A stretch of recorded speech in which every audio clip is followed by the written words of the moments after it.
I just don't like the guy. The guy's just a douchebag. Wah, wah, wah. Yeah, welcome everybody. The PulpMX show presented by Motorsport.com, Decal Works, and Fly Racing. Coming at you! It's Monday night, Monday, September 26th, 5 p.m. Pacific. A very special edition of the Pulp Show. We have a ton to talk about. Might be a long one. Strap in, everybody. Team USA did it. Finally. Some great rides by Chase Sexton, Eli Tomac, and Justin Cooper. Brought home the Chamberlain Trophy for America at the Motocross the Nations. And like I said, there's so much to unpack from this race, from this weekend. 3 days of at the track with no service, no Wi-Fi, and just chaos everywhere. So we're going to get into it tonight. Thank you for watching. Thank you for listening. If you're watching on YouTube or Facebook, we appreciate it. We're listening on the archives, listening live, whatever it is, man. It's been good. It's going to have a good show. I got a couple of great co-hosts in here that were also at Red Bud all weekend long. And don't forget about the Pit Bike of Nations. We'll talk about that as well. There was some events there that need to be documented and talked about. Lots going on tonight. Thank you for watching us on MAV TV as well. And, man, we have from Team USA calling in tonight. They flew back today, and they're still able to do the show. It's super cool. Eli Tomac and Chase Sexton will be on the show tonight talking about the ride at Red Bud yesterday, talking about the win. Looking forward to that. From Red Bull, Jeremy Malott will call in. He's got the Red Bull Straight Rhythm coming up. He was at Des Nations as well. Love Hammer. Good dude. And Marks wants to hit him up for some apricot Red Bull, so we'll get into that. Sam Jones will call in, and Sam Jones is a enthusiast of the sport, a fan of the sport, and he is directing a Ricky Carmichael documentary, and we will talk to Sam about that and more. This guy's got real Hollywood credentials. Looking forward to talking to Sam as well. I think we're going to squeeze Paul Perebijnos in from Renthal. He was part of Team USA. You heard him on the show here a month ago or so, and he had Raise It for USA, and we'll kind of talk to Paul about behind the scenes, things that were going on, things that were happening. There was a protest perhaps trying to be filed. We'll get into that and more if that was legit. We'll talk to Paul and more about that. So also, too, because Chase Sexton, Eli Tomac, and Justin Cooper all used Works Connection Pro Launch Start devices, we are going to give one of those away tonight. 702-586-7857, 702-586-7857. Give us a call if you can. Motorsport.com, Fly Racing, Decal Works, X-Brand Goggles, Race Tech Suspension and Engines. We have the Race Tech Rant tonight. I have 3, 4, 5 loaded. I don't even know where to start. Renthal, Michelin, Cherubies, Firepower Batteries and Chains, Maxima USA, Pro Filter, Scoche, ORW, OGO Power Sports, Atlas Neck Brace, Guts Racing, FMF. Don't forget to check out the FMF Drop program. Super cool of those guys to do that. There's a link in my Instagram bio to subscribe, and you get a little a free shirt. And well, not a free shirt. You pay a monthly fee, but you get a shirt. You get a little prize in there. It's a really cool deal. Works Connection, MotorcycleIndustryJobs.com, Ride Engineering, WUSA, Get Data, Intense Cycle, Suspension Direct, Manscaped, Wiseco Piston, Twisted Tea, all on board with us tonight, as are you people. So let's get to the studio guests here. We will talk about the Motocross the Nations. First up, from Fly Racing USA. Jason Thomas, what's up, JT? How are you, man? I'm pretty good. You're pretty good. I'm having a better Monday after this event than I've had in a very long time. Nice. Good to hear. Yeah. Also here from Racer X Online. He's the voice of American motocross. Heck, he's the voice of Red Bull Imagination. He's the voice of Terry Good's Moto Museum this week. If you're paying, he's saying. It's Jason Weigandt. What's up, Weege? Yeah. What's happening? We did it. We did. We did. We did. We did. We did it. We contributed a lot to the team. We're a big part of it. We did. We did. I really am proud of our role. Yeah. Yep. I kind of like this is the way you want to do it. You want to do absolutely none of the work, none of the effort, but then be there for the celebration. Yeah. And that's the way I did it. Yep. JT, maybe you contributed a smidge more than me. Not really. But So, in the end, we just were there for the celebration. when I saw John Tomac after the race, came over to the Yamaha where everything was just, it was really escalating quickly. Like the scene was at an all-time high. We were reaching crescendo. And I saw John Tomac, and he came at me saying, "We did it." And I'm like, no. You guys did it. Yes. We watched. We talked about it. You guys did it. Make no mistake about that. There's so much of we, and I love to be on the we, but they did it. Yes. They got this done. They, all these people worked and put a lot of effort into this. And this isn't a normal race. They don't make all the money. This is about a lot more than that personally, but I'm happy for them. Like this, and we'll talk about this a lot, but man, what an incredible effort by all of those involved. It was great. It was great to see USA get it done on home soil, a complete reversal of the last time this race was at Redbud. Yep. Similar weather, similar concerns, similar worries coming into Sunday, but the three guys, they rose to the occasion. Look, the results didn't change much because of the crappy track and the crappy weather. France, Australia, USA went at it. USA were the best guys on Saturday. USA were the best guys in the mud and the rain. All three guys got good starts. They rode great. It was a real tour de force performance by all three guys, and something, frankly, we haven't seen from the three USA guys for a number of years. Yeah, and honestly, this is no joke. I went out. I got up early, and I wanted to because we were going to be at the track all day. We didn't get to the hotel in Chicago till God knows when last night. And I knew if I wanted to do any sort of exercise, I needed to do it early. So I went out. And he had to. Had to, yeah. Whatever. Biggest race day of the year. The hard cut doesn't happen overnight or magically. It happens only in the morning, yeah. as a matter of fact. Right. So I went outside. I went down to get coffee, and I wanted to go outside and see what the weather was like, right? Really take it in. What are we working with on the day? And it was raining. The trees were rustling, and water was everywhere. And I went and just sat in my rental car, and I was very down. My sentiment was very low. Yes. Because I'm like, here we go again. I look on my phone app at the radar, and it's just like 70%, 80%, 90%. I'm just like, we're so screwed. Like, I've lived this before. We were second in 2018 after qualifying. Everything's good. The guys rode really well. Okay, we didn't win, but spirits were high. We did that live show in 2018. Insane, right? The riders were all in really good spirits, and everybody was confident, and then it just all came unraveled, and I was like, this is going to happen again. This is going to happen again. Everything is dialed. We had the best team we've had in a very long time. You could argue that the other teams were a little bit more vulnerable that they've been in a long time. Like you could find, cracks in the armor a little bit, and I'm like, it's coming apart, and it's just weather. It's coming apart. It is. I really felt like it was. Well, I agree. I at one point reminded myself several hours, after waking up, getting to the track, walking around, like, hey, wait, they have not lost yet. They could actually. I had to remind myself. Yeah. They actually could win. I'd almost convinced myself. Ruined again. Right. I talked myself into. I got to the point where I'm like, okay, it's gonna rain. When we got to the track, I think we were all like, oh, because it was once again weedged out of the rain midweek, but. I did. Right. I did. It was by Saturday night. Yes, it was much wetter at the track than I think anybody expected when they left the hotel. Right? Did you? Oh yeah, no. Look, I got to bed at midnight because we're doing the live show and the pit bike thing. Yeah. No rain. Right. It was fine. And then it rained overnight. And then I was like, okay, like it's going to be a mudder or sloppy. The track can hold a lot. It's sandy. And then when I saw the but you're practice, at the hotel, you're like, it's not too bad. No, when I saw practice, I'm like, oh. Yeah, see, I was way past. I was out on the track in the morning. Yeah. Like I was like, once I pulled into the parking lot, I'm like, we are in deep, deep trouble. And I walked out, and of course I was doing the broadcasting thing, so I wanted to be as prepared as possible.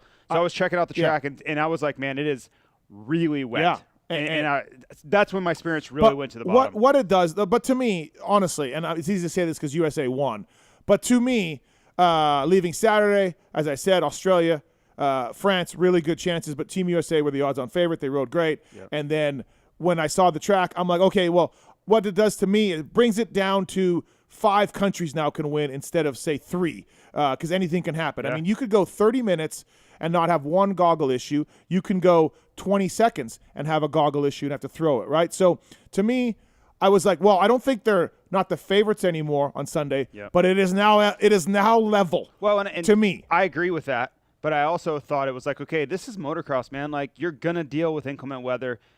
This race has never been given to anyone. You have to go earn it. It doesn't matter where you are, what the conditions are. So if it rains, so what? You've got to go earn it. And I think they adapted that philosophy. And when I saw Tomac go out in the first session and qualify fastest, I think Justin Cooper was maybe 4th in that opening session. They were all within the top 7. And that's not the 250s. Right. That's total. combined. Right. Yes. They were all Justin within the Cooper top fourth. 7, I believe, in the mud, in the warm-up. And I'm like, okay, I know how the MXGP guys go. They don't really care about the warm-up. That's still a big sign mentally.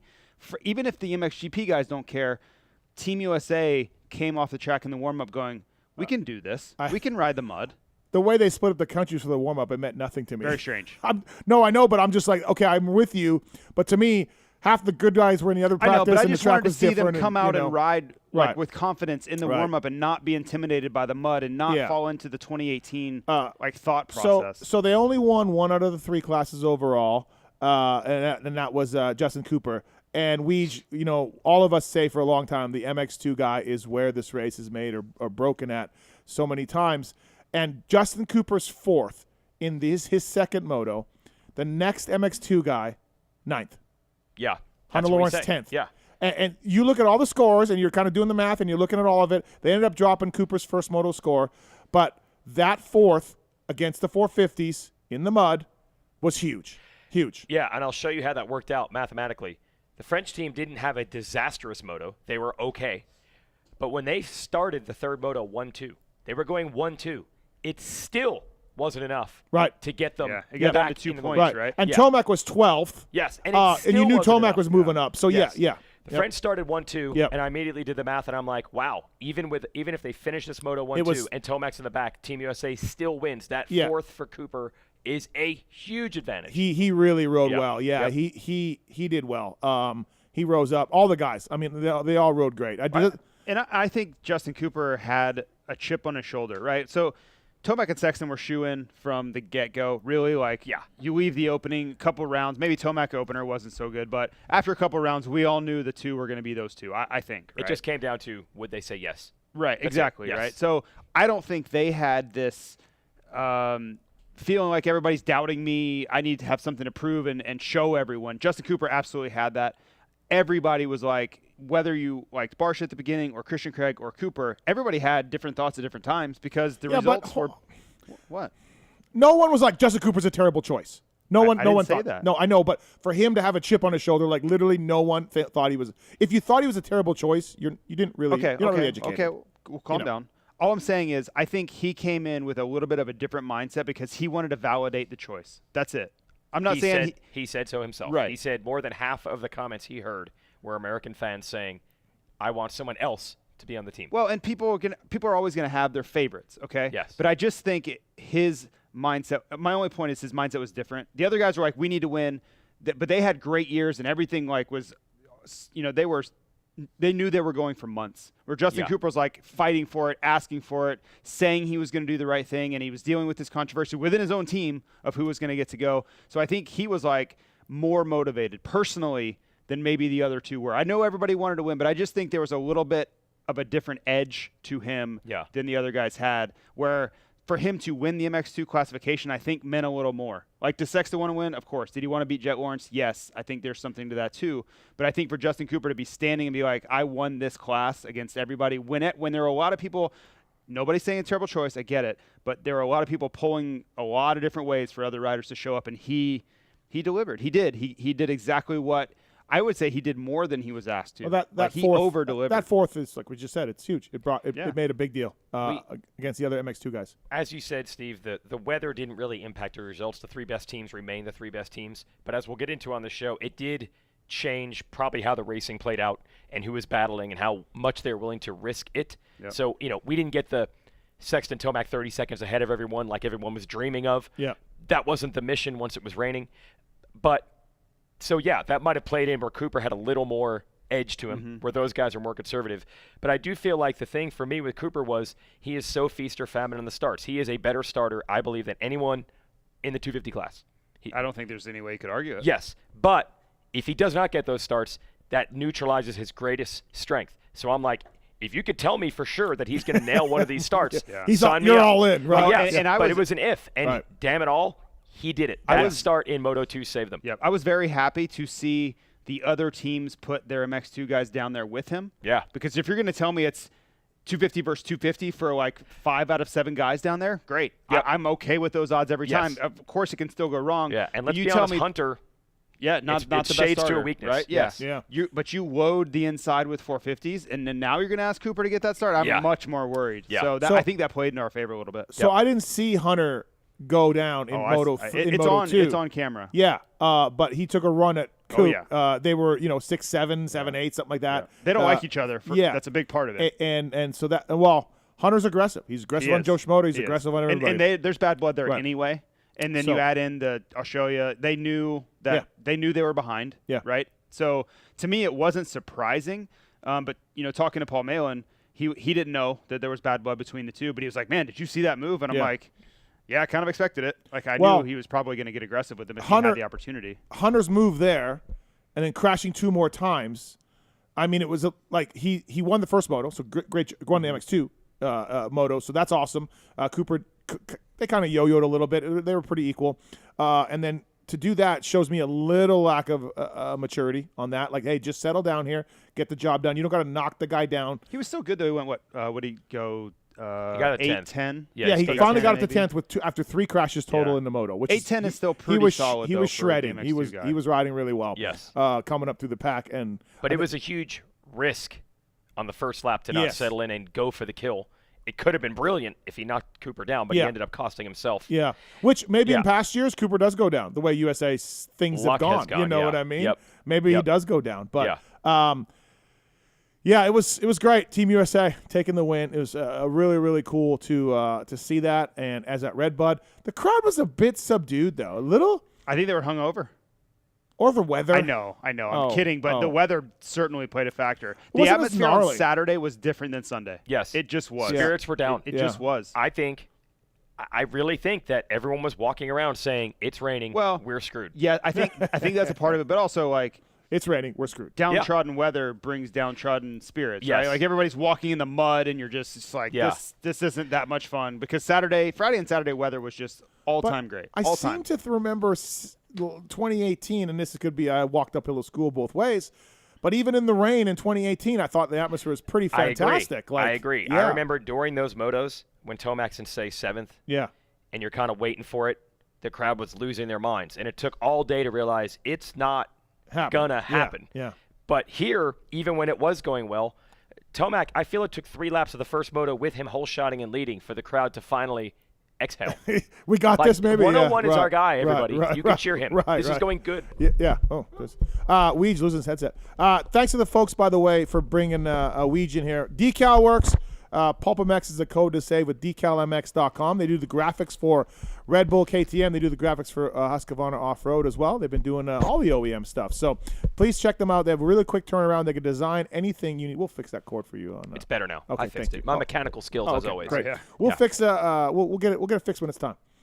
So thank you to Decal MX for bringing Jason Weigandt on the show. Ron Joint, the boys. Got Illinois. Graphics from them, as a matter of fact. You did? Yes, and as a matter of fact, thanks to those guys for throwing in one of my personal companies that I do represent and endorse, Wendy's. They put Wendy's graphics on my graphics. Really? You endorse Wendy's. Well, remember the coupon situation? Oh, yes. When I got paid by Wendy's by to Wendy's purchase food. Yes. Yes. So as far as I'm concerned, I'm a paid endorser, and they integrated it to my graphics. Thank you. Decal MX bringing you Jason Weigandt tonight on the show. Use the code to save. And Fly Racing, of course, they are charging into 2023. Their helmets have the Rheon technology. They've come synonymous with innovation and outside-the-box thinking. At Fly Racing USA, you guys had a nice little display going on at the race. You had a hospitality. Thank you for the sandwich. Thank you for the Qdoba. You're welcome. Thank you for the water and the coffee. Yeah, and thank you to everyone that came by. I thought you were going to thank me.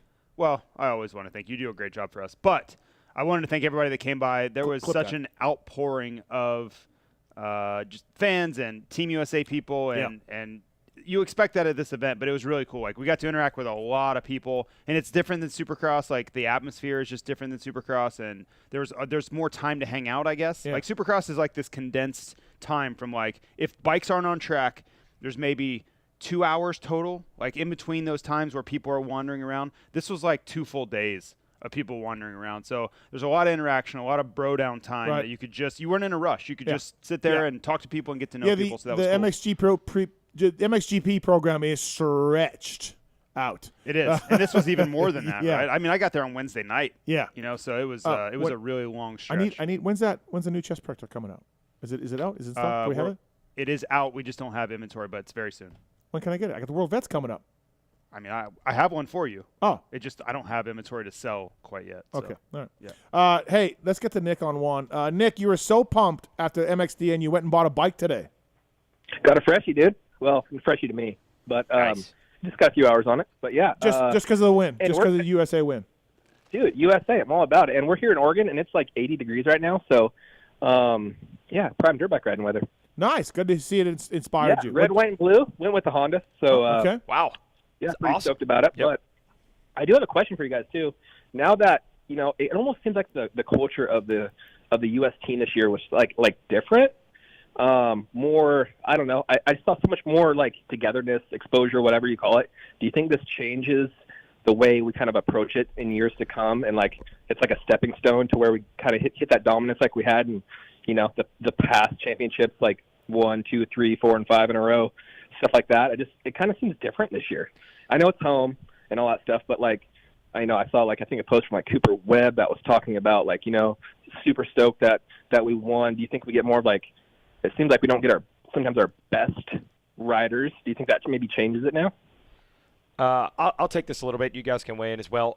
Thanks for the call, and thanks for contributing. I hope your bike, there was a Honda that got some extra hours on it. There About was 6, 7 o'clock I at the think track. that was assigned to Team Japan. So if you got a bike that was assigned to Team Japan, you're in big trouble. I hope that's not the motorcycle, the Honda that you just bought, because it just had some hard hours put on it and some beer Nah, on it. Okay. no mud hours, hopefully. Okay. No sand hours either. No, these weren't mud hours. These were These were beer hours. These weren't even shifted out of neutral. Yeah. Oh, these are like 12,000 RPM hours? Absolutely, yeah, or Yes. higher. They actually Whatever had the a, ECU set to. Okay. Yes. They had a Okay. designated used motorcycle to use for the revving ceremony. Yep. Yes. Gotcha. Okay. I agree with you.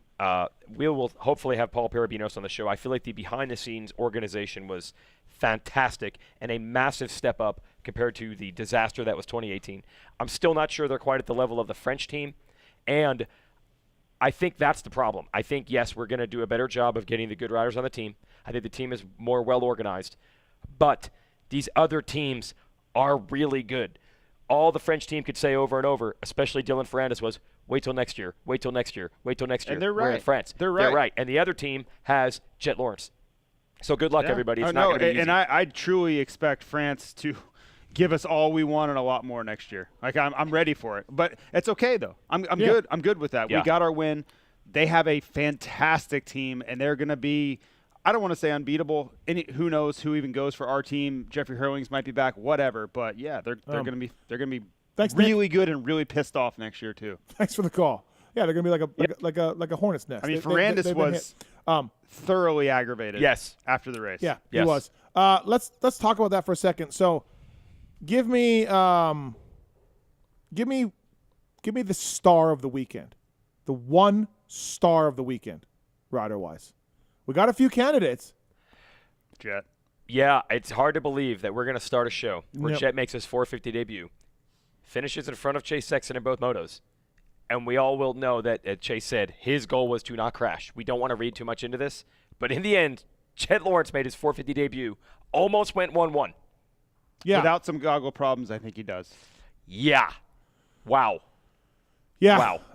I was going to say Jet, but I think you can make a case for Renault. You can. You can make a case. You can. But Jet, first time. Yeah. But you say who was more impressive? Yeah. No, just You have to say I Jet. said star of the weekend.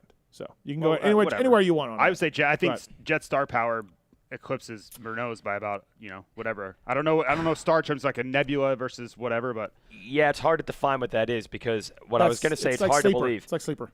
Yeah, because it's hard to believe that Jet Lawrence, who's a magnet for attention, his Yeah. 450 debut is not the headline. It's not what anyone was talking about. Nobody cares. He Yeah. wasn't on the winning team. Yeah. The stars are Tomac, Sexton, and Cooper. But somehow sneaking under the radar Wow. in his 450 debut, Jet But the Lawrence. first- In case beat guys. anyone was wondering, Yeah. the 2023 450 outdoors, yeah. Jet should be a title threat. Just in case you were. If anybody else was Yeah. wondering if Tomac was like, I'll probably race out. Maybe I'll race outdoors. I don't think so. He said something in a press conference I saw. Somebody said he had some. He said, I don't know, like maybe. No, I yeah. watched it back. Okay. That was Michael Lindsay interviewed him. I think he was trying to Okay. get Tomac to go there, and Yeah, Tomac yeah. was very much trying not to go there. Yeah. Okay. Yeah. I mean, we expect him to be Supercross only next year. Well, he said, "Hey, 8 weeks before donations next year, if they need you and they give you a call, would you do it?" And it was very much a Right. I'm by the way, I'm happy for Eli Tomac. I think the losing streak for him, I think it's 0-4 coming in, was really something that he didn't like.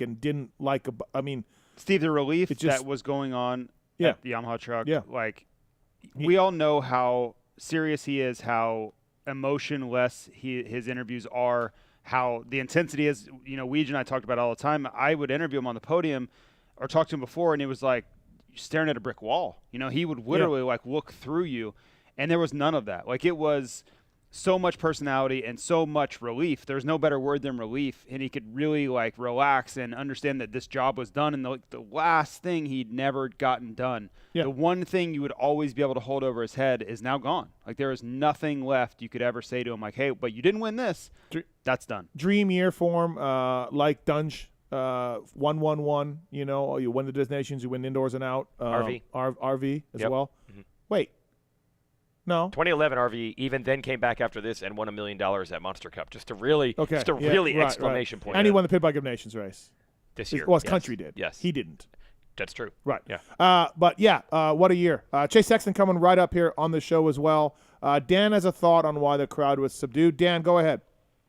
Yeah, we were there for the weekend, and I think like the Pit Bike of Nations on Saturday night, like that party, the crowd, everything was so loud, all the chainsaws, everything. Like, I mean, it was hardcore for a long time, and I don't know where that crowd was on Saturday morning. I'm thinking those guys were just hungover, dead, probably somewhere in a ditch. I don't know, because that crowd was pumping, and I just think, they get there.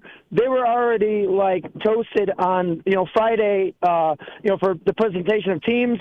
I don't think they could make it to Sunday. Most of them were just they couldn't make it there. So I think that's where the crowd was. Yeah. Some people some people whose name rhymed with Schmitis thought the pit bike was the main event, and the Disney was there to support it. Yes, yeah, absolutely. But honestly, look, we were talking.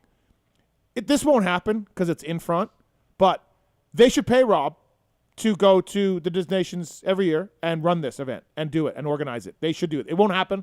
There's no chance. Yeah. That thing was a massive hit. I'm all for it. It was a massive hit in 18. Oh. You could get sponsors for it. No doubt about that. Yep. The crowd loved it. It should happen every year. If I was in front, I would be collaborating with Rob. They tried to do it in 2019. They had a Pit Bike of Nations. They did. Wait, 2020 then? No, there was no 2020. 21. Okay, they did a Pit Bike of Nations. Yeah. Whatever. It wasn't the definitely same. wasn't Wait, Aston, it was dry on Saturday. No, Aston was dry on Saturday. Oh, on Saturday. So Yeah. I think it was Saturday because I remember it. Yeah. It was cheeseball and went off nowhere near 2018. Guys were going around an orange cone. Oh, wow. So, if I was in front, I would be doing that. I would be making that happen. That's a drop in the bucket to what they should do. But, all right, man, thanks for the call. Appreciate it. No, thank you. Yep. Appreciate He makes a great great analysis. point. That's a lot. I mean, I kind of – that was my hangover comment. Yeah. It had been a long weekend by the time Sunday got They there. had 48 hours of partying. I saw some people on Saturday that I'm like, there is no way in God's green earth you're making another 24 hours at this pace. Yeah. This pace is relentless. I had a certain Pit Bike of Nations team rider. Couldn't even make it through Exactly. Saturday. On your team. Yeah, Exactly. on my team. He couldn't even make it through Friday. Yeah. Well, yeah. Couldn't even make it through Friday. Right. Yes. So, also, Alex is on one. Alex, what's going on, man? Hi, I had an observation of a fourth man on Team USA. Just kind of like the 12th man of the Seahawks. Okay. I believe we owe a little bit of credit to Justin Barsha for taking out Dylan Ferrandis in the Outdoor National. We made I don't know, man. We made that joke a few times. Ferrandis looked really good, though. was better. He was better than he was at Butch Creek. Transfer power. If he would have had more track time and more gate drops, maybe. I don't. His starts might have been better. I don't condone. He would have been up front more. I don't condone Barsha's move at Butch Creek, so I'll take a pass on that one. But Ferrandis was insanely fast this weekend. The crash has got him, but man, he was good. Yeah, his back apparently seemed okay. I don't know what Yeah. Bobby Regan was telling. Thanks for the call, Alex. Thank you. Thank you. I need to retract a tweet that I sent out at Fox Raceway when Bobby Regan accosted me and said that Ferrandis is worse than Osborne. His back, his career might be over. We just signed the guy. Barsha needs to be benched for as long as Ferrandis does not race. Barsha should not be allowed to race. Yep. Good luck with that. Ferrandis said he was doing 20-minute motos, no problem. It was just the last 10 were the problem. Right. And his agent, Jimmy Button, said it was about 8 days that he needed. So I don't know where that It went from career-threatening to 8 days. That's just Bobby Regan. Sorry, I retract. That dude in Moto 2, his first moto. Oh, my God. Ridiculous. Yeah. Oh, my God. Thank you to the folks at Wiseco. They support a lot of teams in the pits, 2-stroke, 4-stroke pistons. They have the variety of those, from reliable forged replacements to the performance-focused Racer Elite Series. There's a code to save at Wiseco on PulpMXShow.com. And whether it's the Garage Buddy rebuild kits, clutch and valve train components, or pistons, go to PulpMXShow.com, hover over the Wiseco logo, and use that code to save from the folks at Wiseco. Factory Honda as well uses Wiseco. And speaking of Wiseco, speaking of Factory Honda, we have our first guest on the line, one of the members of Team USA that brought home the trophy, Chase Sexton. What's up, Chase? How are you, man? How's it going, guys? Thanks for apologize in advance. My voice is gone from yesterday. So. Well, you don't need to apologize for crap. You don't need to apologize for anything for a very long time. I appreciate you coming on the day you flew back the next day. So thank you very much for our listeners for coming on, man. If you had said to me, hey, man, I'm still hammered, I don't want to come on, I would have understood it totally. So don't worry. No, I actually drove back to Illinois today, so I didn't even fly. Oh, okay. Back to Florida. I'm still in Illinois, so it wasn't too bad. Yeah, that's all right. Yeah, congratulations, man. What a day, what a night. You admitted to me that the nerves were pretty high for you. What's it like today? The day after you broke the winless streak and brought it home, and like what's the feeling the day after for you? I guess the biggest thing for me is just relief.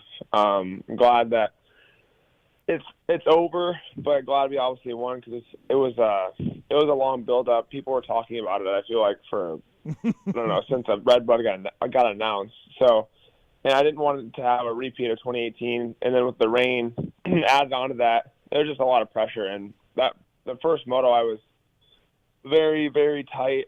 Was able to get through that one, and then the nerves didn't really hit me until Sunday morning. Honestly, like Saturday I was fine, and Sunday I woke up and everything kind of hit me. And then my second moto, but the third race, I rode a lot better, more like myself. But yeah, it's a different feeling when you're racing for something other than yourself. And if you mess up, it's not just about you; it's about the country. So it's a lot weighing on your shoulders, and I'm glad I got to experience it for the first time. And it's over with now, but I'm stoked that we were able to win. It's been a while, and happy to be able to kind of just get that over with, and hopefully we can get back on a winning streak now. I mean, maybe the team just needed Chase Sexton. Maybe that was it. We were just waiting for Chase Sexton to be on the team. He's 1-0. 1-0. Running 1-0. Right? If we can keep that record up, we'll be in a good spot. So Chase, you mentioned that your first moto, which is Moto 2. You're following Mattia Guadagnini there, and it's probably not a rider you know a lot about. I'm sure you've maybe seen him at MXGP or whatever, but I was watching and I'm like, Chase has to be getting frustrated because he's having to be so patient here.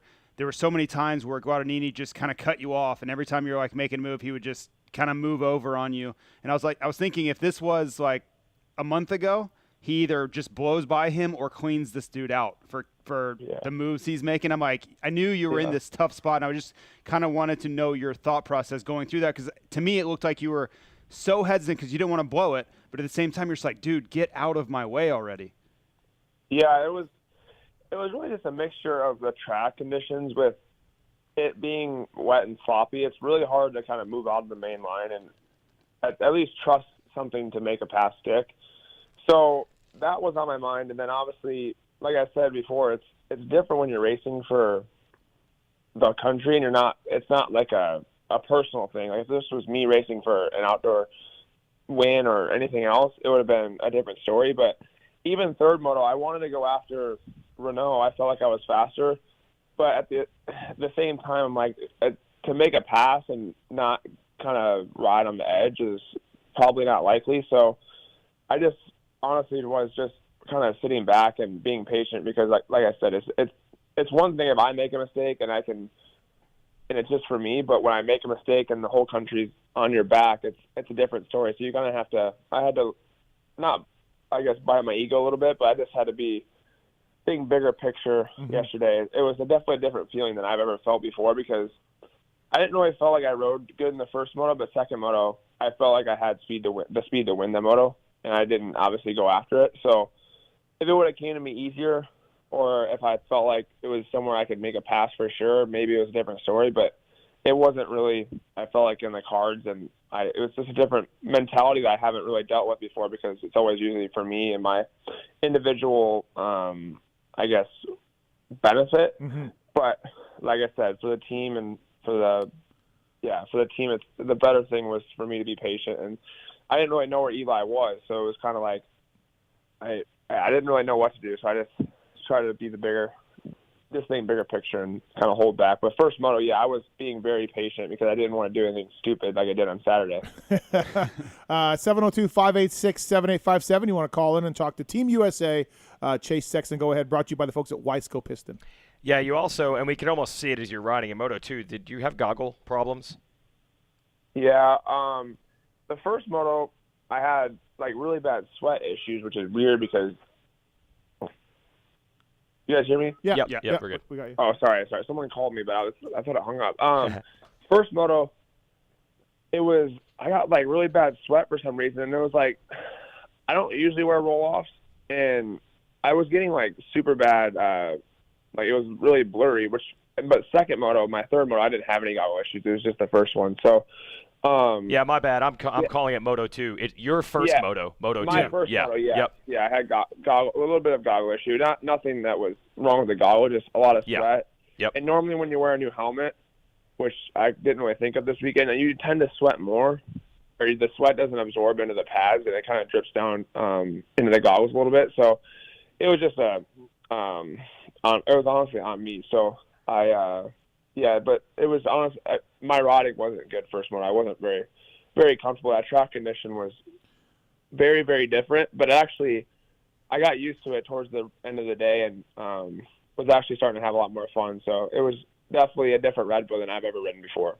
So in that first moto, of course, you can see Guadagnini start doing the leap early, right? And the way they had the leap built, you lost a ton of time if you didn't do it, especially because the line was to the outside, right? If there was a good inside line, you can kind of cut the track shorter, cut down some of the advantage you would gain. But when you're forced to go outside and you still don't jump it, it penalizes you a lot.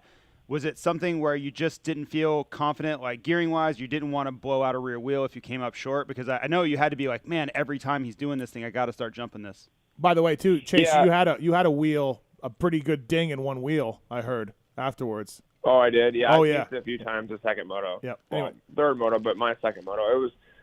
It was weird because the inside, it's obviously faster to go inside, but the inside was so soft that you couldn't carry really much corner speed. And that's the thing I had a hard time, I guess, adjusting to was how soft the berms and everything were. You had to be so light on the bike and kind of figure out where to get on the gas at the right time. So going outside, we would come in so slow and just try not to bury into the corner to obviously get a drive for the leap. But yeah, he was doing it, and then I started doing it towards the middle to the end.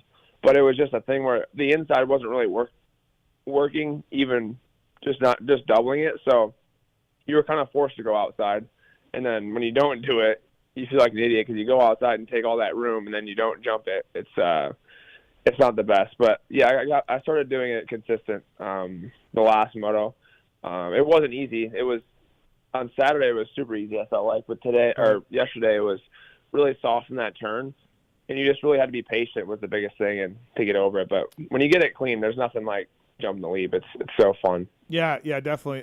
Hey, what was the going into the third moto? Did someone tell you, hey, we have a nice lead, like, this is what we're going to do? Or was it on a pit board halfway through the third moto? What did you kind of think about as far as how the lead was going for the team win? How was that communicated to you? Yeah, I mean, I knew where the points were.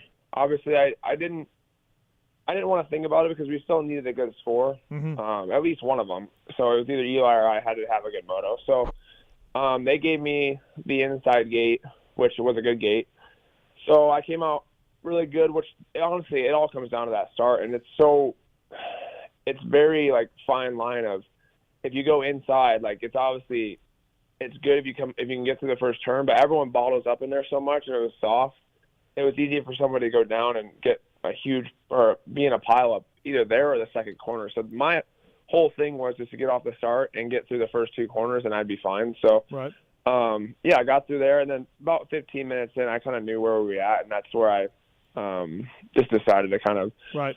Like they smart a little bit. I could see Eli. I think I was jumping the jump before the leap, and he was coming off the one coming into the sand roller. So I was kind of trying to keep tabs on where he was at and make sure that we were in a good spot. So like I said, it's just a very different race, and something that it's always selfish when you race normally, and this is the opposite of that. So it was cool to get that, see that side of it, and definitely something I'll never forget. This weekend was unbelievable. Yeah, I can't even put it into words. Yeah, Weege Chase was telling me after the race, him and Tomac had like an hour-long discussion at dinner, just life. Yeah, life stuff. Yeah. Not even.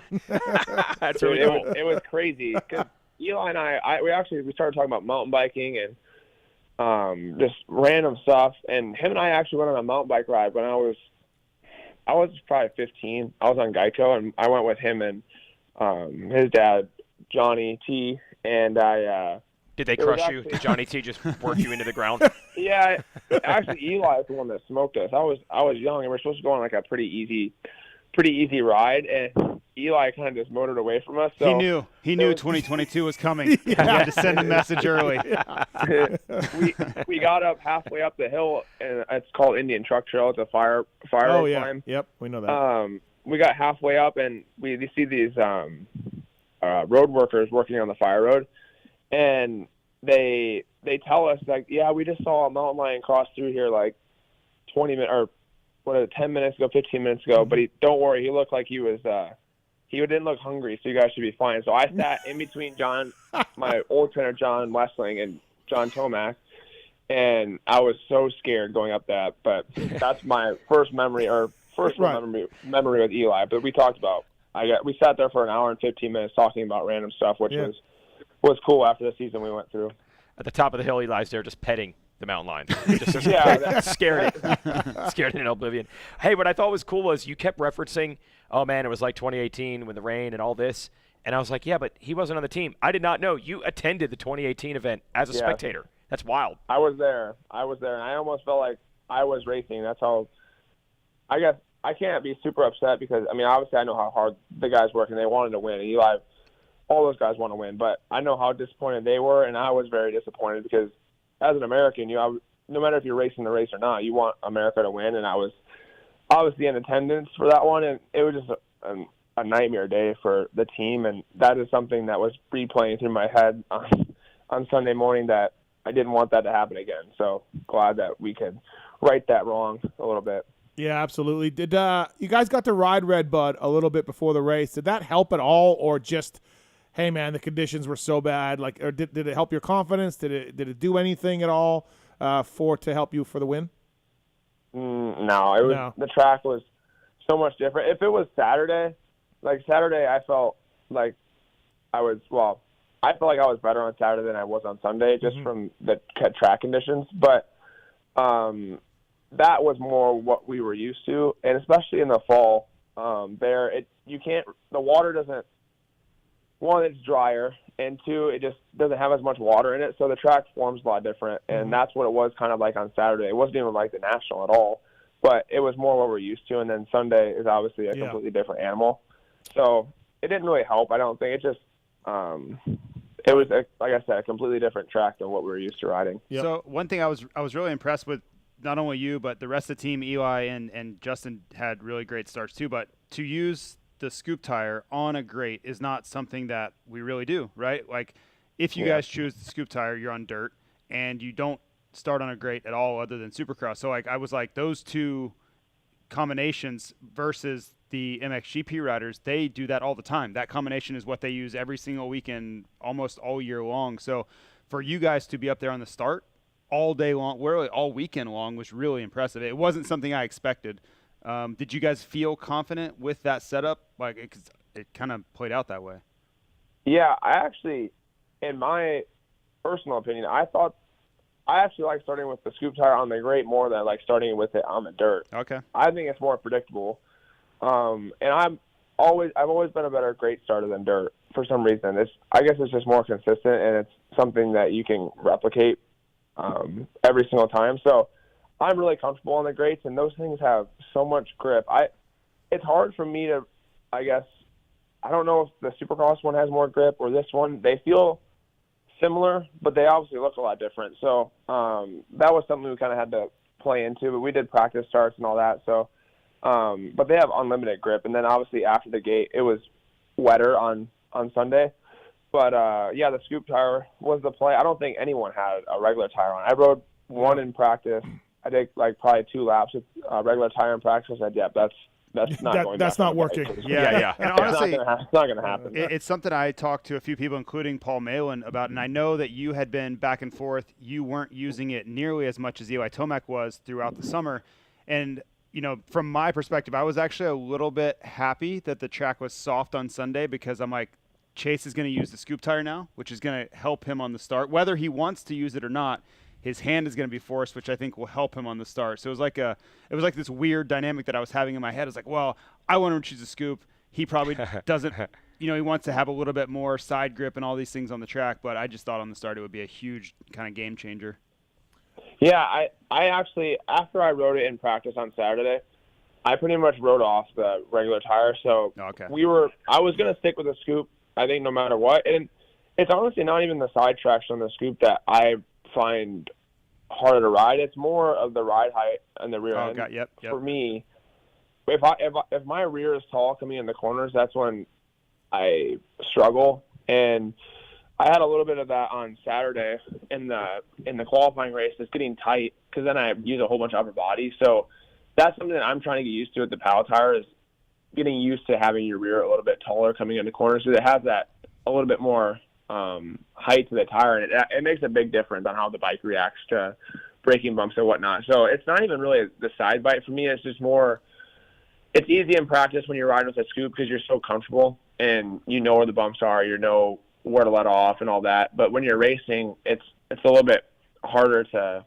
I guess, just wrap your head around. So that's really, for me, the scoop tire. Like when Eli was running it this summer even, for me, I just thought the bike handles better with the regular tire on. So, but yeah, I'm trying to get more and more used to that scoop, because it seems like the more, as years go by, the more times we run it. So it's going to be something I need to use in the future a lot more. Yeah, and I think from my perspective, I think they're going to keep developing that scoop tire and make it more versatile. So it's they already have to a degree, right, and I think that's going to continue. There's a new one out, right? The 14 is. Yeah.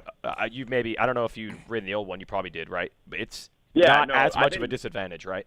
In spots. Yeah, I think the scoop is really good. Like like I said, the side bite and everything. Like, I think it's great, and the traction you get with those things is unbelievable. And that's something on the dirt starts that I struggle with, is the first release of the clutch is something I haven't yet figured out with the scoop tire. Like, I always feel like I let it out too fast with the scoop because it grabs so much, or I do the opposite and it just messes up my release a little bit. So that's another thing I have to work on. But it's the grate. I felt like it was the equalizer. I felt like it was easier for me to get off more consistently. So I actually like the scoop on the grate. About the only negative for you all weekend, Chase, was Saturday's qualifying race. Yeah. When you got back to the truck, what'd your dad say to you?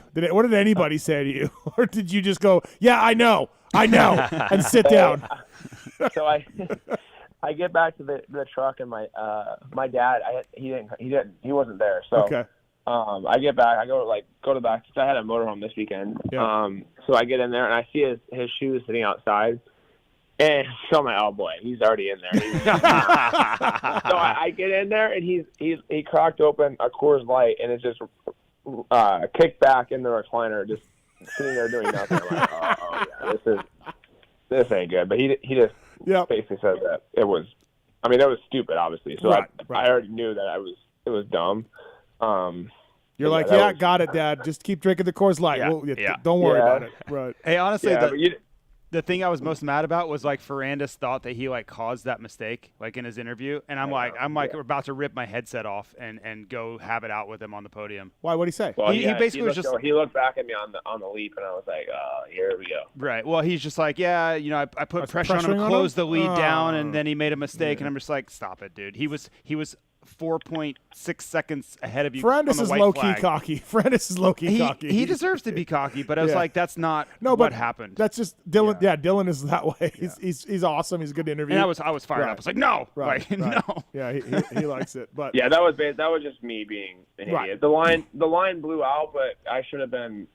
When it blew out, I tried to cut back the little single on the inside, and I wanted to get back to the left side going down the hill, and I cut back with the line being blown out and just lost the front end, and it was obviously on me. It was a stupid move, and that didn't help my mind for Sunday either. Shockingly.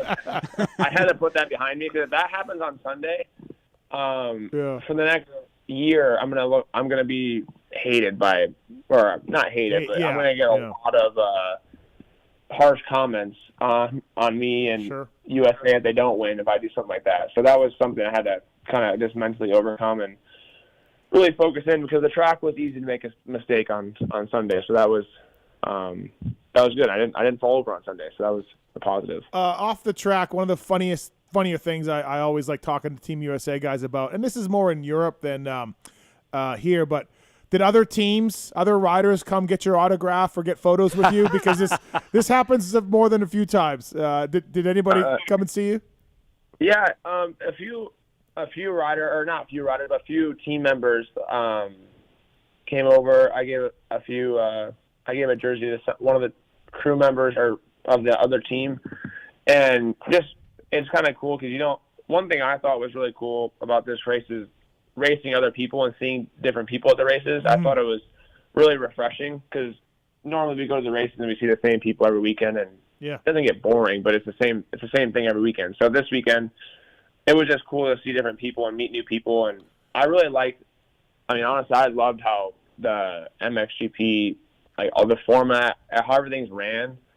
It's really professional, and I thought it was cool. I've raced a USGP once before, but it's not at that scale, obviously. So I thought it was really cool, and I had a blast doing it because, like I said, I guess not that it's boring, but we do the same thing every weekend with the same people. So, but yeah, on your question, there were a few people that came up, but I want to go and experience that in a different country, because I think it'd be even, not that it wasn't cool at Redbud, but I want to go race a GP or nations over in hopefully France next year, but in a different country. It's insane over there. It's cool in USA, but it's the next level in Europe. Yeah, a few years ago in France, one of the riders for the qualifying race was getting autographs from guys on a front number plate before he raced them.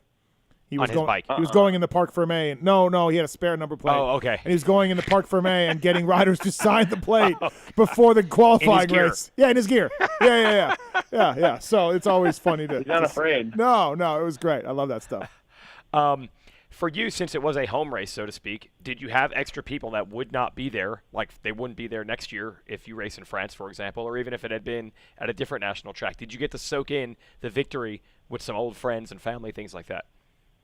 Oh, yeah. Yeah, it was – I had a lot of people there that obviously from Illinois and people that my friends and family. So there was – I don't know how many people that I had there that I knew or close friends, but it was a lot. And then the coolest thing for me, I think, was, well, obviously winning and being on the podium. That was it.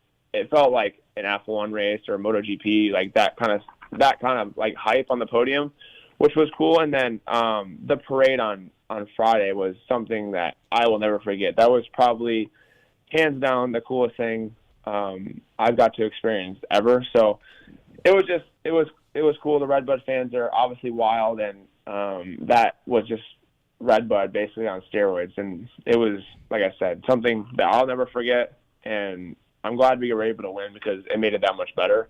But yeah, that podium when we got off the track, even when I crossed the finish line, because I was the first USA guy to get over the finish line, and we obviously won. So the ride to when I waited for Eli, like the fans on the fence, it was it gave me chills, like from there to the podium. So that's awesome. Like I said, I'm kind of at a loss of words for this weekend, and just the whole experience is something that, like I said, I'll never forget, and I want to experience it again.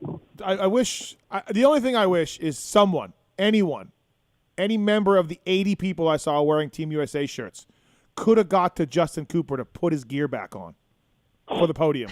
This is a very Steve thing. I saw someone making fun of Justin because he had his goggles on wrapped around his neck on the podium because they said that you have to have your gear on for that, but it's hard for the MX2 guy. I don't know if you just stay in your gear or I think, we've seen it both ways. It was probably wet and muddy, so you need to put fresh stuff on in this case. But many times the guys stay in their gear or they put it back on, they gear back up. Trey Kennard told us yesterday that in 2010 he put fresh gear on. Because he saw Weimer in jeans the year before. So, and I mean, this is 2022. I still bug Jake about wearing jeans on the MXdN podium. So I just wish someone would have got to J-Coop, been like, hey, man, throw on a new set of gear. Yeah, there's so much to worry about here. You should definitely This is going to be in the pictures for decades. Right. Don't be a Weimer. It's a huge deal. Don't be a Weimer. I don't remember. I feel like it's more likely, or I don't know, was Hunter in gear or not? He was, I think. I feel like he was. Yep. Yeah, I don't know. You poor guys, though. I was stoked on Justin. He was. His fourth. His second moto was really, really good. His fourth was a game changer for Team USA. It was great. It was amazing. Yeah. Yep. What we were saying, the Renault and Ferrandis were 1-2 at the beginning of that third moto, and even with that, you guys still had a sizable, I think, 3 or 4 points on them because Jacob's fourth just gave you guys such a massive advantage. Yeah, no, he definitely, that second moto he pulled through, and he, especially in those conditions, it was not easy, and man, he rode really good. Even the weeks leading up, he was riding really good, and you could tell that this was like his race, and he knew that there was people that didn't believe in him, and he came out, and I guess he definitely proved him wrong, and I think that was probably his best race all season, and maybe it might have been. Definitely his best race all season. Yep. He rode like unbelievable. So I was stoked for him. Are you going to get some time off now, Chase? Or when do you get back to Soupy? When does that happen? Tuesday?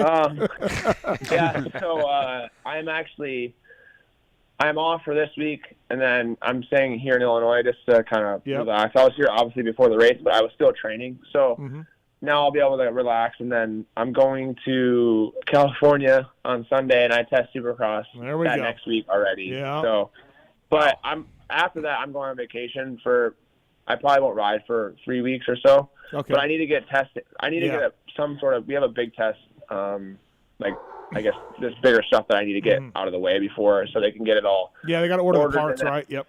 Yeah, that way I have a base, and when I come back to riding, I don't have to, I guess, worry about the first initial test, and I already have kind of a base set up, and that's something that will ease my mind, I guess, when I'm on vacation. So, but we have a lot of work to do for the grind never stops. I remember going to the MXdN and coming back and testing Supercross on the Wednesday, and I flew back. And we're back at the Supercross track Wednesday, and I'm like, gosh. What happened? I think Trey is actually testing on Saturday, Sunday this weekend. At the Honda test track, and then I'm riding Monday, Tuesday. Yeah. So we have like I was telling somebody yesterday, like I'm at the press conference, and I'm already thinking about testing and preparation for Supercross, which is MX. The Nations was definitely big, and we definitely wanted to win that, but now my goals are set on Supercrosses. We got a lot to prove this year, so I'm excited for that, and it's coming back to work here pretty soon. And by the way, I'm fully on board with Lars over there. No blowing up the race bike. Glad to see Lars took a stand. Those guys were told. Yeah, you don't like it. You don't like that. I don't like it. That. No. You didn't like my ghost ride at San Diego. No, none of that. No, that bike. No, you're fully on board with the Japanese. Let's be clear. Hey, you guys missed it though. We brought he brought out a stock bike rider underneath our, and he was riding, I think, pretty much a stock bike. So I'm like, because I missed the first part of the celebration, so I went over there and it was Eli and Justin's bike. So I'm like, well, we probably need to get a Honda over here. So I went over there and asked them. They said, no to the race bikes. I think Trey actually has to ride it next week. So Yeah, exactly. Keep your hands off it. Can we take the stock bike? So I rode it over there, and so we had the stock bike. Yeah. And I guess it was good. I mean, whatever. This bike just got you the you don't win. like He that. still You don't like that hammered. view. He You know. still hammered that stock bike like nobody's business. So I'm Yeah, not sure what you're well- exactly happy about. Whatever. It's not. I mean, I'm not happy about the stock bike, but I'm it's okay. It's maybe a compromise. Maybe we can reach a compromise. All I can tell you, Steve, were we you had there? Yeah, I was there. we had a hell of a good time. Oh, by the celebration, Did you mean? you rev the bike? no. No, No, I he did not participate. Oh, okay. I was gonna say No.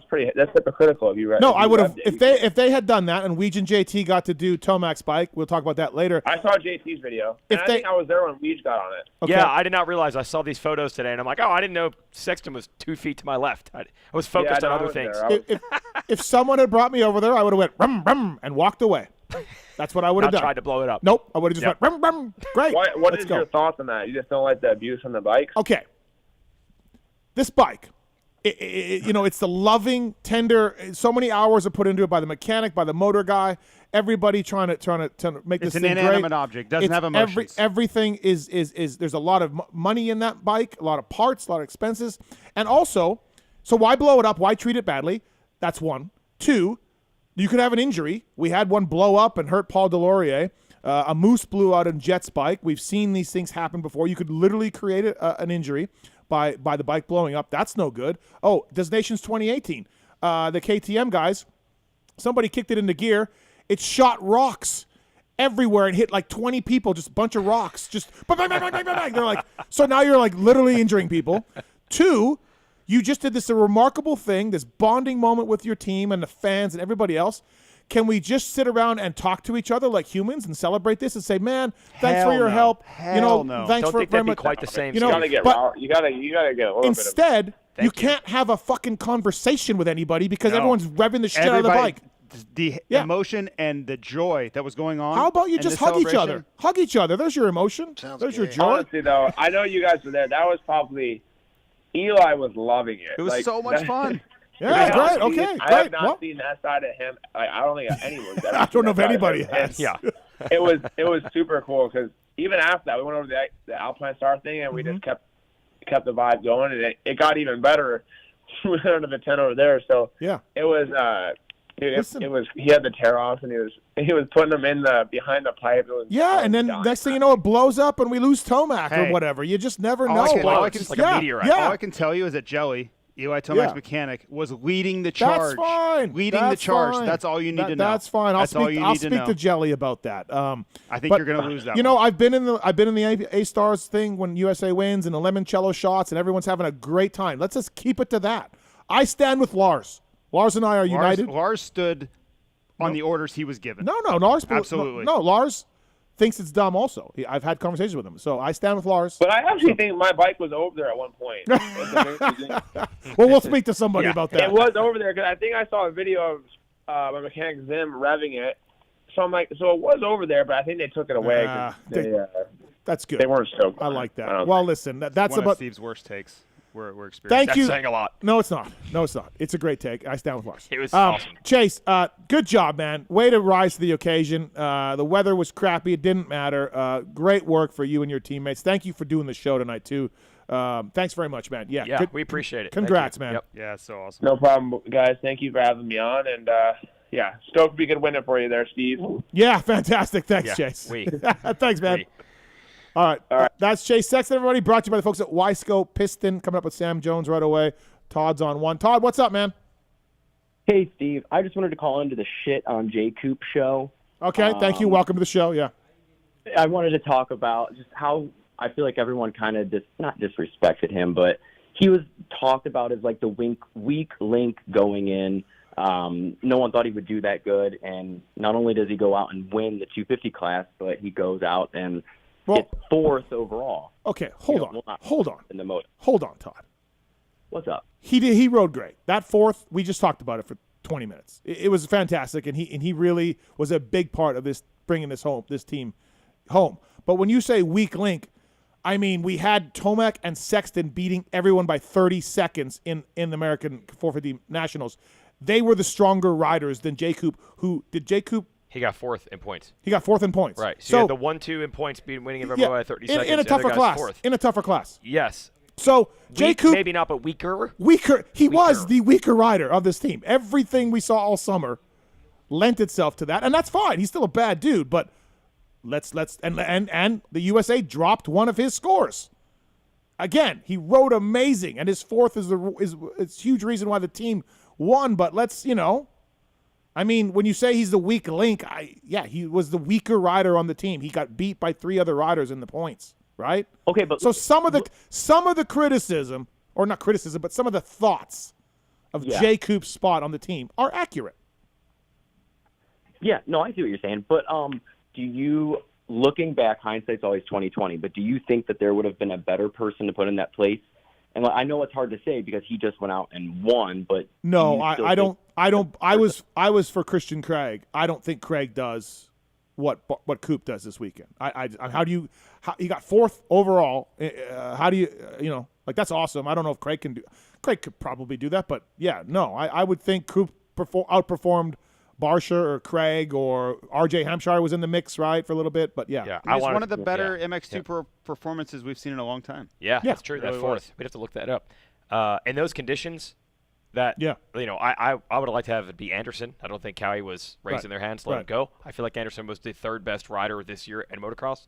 But in those conditions, I didn't know it was going to be muddy. Yeah. But when I saw the rain coming down, I'm like, I'm not taking anybody over Jay Coop at this point. But going into it as Coop as a selection, it's perfectly a logical explanation to be like, Christian Craig was an option, Jason Anderson, Barsha early on. I don't think anybody can sit there if and Justin be like, Cooper was battling and almost winning the championship like he was in 2021, this wouldn't have been a conversation. No, not at all. It wouldn't have been a conversation. No, absolutely. It was just his form this year, foot injury induced and things like that made it a conversation. But Todd, he crushed it, man. It's just awesome. it's a Thanks, degree. man. It's a small degree. We're not saying he's terrible. We're just saying he's not as obvious a pick as the two guys who were dominating the 450 class. Absolutely. When you looked at the team, you're like, well, these two dudes are crushing the world, or not the world, but a lot of guys by 30 seconds. So, everybody, when he was struggling at high point in some of these rounds, everybody was like, I don't know. Yeah, that's the whole thing. It's I don't know what we're going to do with this. We have to give credit to the selection committee, whoever that might be. I don't know what names necessarily are involved. They bought them. So he got that moto win at Washougal, and the light bulb went off, and they bought themselves a little extra time. Generally, the team was supposed to be picked by then. Yes, and they held off. And that ended up being the right move. Right. Because again, in the mud, now, not that Craig's some people people you talk to will say that Starr said, give him a week, give him another race. Do you think that Christian Craig's really rough Unadilla had anything to do with it? No, I don't even remember. I think it was terrible. He confessed himself in practice. That's right. Yeah. No, I think really tough because Coop at Unadilla, even though he crashed out of one second moto, he won one moto and then was leading when he crashed in the other one. So I think Christian's Unadilla was off to the side, and now they. But what if Craig goes 3-4, 5-3? Yeah, that's what I'm saying. More who knows? It was almost like the nail in the coffin for Christian having a really bad day on the back of Justin really having a good bounce back day. Because after that, Justin really didn't do a lot. He had a tough go. He was okay at Fox Raceway, but Bud Streak and Ironman weren't great. Right? So I almost feel like if you're picking sides, he was fortunate to have that Unadilla day. Christian was really unfortunate because then Justin struggled for 2 weeks after that, but the decision had been made. I think we all kind of give him a pass, though, because of getting sick, right? I know, but I'm just saying, there was a lot of – it was fluid at that point. Those two races, Washougal and Unadilla, got him on the team. And in the end, they look brilliant. And they do, absolutely. Speaking of brilliant, a Cherbys Plastic, industry leader in aftermarket dirt bike plastics and accessories. Cooper Webb, Adam Cianciarulo, Barsha, Anderson, and many others along the way at Cherbys has fine-tuned the products to offer the highest level of performance and protection. Frame guards, disc guards, chain blocks, slider kits at Cherbys USA. For more information, at Cherbys on social media. Let's bring in a friend of the show, a friend been in the industry for a long time, riding and racing, and then in the Hollywood world as well. Sam Jones, what's up, man? How are you? Hey, Steve, how you doing? We're good. Thanks for calling in, man. Appreciate it. Team USA, Absolutely. They brought it home. They brought it home, Sam. I know.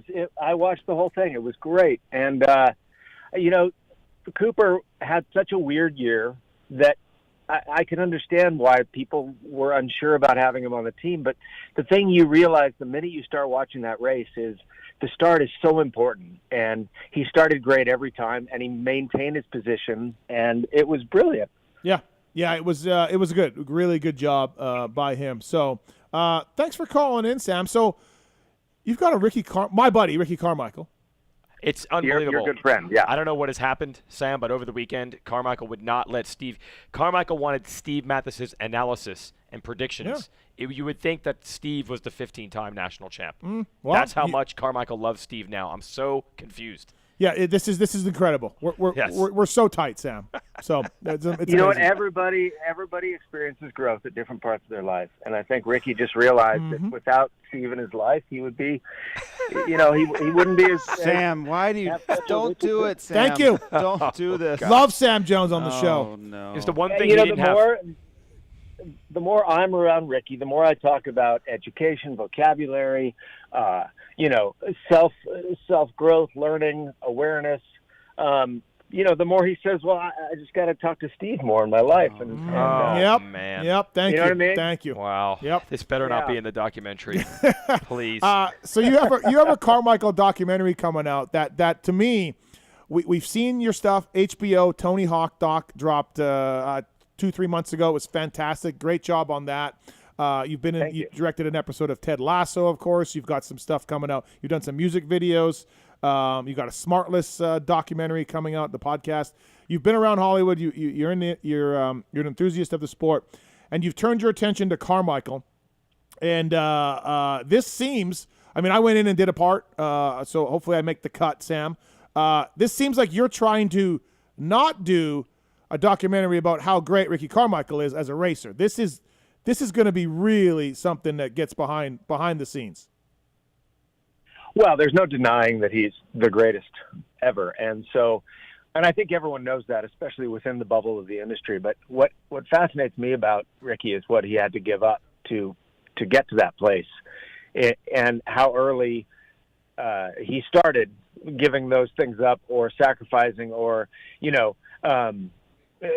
I think that what's fascinating about Ricky is that he came along at a time when the sport was still, you could still sort of have a regular life and race motorcycles. And Ricky came along, and I think that was the era, not just Ricky, but that was the era when kids starting to be homeschooled and, taking it really seriously from age 5 or 6 years old.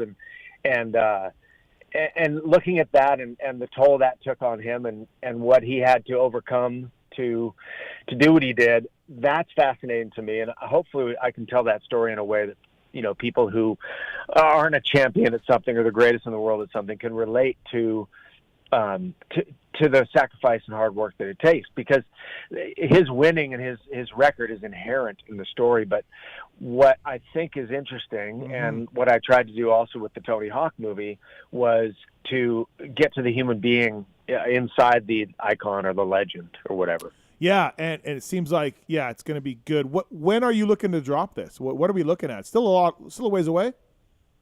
Oh yeah, it's a ways away. We are still shooting.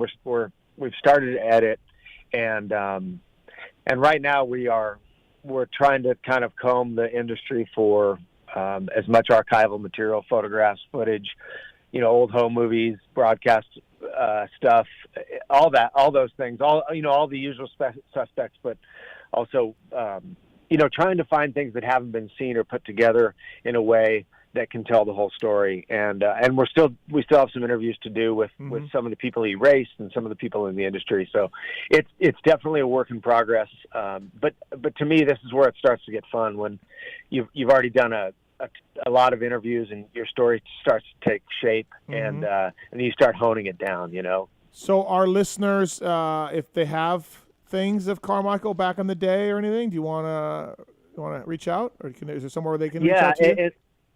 And in fact, I really appreciate the opportunity to come on here, because, it's such an insular sport and an industry, and it seems like everybody in the industry listens to your show. And whenever you're at a race, and I've been going to races for a long time, there's the broadcast footage, but there's also a lot of people down on the floor with cameras and video cameras and that kind of thing. And so I'm putting the word out to anyone and everyone in the industry that either, raced against Ricky as a kid, or had a parent who went to a lot of races and brought a video camera, or had pictures, or even someone who remembers a guy that was, maybe he was a mechanic or maybe he was a semi-driver, but he also took video or whatever. Mm-hmm. So, I'm just putting the word out right now to find all that. And if anyone has anything like that, or even might have a lead to someone who does, and they wanted to send me an email, I would love it. Okay. All right. How do they send you an email?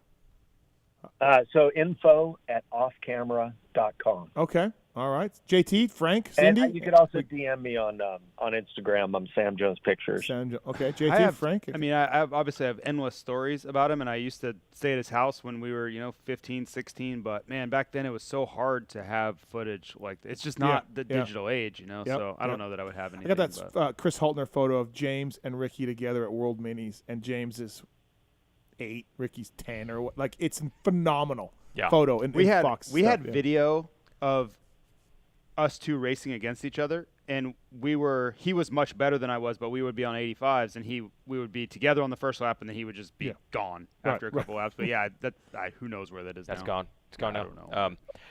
Sam, this is the exact conversation that I want to engender through this. So this is great, and I'd love to see that photo, Steve. And actually, JT, I wanted to put you in the film, but Mathis was like, no. No. Shocking. Shut that down. Shocking. What does he know about Carmichael from Florida being the age he is? It barely even had anything to do with each other, I bet. Hey, Sam, what I was going to say is, and I know you've had some other projects in mind using your love of motocross and the fact that you're able to get projects like this done because you're accomplished in the Hollywood industry. I think people might be listening to this thinking, I might learn something about Carmichael, but it's not just for the audience of this show. This Carmichael doc is a vehicle to expose people to motocross. It's such a fascinating story that hopefully people that didn't really think about motocross. It's same. Tony Hawk's a bigger name than Ricky, but yes, same thing. He transcends skateboarding. Absolutely. People that aren't into skateboarding will watch a Tony Hawk doc. So I'm sure that's part of your vision here to get people interested in dirt bikes through Ricky's story. No, that's a great point, Weege, because I know I have the audience within the industry. Yeah, they're going to check it out. Yeah, but to me, there is, and as I started putting this together, I realized that there's a fascinating story to be told by including the history of motocross and by taking the time to talk about the nuance between supercross and motocross, or between the premier class and the 125s, and between 2-strokes and 4-strokes, and about the fitness and the amount of training these kids do and how early they start. And there is an opportunity here that hasn't been really, I don't think has really been exploited yet, to tell the story of the sport as well. Number one, because it'll give you a greater appreciation and understanding of Ricky, but number two, because I think there's a lot of misconceptions about the sport, and there's nothing people like more than to watch a documentary and get a little educated on it, and then they feel like an insider, and then they want to share it to their friends. And the greatest thing you can have as a filmmaker is to have someone talking about your film saying, hey, you have to see this because I thought it was going to be, dudes doing backflips, with shirts off, and it turns out these guys are like incredible athletes and fierce competitors and all that. So yeah, absolutely. The sport itself is going to be a big character in this film, and as well as, the people that Ricky had to race against and beat. So, we're not just looking for Ricky stuff. There's Jeremy McGrath's story is in here, and James Stewart's story is in here as well. And so, yeah, it's an opportunity for sure to kind of share all of that. Did we get James and Chad yet? I almost don't want to jinx it, but they're on the schedule. Okay. All right. On the schedule with airplane flights. Okay. All right. So Sounds good. Excited about that. Sounds good. What's the so far through your process? And I know a little bit about it. What's an interview that's going to be in the doc that blew your mind so far, or the most interesting one, or the one that you're like, this is I'm putting a bunch of this guy in this doc. Please say me. Yeah, there's a few people, I think, depending on the era they're talking about, or this particular part of Ricky's life that they're in, that are really fascinating. I found his mom really fascinating to talk to. and especially about her philosophy on what it takes and what you have to sacrifice. And I found DV really, really great to talk about because I wasn't aware how many parallels between Ricky and DV in terms of a parent that was really, driving and kind of a love-hate relationship with the sport, and also an ability to put things in context that I don't know. They like when DV speaks, it's a little bit different than your average motocrosser, and so there's been some things like that have been really, really eye-opening. Even talking to Johnny O was really great because you got some more insight into the sort of the building of what it took to build Ricky into what he was and what he was up against that I didn't know. And talking to McGrath was amazing. He's such a great, humble storyteller, and seeing how different he was as a person compared to Ricky really sort of, by hearing Jeremy's story, you understand more about Ricky. So there's a lot of little moments like that are really exciting. So when I did it, I put DV in touch with Sam, and then at some point, a few weeks later, Sam's like, dude, DV's not getting back to me. Like, I don't know what's going on. So I text DV. I'm like, are you going to do this doc, or like, what are you doing? And DV texted back, I don't know who this guy is. Yeah, I don't know who this guy is. I don't know if he's legit. I don't know anything about him, and I don't want to do some, shitty documentary or something. And I go, DV, no, the guy's done this and this. Yeah. And like, make time for this guy. Yeah, and then he did. And then next thing you know, he did. But he was not having it at first. He was not having Sam's texts at first. But is there anything DV's having? I don't think DV's having anything. That's a good point. Having nothing. Exactly. But they don't know shit. Right. Sam, you hit on it. I talked to you pretty early in this process, and again, back to the what would interest someone from the human side, even if you don't like dirt bikes. This thing we take for granted. We all know Meanie Genie. Yep. You lived it, JT. I did. Yes. We just think of it as like, oh yeah, it was Carmichael's mom, and I had never thought of it this way until you said it to me. You're like, how unique is that? You would assume it's the dad for most athletes. Maybe they played, maybe they rode, whatever it is. And I had not thought of, wow, that is a really unique story, that it was the mom. That's so wild. And I never even thought of it that way. A caring, nurturing mom, right? No, it was the gnarly one. Yeah. Yes. So that's a really cool story to tell that I had taken for granted. Yep. Yeah, for sure. And she's such a unique individual. And I kind of wanted to get into her background and what kind of upbringing she had and the circumstances to marrying Big Rick and stuff, because I felt like that all contributed to the way she was with Ricky. And I don't want to reveal all of it, but suffice to say, she was so invested in Ricky from the day he was born and so connected to him that it was like no other relationship. That, I mean, Todd Marinovich and his dad comes to mind, but not the abusive stuff, obviously, but someone who's so invested in their son and so determined to be a student of the sport. That's the amazing thing about his mom, is that she never rode bikes, and she became, she had the instincts and the observational powers to become this incredible coach in this sport without any time on a bike at all. And to me, that is fascinating, that the person that happened to be his mom had the ability to go out on track and just instinctually come up with drills and come up with, methods to keep Ricky progressing. And we take that for granted as well. But it's pretty circumstantial that happened the way it did with her. Well, JT, what we do too. All three of us know. To be on Ricky's level, to do what he did, to do what Ryan Villapoto did, or Ryan Dungey did, and any of these guys, almost like Sam said, post McGrath. Jeremy's upbringing, much different, much more, less structured. But Ricky on all the greats, it's a lonely life. It's a life you give up a lot of sacrifices for. And yeah, there's money, and yeah, there's fame.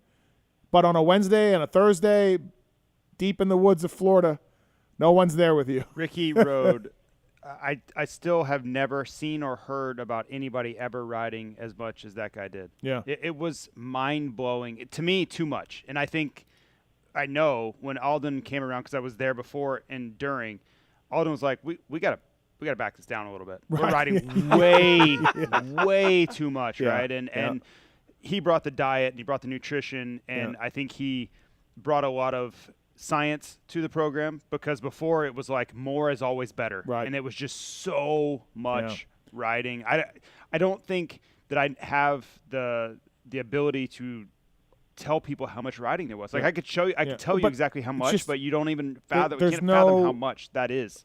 There's no outside interests when you're Ricky Carmichael or Ryan Villapoto or these guys. And I think nothing. I think there is this misconception too with Ricky that he was like, "Yep, I'm just going to keep motoing and I'm going to kill these guys and I'm going to be so dominant." No. Maybe later once he matured into an adult, but when he was, 14, 15, 16, 17, 18, it was kicking and screaming and whining and yelling at his mom, and I don't want to ride anymore. I've ridden enough. How many more 40-minute motos do I have to do today? Mm-hmm. It was so much back and forth and arguing. In the end, he did the work. Yeah. And Jeannie was always later on like, yeah, he did argue and whatever, but in the end, he did it.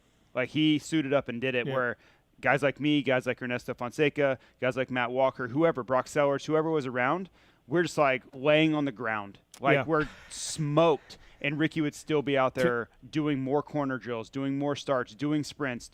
We went there for a week, remember? You and Red Dog went there for a week, and then Timmy tells a story of jogging with him, and Mom's like, "You guys go for a jog." Yogi, Timmy, and Ricky. I was there. And Ricky runs off into the trees. Yeah. And waits. Hides. Doesn't do the jog.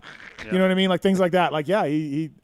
But what a champion he became from all that. Yeah. And the Chad Watts stories of working on practice bikes. Yeah. And once Ricky became an adult, he took on the work ethic that Jeannie instilled in him. Yeah. And it wasn't so much pushback at that point. But early on, man, if anybody thinks like at 16 he was just like, yeah, man, I'm just bring on more work. No. Yeah. That was not what he was about at that time in his life. Yeah. And JT, I think that's you nailed it right there, because I think that one thing that has to happen for a boy to, make that transition to a professional is that whatever the voice is of the parents or the coach or whoever the motivating person is, that voice, you have to it has to become your own voice.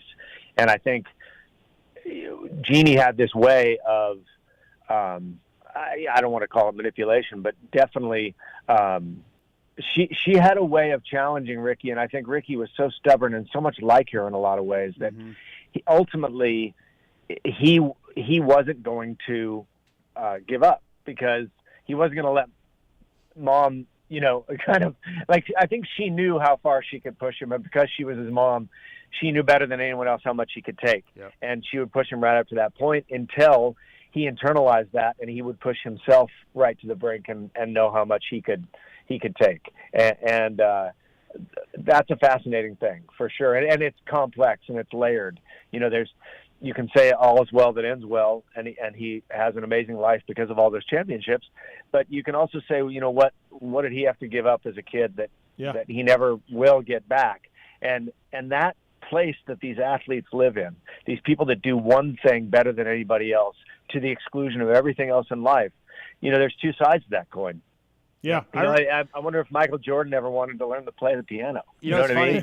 I mean? It's funny. I remember being about 15 and getting ready for Loretta's being up there, and she would be just hammering him about how Shea Bentley and Robbie Horton were going to smoke him at Loretta's, and you better do more laps. Those guys are going to kick your butt at Loretta's. And he would just be like, they're not. Like, the biggest argument we've ever seen. And the then Reverend Robbie Horton is coming. Well, and then flash forward 5 years, and it would be the same conversation, but it would be Stefan Roncada or whoever. It was the same conversation, though, all the time. And he's like, they're not going to. And it's funny how that dynamic never changed, but the target and the enemy did. Yeah. It's going to be fascinating, Sam, to see this. And I urge people to check. Well, Weege. Sam, can we get Weege a copy of the HBO Tony Hawk doc? Because he won't pay for HBO. There's no way. That is true. I would not. So, how do we get Weege?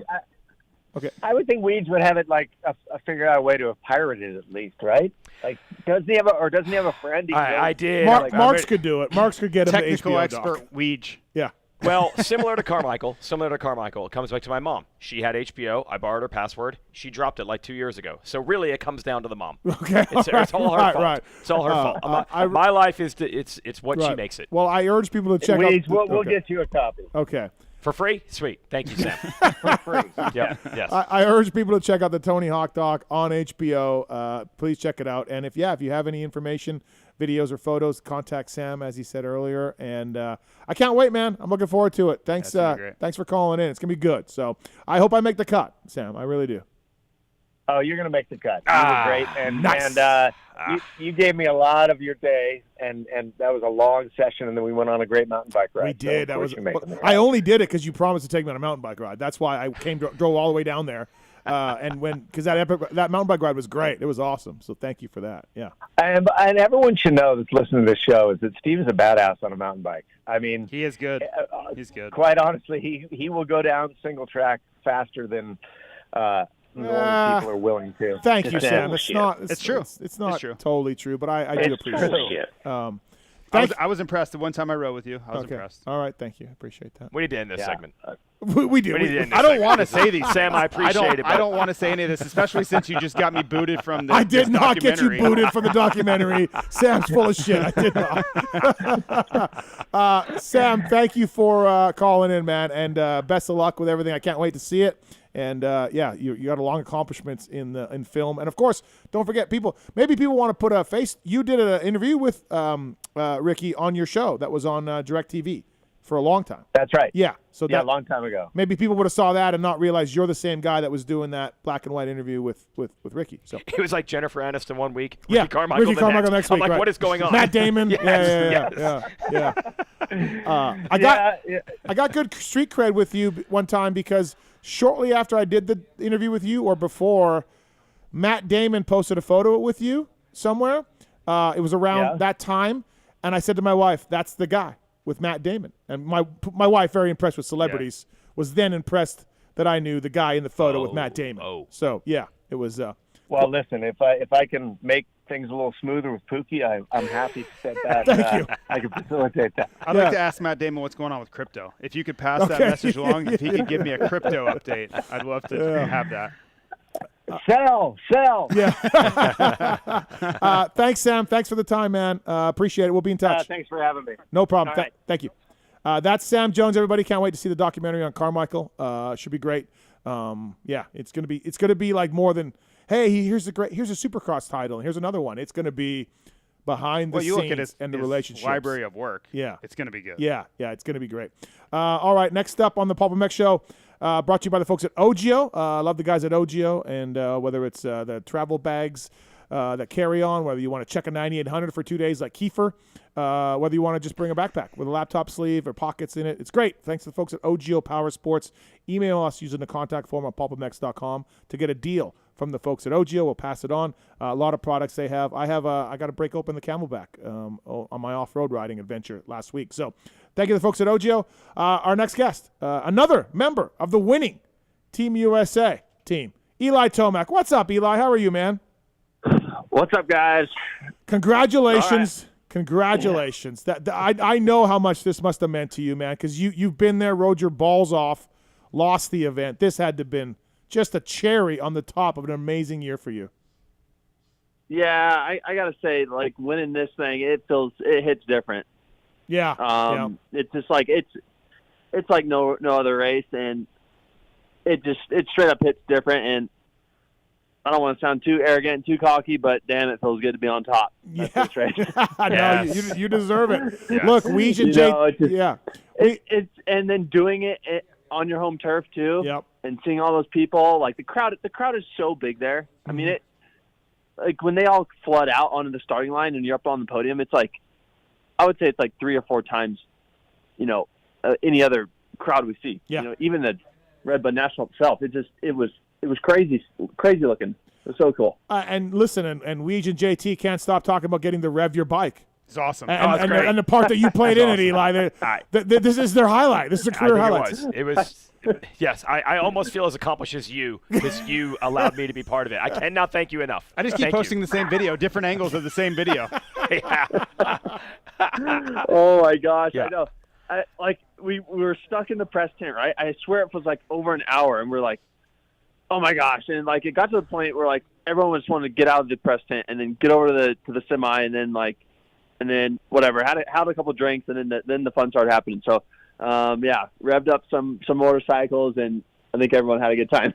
Yeah, and for me, looked like you were. Yeah, for me personally, like revving the bike was all that fun. But honestly, to see you and let's be honest, like you're a pretty intense guy most of the time at the races, which you should be. But to see you be able to have that look of relief and joy on your face, to me, that was really cool because I know how seriously you take the races, and I know how much this race weighs on you guys. And we talked to Chase Sexton earlier, how nervous he was, and you could see it. Like it was everybody that was there could see what it meant to you because of how happy you guys were, right? And that to me, that was awesome to see. Yeah, it was that, man. We were just letting it out, and the whole week it was. I mean, I had some nerves, but I was confident, and I was confident just from our series, our national series, and I was confident with where our speed was and our fitness. When I say we, like me and Chase, and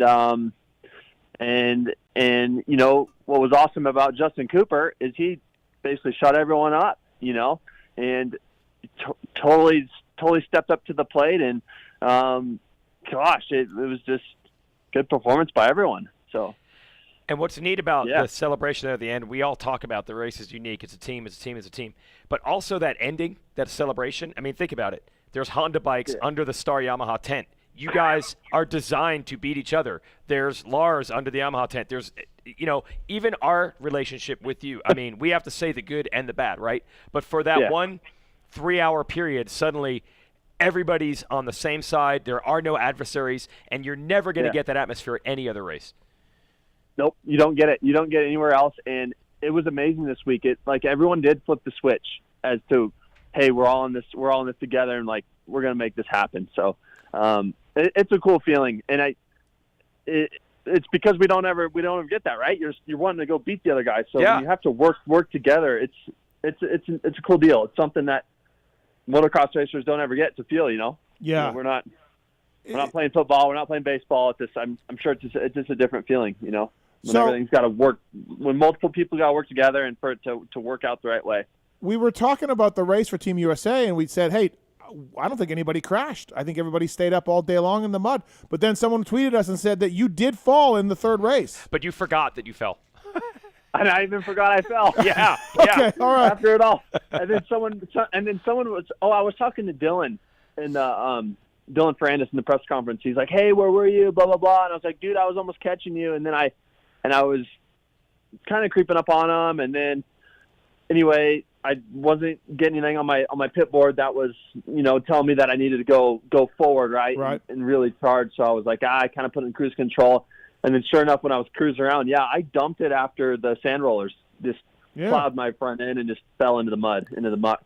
Well, about the worst thing all happened to you all weekend was right there. Yeah, that was about it. It was right there. At that point, I wasn't getting any messages on my board like that I need to go forward, and I knew we were in a good spot. So, that was the only thing that was kind of squirrely, but it didn't really matter. And we've seen this before. You guys had a great Saturday. Everything was looking good. The weather came, and things go to shit in the past at times when the weather went. But all three of you guys, the track wasn't as bad as 2018, but it wasn't great. I was impressed that everyone rose to the occasion, and the results, dry or wet, I think they might have been better dry, but they were pretty damn good in the wet. I think all you guys were like, yeah, we don't even care. We can still do this. I like that. That's impressive. Straight up, I was a little bit nervous about it. Waking up Sunday morning, I'm just like, you got to be kidding me, because I felt like after Saturday, I'm like, we have the advantage. We're gonna work these guys, and I wake up Saturday, I'm just like, are you serious? But yeah, we all rose to the occasion, and it's like it didn't matter. It was unfortunate, I think, for some of the racing. A lot of the track turned from being 30 feet wide to 10 feet wide, so you lose some passing opportunity. But it was okay for what it gave us. We all felt that same way, and I don't know if you can detect this, but we were trying to analyze the crowd. It didn't even seem as wild on Sunday as they did on Friday and Saturday. Now, we had a caller call in earlier and say that's because they were partying for 48 hours, and by Saturday night they were exhausted. But I also feel that everyone had this vision of 2018, and by 9 a.m. Sunday they were like, oh, no, oh, no, oh, no. Yeah. And that's why I give you credit. I mentioned you after the race. I feel like that first moto hole shot was like, this is going to be different this time. That was so key to me to be like, this is not going to be a disaster. If Eli gets the hole shot, we're good. Yeah. Right. Yeah. Right. Yeah. Yep. That was a big deal. And then, getting out in the front of that one, getting that first moto win, and even for that start, to be straight up again, I wasn't super confident myself for how my qualifying start was. Mm-hmm. They're great. I swear has more traction than our great in Supercross. So I wasn't used to it. Like I had to go. They have this practice. They have a practice grade actually. The GP guys. So I went over there and I had to do a bunch of starts to actually pick up my revs and like change my technique. And thankfully, I was better, for Sunday with that, because Saturday I totally bogged my bike and got totally smoked by Prado. He was outside of me in that qualifying race. Yeah, can I just say about the only time I'm like, what's going on here is the first 10 minutes on Saturday, Eli. The first 10 minutes, I'm like, he's not really moving forward. Yeah, it's not happening. And the Saturday race, it was, because we were first moto, it was wet. Oh, okay. Who knows? Maybe I was being a little careful, which I was. And then once the track got more broke in, then I could start pushing and attacking. Then we saw a few lap times and we're like, okay, he's good. Yeah. And so then I came around. I was on the broadcast with Paul, and I said, okay, you can see he's not putting a lot of intensity into his riding here. And you could see they had watered the track, and I'm like, if we get to pass halfway and he's not starting to build momentum and start to ramp this up, I'm going to get nervous myself. But you could see your riding start to change as the track came in, and then you just started blowing through guys. I'm like, well, there's the Eli Tomac I just watched for 3 months straight. And then were you like, who's Yago? Who's this Yago guy? I don't know. Dude, he was on it. Yeah. I know. I was totally impressed by him. I mean, impressed by all of them, as usual. Yeah. You can't underestimate anyone. And to be honest, I don't study the GP guys a lot. I probably should more. But I've learned you can't underestimate any of them, at any time. And then plus for Donations, it seems like someone always steps up outside of their normal performance in their GPs, So, Weege, has there been a better team switch in our sports history? Maybe RJ, than Eli Tomac going from. Look, Kawasaki was great. He won a lot of races, a lot of championships. But this year, going to Yamaha. Sorry, Yamaha, for Eli. I think we have to take all the 1980s Honda switches out because the bike was like a 20% boost for everyone to get on it. So taking that ridiculous, mid-80s Honda is just so far ahead of everybody. But here's the thing, Eli. It's not just results and titles. I even feel like, I don't know, maybe you wouldn't even want to race anymore. You might not have been racing this year. Probably wouldn't have done Donations. And you seem so happy at the races. So even taking the results out, I just feel like we got this whole renaissance of you enjoying the sport. And I think the fans enjoy you because they can tell how much you're enjoying being there. Yep, I think it's coming around. Yeah. I mean, you pretty much said it all. I mean, I've gotten better results. I'm enjoying it for what I'm doing, and it's almost too good to be true. So after you check that box in 2020, you win that Supercross title, and then the Nationals that year just ended up being a disaster. The mud races at Loretta's and all that, and it was a short series. You were coming on. If we had 3 more rounds, who knows? But that ends up being a disaster of a series. And then the next year, you don't defend a Supercross title. I mean, I don't know. Has anyone ever asked you this? Did you at any point think, I don't know, maybe I'm done? Did that ever cross your mind? Like, I'll retire. I'm good. I won that Supercross title. Retiring? Yeah. Because the Supercross title, I'm sure, was a massive box to check. Yeah. I mean, I knew in my head that I already got the Supercross championship was nice. I had multiple MX titles. But retiring, I was never in the mental space to say I was done. So I think I was going to make a switch, Mm-hmm. Yeah. I mean,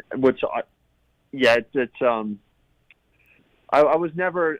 I wouldn't say I was done ever. Like for some reason, I wanted more, and I don't know what it is. I guess it's being a racer. You want more. And I don't know if you know this, but we had Ryan Villapoto do our show as the TV analyst at Washougal, and he said, now looking back, because of what he's seen from you, he's like, that's the one thing I wish I had tried. I knew I was burned out. I knew I was done. But I really look back, and it was not like because Cowie was bad. It's just like I wish I had tried something different. Ryan's looked back now and has said that because of what he saw from you this year. It's pretty cool. Yeah. Yep. Yeah. What was he going to do? Yeah, win more Supercross titles in a row if you're RV? I mean, I know he did say it. I was there when. I know. Yeah, but that wouldn't be bad. He was unstoppable. Yes. Eli, it was pretty cool to have you win it finally on home soil. Everything else, I guess. Now, I forgot my question. Now it's back. Third moto, Eli. We had Sexton on earlier. He took the inside gate for the third moto. Were you involved in that process? Did you suggest it? Were you okay with it? Did you guys flip a coin? Did you guys do paper, rock, scissors? What was the decision behind the gate selection in the third race? Gate selection third race was pretty quick and easy. I was like, or actually Roger came up and he's like, "Are you good with Chase on the inside?" I'm like, "Yep, that's fine." Oh, okay. There we go. I'm pretty sure it was Roger. I don't exactly remember. All I know is it was a super easy decision on whenever it came up, right? The question. And I'm like, "Yeah, Chase, you take inside. I just got a holy there on the outside of Moto 1. I know I'm going to be by that doghouse again. I'm comfortable with it." And then for the start itself, I went in a little bit wide, probably didn't get quite the jump that I had in the first moto, and then I was kind of stuck out in the mud, like on the berm, and I got passed by a couple of guys, and then going into turn 2, Gertz actually fell, and I almost got caught up in his bike. It was super sketchy, but snuck around, and then that's why I was kind of buried in that one too. I thought that was a really big benefit to the U.S. is that you were comfortable in those middle gates, which I think you used those gates for the national as well. Yeah, I did. And so you could give that inside, and it wasn't a disadvantage. You were more comfortable there anyway. So, yeah, great. Cooper go inside, Chase go inside, because I want to go here anyway. Don't waste it on me. Yeah. To me, that's a huge benefit to Team USA there. It was, and that's the benefit of qualifying P1, right, is your second place guy is still inside the doghouse. Yep. So that was a big deal. I missed it on the broadcast, but did the Canadian rider give you any trouble in that third race? Just anything Canadian guy? Did we? No, but they was Canada there? Eli, do you remember the Canadian guy just maybe challenge you a little bit at all? Anything? I'm trying to think. I don't think so.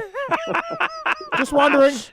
We're looking for small victories. So if Eli would have came on the PulpMX show on Monday night and said, the one guy that really gave me a lot of trouble was that Wright kid, we could have just hung that on our mantle. We could have made ourselves a little plaque that said, Tomac said Wright gave him trouble, and made a plaque of that. But nope. Steve's been looking for a silver lining for 20 years. Yeah. He hasn't found one yet. Yeah. I will say something. What I don't like about the GP is there's hardly any blue flags going around the track. And in the qualifying moto on Saturday, I don't know, I was making a pass on, trying to make a pass, I think it was Sewer. And I went up to the tabletop, I guess, before, I don't even know what, it's like that big catcher's mitt sweeper turn. But I went outside, tried to rail him on the 90 before the table, and then there was a guy that wasn't even jumping that tabletop in the way. Yeah, there's some guys from sketchy checkup. Like there were some slow. Some of the guys from whether it's Morocco or Team Israel or some of those Iceland guys, might have been the worst. They're not guys, really even a professional level. It's always a challenge on Saturdays with that stuff. We got some phone calls for you, Eli, here from some fans, Team USA fans. First up is Dan. Dan, welcome to the Pulp Show. What's your question for Eli Tomac? Hey, I just want to say congratulations for a great year, Eli. I was there for the closing ceremonies, and what did you think when they played the national anthem, when the crowd started singing? I saw you up there kind of nodding your head. I thought that was really cool, very symbolic. Oh, there's nothing like it, and and then being on top of the step, right, when they play your country's anthem. Every time we're up there at previous ones, it was always a different country, but nothing like it.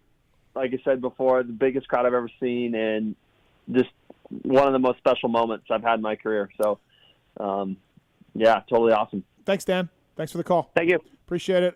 Jesse's on 3. Jesse, go ahead. What's your question for Eli Tomac? Yeah, guys, thanks for taking my call. I actually had 2 quick questions, and then I'll just hang up and listen. My first question, Eli, I know your contract is SX only for next year, but I know since you signed your contract, they also there was the Super Motocross announcement. So I'm wondering if a chance to win another title, and not to mention the $10 million purse at all, is it all might change your calculus as far as your plans for next year? And then second question. Jeffrey Hurlings was on a podcast, which I won't mention by name out of respect for Steve. Oh, I don't care. What do I care? Gypsy Tales. Yeah, go ahead. All right. Several months back, and I'm sure you've heard, but, he mentioned that he would love for you guys to race just with you two on the line at a track like Southwick. I guess since you guys are 1-1 on dry racetracks without any championships on the line.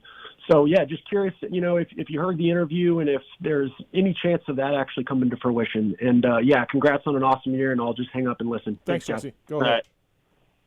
Question 1, for now, I'm only signed to Supercross, so that's what I've got going on. The Super Motocross thing is enticing, but it also means I would have to commit to the whole series, whole year again. And then for the hurling thing, it sounds cool, but the likelihood of it actually happening while we're both, actively racing it's not going to happen. I wouldn't think. It would maybe happen like a year after or something. Who knows? If we could pull something off, it'd be kind of cool, but it's not going to happen like right now. Well, the thing, I saw that going around, and it said, for $100,000 you'd rate the winner, and I'm like, well, he could just win a national and get $100,000. Make it $10 million, and right, like what? Like the money for you to drag yourself, like it'd be a lot more $100,000. I know for everyone in the room here, $100,000 sounds awesome for a level of guy like Eli Hurlings. To bring Jeffrey from Europe to get it's it's not like Eli's like, I just won St. Louis and got $100,000. So whatever. Yeah. $100 million? Would you consider it for $100 million? Well, of course. Okay. We'll start the GoFundMe. $100 million. $100 million. You can't think of a lot of things I won't do. It's on. It's on. $100 million. Yeah. That's all we need. Yeah, exactly. That's all we need. Go ahead. Eli Tomac on the show, brought to you by the folks at OGO Power Sports. Please check them out. Bags for travel, bags for your gear, the rig bag, and so on and so forth. So Eli, we were just talking to Chase. And, he's going to take a week off, and then he'll be back in testing Soupy next week. You've got Wales coming up for the World Supercross. So when do you start getting ready for that? Are you taking any time off this week? Well, here's the deal. Yeah, apparently I'm just a racer now, not a practicer. So I'll just do. I've done couple days of Supercross, and then I just. Yeah, man, that's coming fast. I have to get on the plane. Not this Thursday, but I know. Yeah. I know. So yeah, I'm straight into it, but I don't know. I'm not really burnt out or fried, so I'm fine with it. Like I want to go race. Yeah. You'll do Wales. You'll do Bercy, right? You're locked in for Paris. Yep. So I'm excited to go back to Bercy.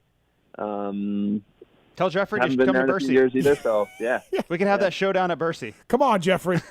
Oh yeah, we could. We could do Super Bowl right there. Yeah, there you go. Super Bowl. Yeah, okay. Fantastic. Any other questions for Eli Tomac before we let him go? I think he's done enough. Yeah. He was in that press conference for so long. Eli, he was in the press conference for so long that I didn't get a chance to talk to him, and I'm like, you know what?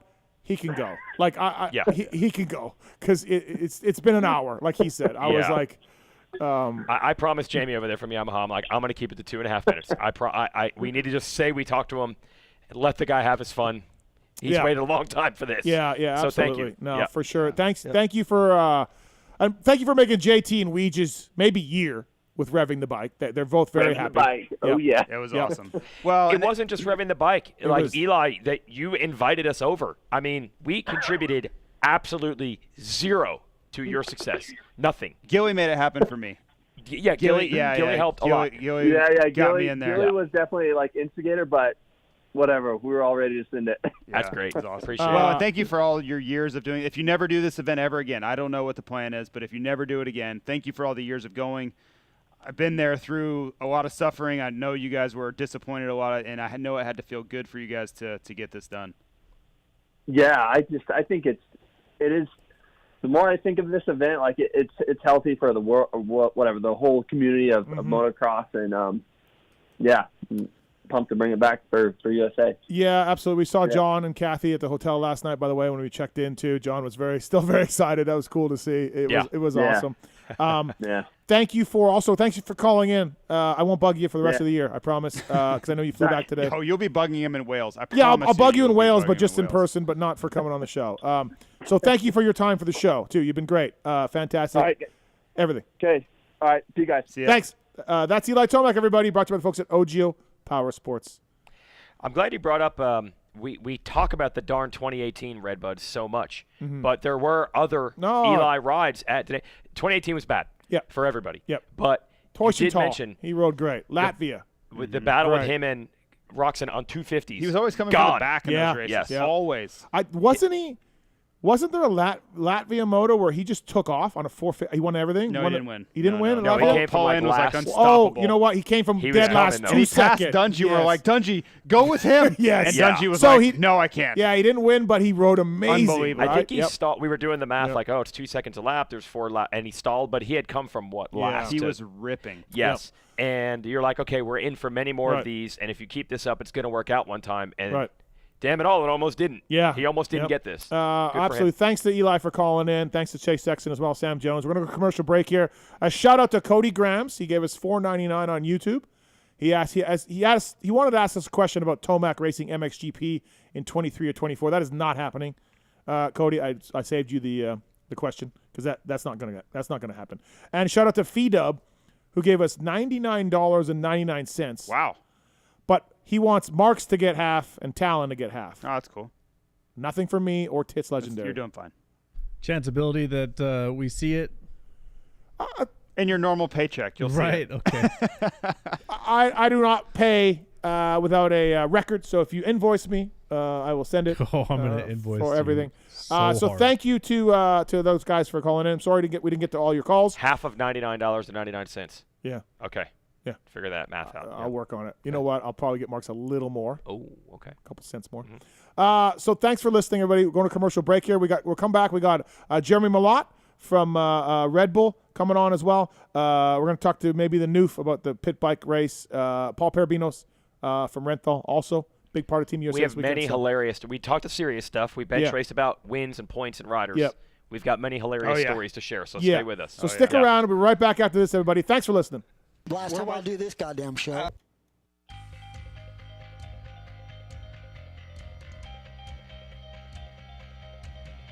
At motorsport.com, our ride started in 1999 with a commitment to making your next ride your best ride. We take pride in having a huge selection of gear, accessories, and OEM parts for moto, street, off-road, ATV, and UTV. Riding is what connects us and makes us a family. From the track to the trail, tarmac to open roads, we're all connected because we ride. And that's what motorsport.com is all about. We've got your back. Our unrivaled and dedicated team of gearheads are willing to go that extra mile. No gimmicks, just high quality parts, the best customer service in the industry, and free shipping on all orders over $79. Our passion at motorsport.com is to ensure your next ride is your best ride. This is our invitation to you, from riders for riders. Visit us at motorsport.com.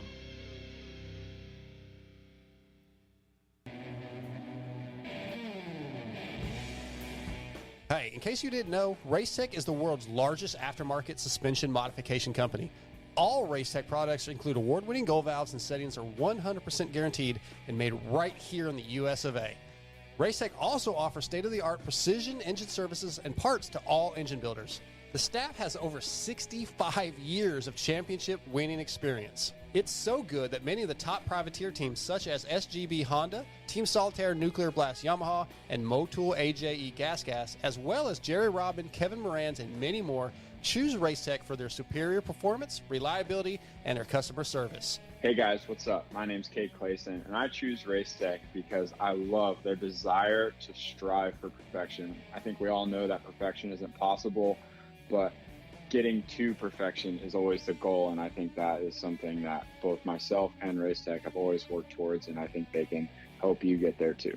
Hey guys, this is Alex Ray. I use Racetech components in my SGD suspension and also the Racetech engine. The reason I like it is just because the engine's super reliable, tons of torque, and also on the suspension side, it just gives it that plush, nice feeling. Hey, it's your boys over at Team Solitaire. If you don't run Racetech, here's what you do. Put your hands behind your back and run your face into a f***ing wall. Racetech.com. What's up, guys? This is Kevin Moranz, and I choose Racetech because of their convenience of having Racetech centers all around the United States. Obviously, within my Decker Performance suspension, works really well. They're very high-quality performance products. Definitely check them out. Hey, guys, this is Jerry Robin, and I choose Racetech because the reliable motors, good power, good suspension, and obviously it's great people around, and I've been there for a long time, and they're awesome. Visit racetech.com and use code PULP22 to save.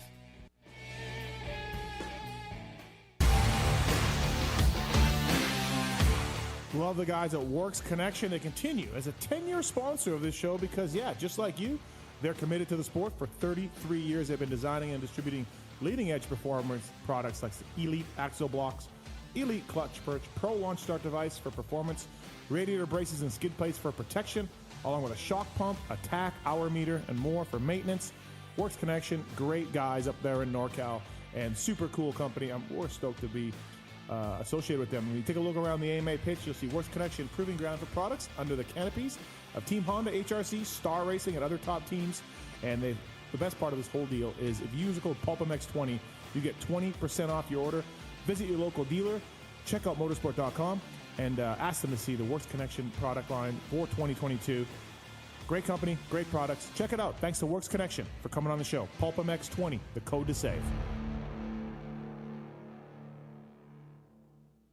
With 80 years of experience manufacturing power sports pistons right here in the USA, Wiseco has evolved into a full range of performance components for dirt bikes and other power sports machines. Whether you ride a two-stroke or a four-stroke, Wiseco has a variety of pistons, from reliable forged replacements to the performance-focused Racer Elite series. Wiseco has recently expanded our Racer Elite line with SX and MX proven USA-made connecting rods. Now adding to the Garage Buddy rebuild kits, clutch and valve train components, and our CV4 thermal protection line, this makes Wiseco your single-stop performance name. Visit your favorite online or local dealer or wiseco.com to find products for your machine. Maxima Racing Oils was created for world-class racers who challenge the limits of possibility. Their demands on equipment drive us to look beyond conventional ideas and to exceed industry standards. It's in our DNA to identify problems, formulate solutions, and execute at the highest levels of competition. Case in point, the championship-winning Factory Kawasaki race team, longtime Maxima partners who extensively use Maxima throughout the bike. Maxima's USA-made products exceed JSO requirements and can be used in all motorcycle brands: Kawasaki, Honda, Yamaha, Suzuki, KTM, Husqvarna, and more. Maxima Racing Oils. Experience the difference. Visit MaximaUSA.com for more information.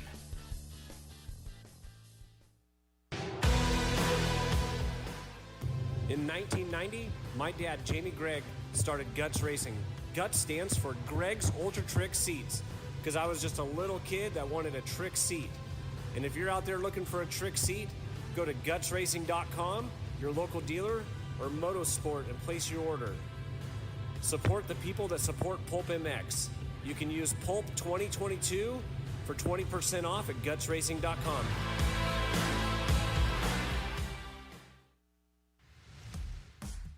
FMF Racing is proud to celebrate over 45 years of fun, building every FMF exhaust right here in the USA. Owner and founder Don Emler may have started FMF Racing in his garage 45 years ago, but Don is still hands-on in our 100,000 square foot state-of-the-art manufacturing facility in Southern California. FMF's goal?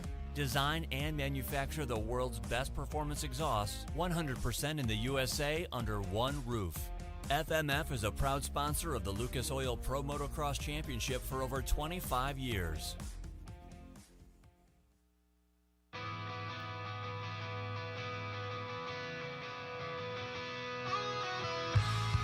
Hi, it's Tomac superfan Dylan here. The only thing I love more than seeing Eli win. Whoa, wait, Dylan. Sorry to cut you off like Steve does his callers and guests, but a lot has changed. Similar to your favorite rider being on a new team, the new Michelin Starcross 6 tire range provides significantly improved performance and durability. Designed to win. The new Michelin Starcross 6 tire range offers up to 16% more traction when new and up to 19% more traction when worn in comparison to the previous generation. This means consumers will not only benefit from improved performance on their first few rides, but that this performance increase will continue throughout the extended life of the tire. Michelin is a legendary innovator in motorcycle tire technology, and thanks to Michelin silica technology, the Michelin Starcross 6 tire range provides up to 11% more durability than the previous generation. This means consumers will enjoy the significantly improved performance throughout the increased life of the tire. Take it from me, as I too have to buy my own tires, this added value is great news. The new Michelin Starcross 6 tire range is available in 6 versions, specifically sand, mud, medium soft, medium hard, and hard versions, with the naming designation corresponding to the type of terrains and conditions where the tires were designed to win. Another innovation is the Michelin adaptive design, with specific positioning of the tread blocks in 3 zones: central, intermediate, and lateral zones, with the single goal to offer exceptional grip for the front tire and exceptional grip, traction, and longevity for the rear. To learn more about the new Michelin Starcross 6 tire line and all the quality products that Michelin offers for motorcycle segments that Steve cares nothing about, visit michelinman.com/motorcycle, and then visit your local dealer or online retailer to choose Michelin product to maximize your riding experiences. Also, make sure to follow at Michelin Motorcycle on Instagram and Facebook.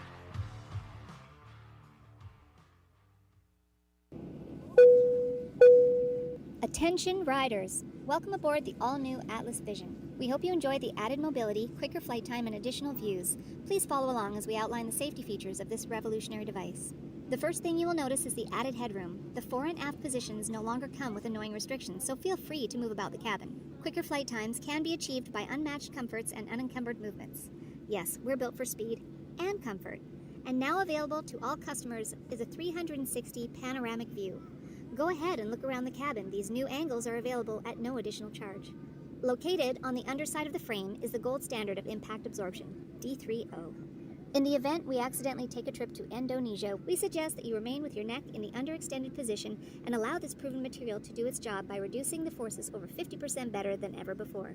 Although the Atlas Vision will not be noticeable, it will be there when you need it. If you are riding with a child or someone who requires assistance, secure your vision first, and then assist the other person with a Prodigy, Tyke, or Brole. We ask that you keep your brace on until your moto is finished. We remind you that Atlas makes flexible neck protection. Tampering with, disabling, or destroying the product is prohibited by the limited lifetime warranty. You will find this and all other safety information in the user manual located online at atlasbrace.com. At this time, we ask that you remain standing with throttles in the wide open position with your elbows up and hips fully unlocked, whatever that means. On behalf of the captain and entire crew, thank you for flying Atlas Vision. Enjoy the views. For over 30 years, DecalWorks has led the industry in quality and customer service by offering the best custom motocross graphics, plastics, seat covers, and rider ID products. DecalWorks is officially licensed with Honda, Kawasaki, Yamaha, Suzuki, KTM, Husqvarna, and GasGas. Their expert staff will go above and beyond to make sure your questions are answered. DecalWorks is a proud sponsor of Red Bull KTM Factory Racing and the Rockstar Energy Husqvarna Factory Off-Road Team. Visit decalmx.com and be sure to use promo code PulpMX at checkout. Quality, service, and knowledge is what makes DecalWorks stand out. DecalWorks, #1 for many reasons.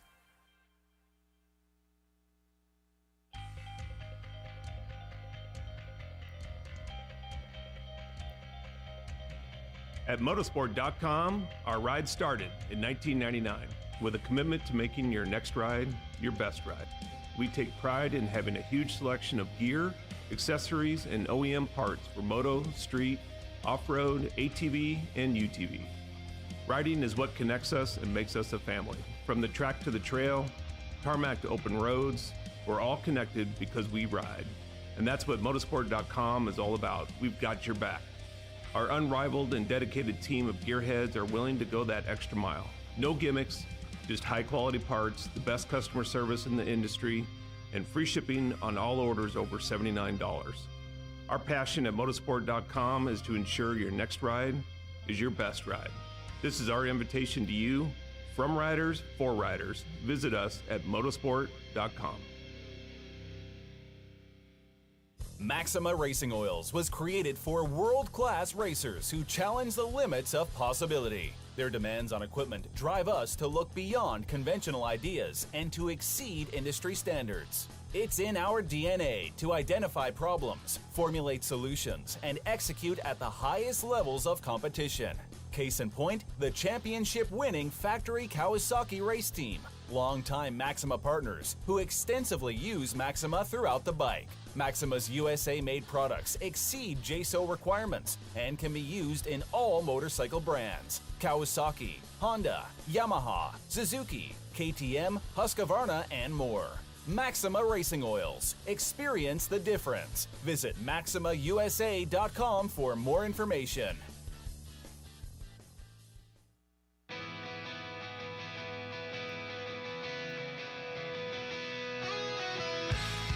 Hi, it's Tomac superfan Dylan here. The only thing I love more than seeing Eli win... Whoa, wait, Dylan. Sorry to cut you off like Steve does his callers and guests, but a lot has changed. Similar to your favorite rider being on a new team, the new Michelin Starcross 6 tire range provides significantly improved performance and durability. Designed to win. The new Michelin Starcross 6 tire range offers up to 16% more traction when new and up to 19% more traction when worn in comparison to the previous generation.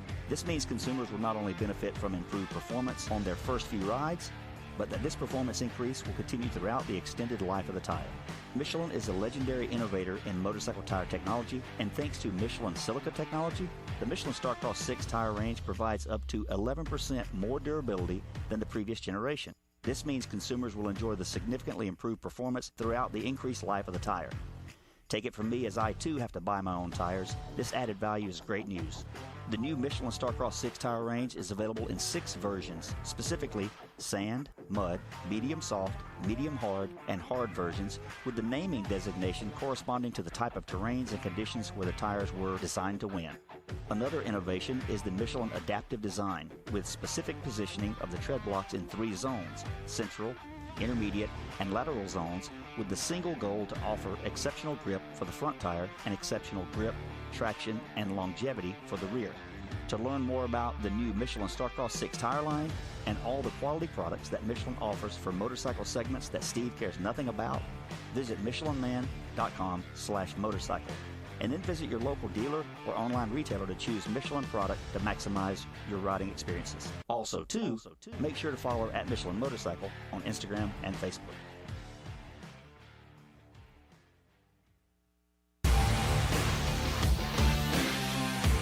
Love the guys at Works Connection. They continue as a 10-year sponsor of this show because, just like you, they're committed to the sport. For 33 years, they've been designing and distributing leading-edge performance products like the Elite Axle Blocks, Elite Clutch Perch, Pro Launch Start Device for performance, radiator braces and skid plates for protection, along with a shock pump, a tack, hour meter, and more for maintenance.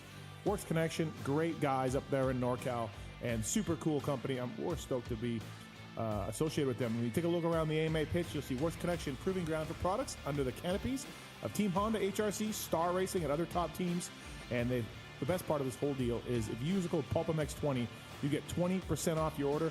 Visit your local dealer, check out motorsport.com, and ask them to see the Works Connection product line for 2022. Great company, great products. Check it out. Thanks to Works Connection for coming on the show. PulpMX20, the code to save.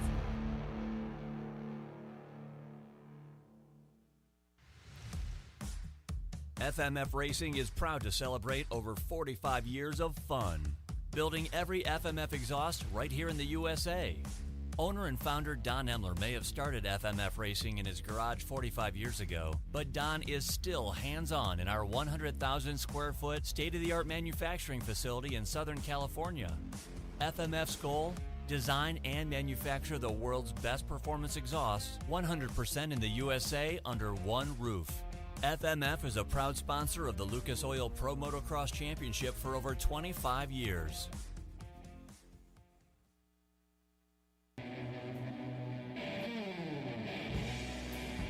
Hey, in case you didn't know, Racetech is the world's largest aftermarket suspension modification company. All Racetech products include award-winning gold valves and settings are 100% guaranteed and made right here in the US of A. Racetech also offers state-of-the-art precision engine services and parts to all engine builders. The staff has over 65 years of championship winning experience. It's so good that many of the top privateer teams such as SGB Honda, Team Solitaire Nuclear Blast Yamaha, and Motul AJE Gas, as well as Jerry Robin, Kevin Moran's, and many more, choose Racetech for their superior performance, reliability, and their customer service. Hey guys, what's up? My name's Kate Clayson, and I choose Racetech because I love their desire to strive for perfection. I think we all know that perfection isn't possible, but getting to perfection is always the goal, and I think that is something that both myself and Racetech have always worked towards, and I think they can help you get there too. Hey guys, this is Alex Ray. I use Racetech components in my SGD suspension and also the Racetech engine. The reason I like it is just because the engine's super reliable, tons of torque, and also on the suspension side, it just gives it that plush, nice feeling. Hey, it's your boys over at Team Solitaire. If you don't run Racetech, here's what you do. Put your hands behind your back and run your face into a f***ing wall. Racetech.com. What's up, guys? This is Kevin Moran's, and I choose Racetech because of their convenience of having Racetech centers all around the United States. Obviously, within my Decker Performance suspension, works really well. They're very high-quality performance products.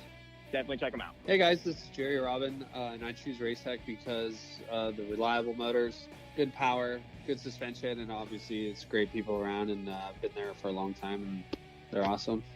Visit Racetech.com and use code PULP22 to save.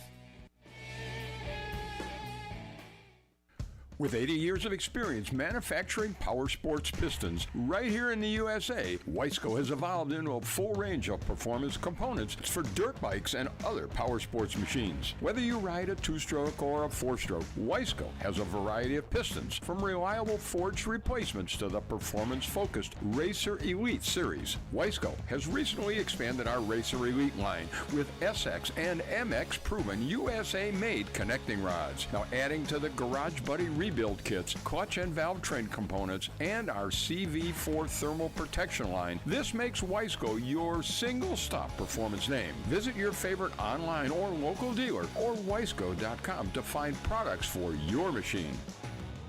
For over 30 years, DecalWorks has led the industry in quality and customer service by offering the best custom motocross graphics, plastics, seat covers, and rider ID products. DecalWorks is officially licensed with Honda, Kawasaki, Yamaha, Suzuki, KTM, Husqvarna, and Gas. Their expert staff will go above and beyond to make sure your questions are answered. DecalWorks is a proud sponsor of Red Bull KTM Factory Racing and the Rockstar Energy Husqvarna Factory Off-Road Team. Visit DecalMX.com and be sure to use promo code PulpMX at checkout. Quality, service, and knowledge is what makes DecalWorks stand out. DecalWorks, #1 for many reasons.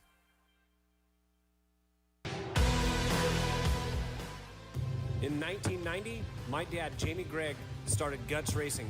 Guts stands for Greg's Ultra Trick Seats, because I was just a little kid that wanted a trick seat. And if you're out there looking for a trick seat, go to gutsracing.com, your local dealer, or Motosport, and place your order. Support the people that support PulpMX. You can use Pulp 2022 for 20% off at gutsracing.com.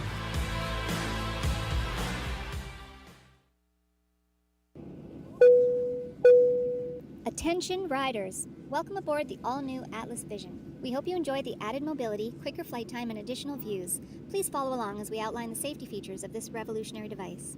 The first thing you will notice is the added headroom. The fore and aft positions no longer come with annoying restrictions, so feel free to move about the cabin. Quicker flight times can be achieved by unmatched comforts and unencumbered movements.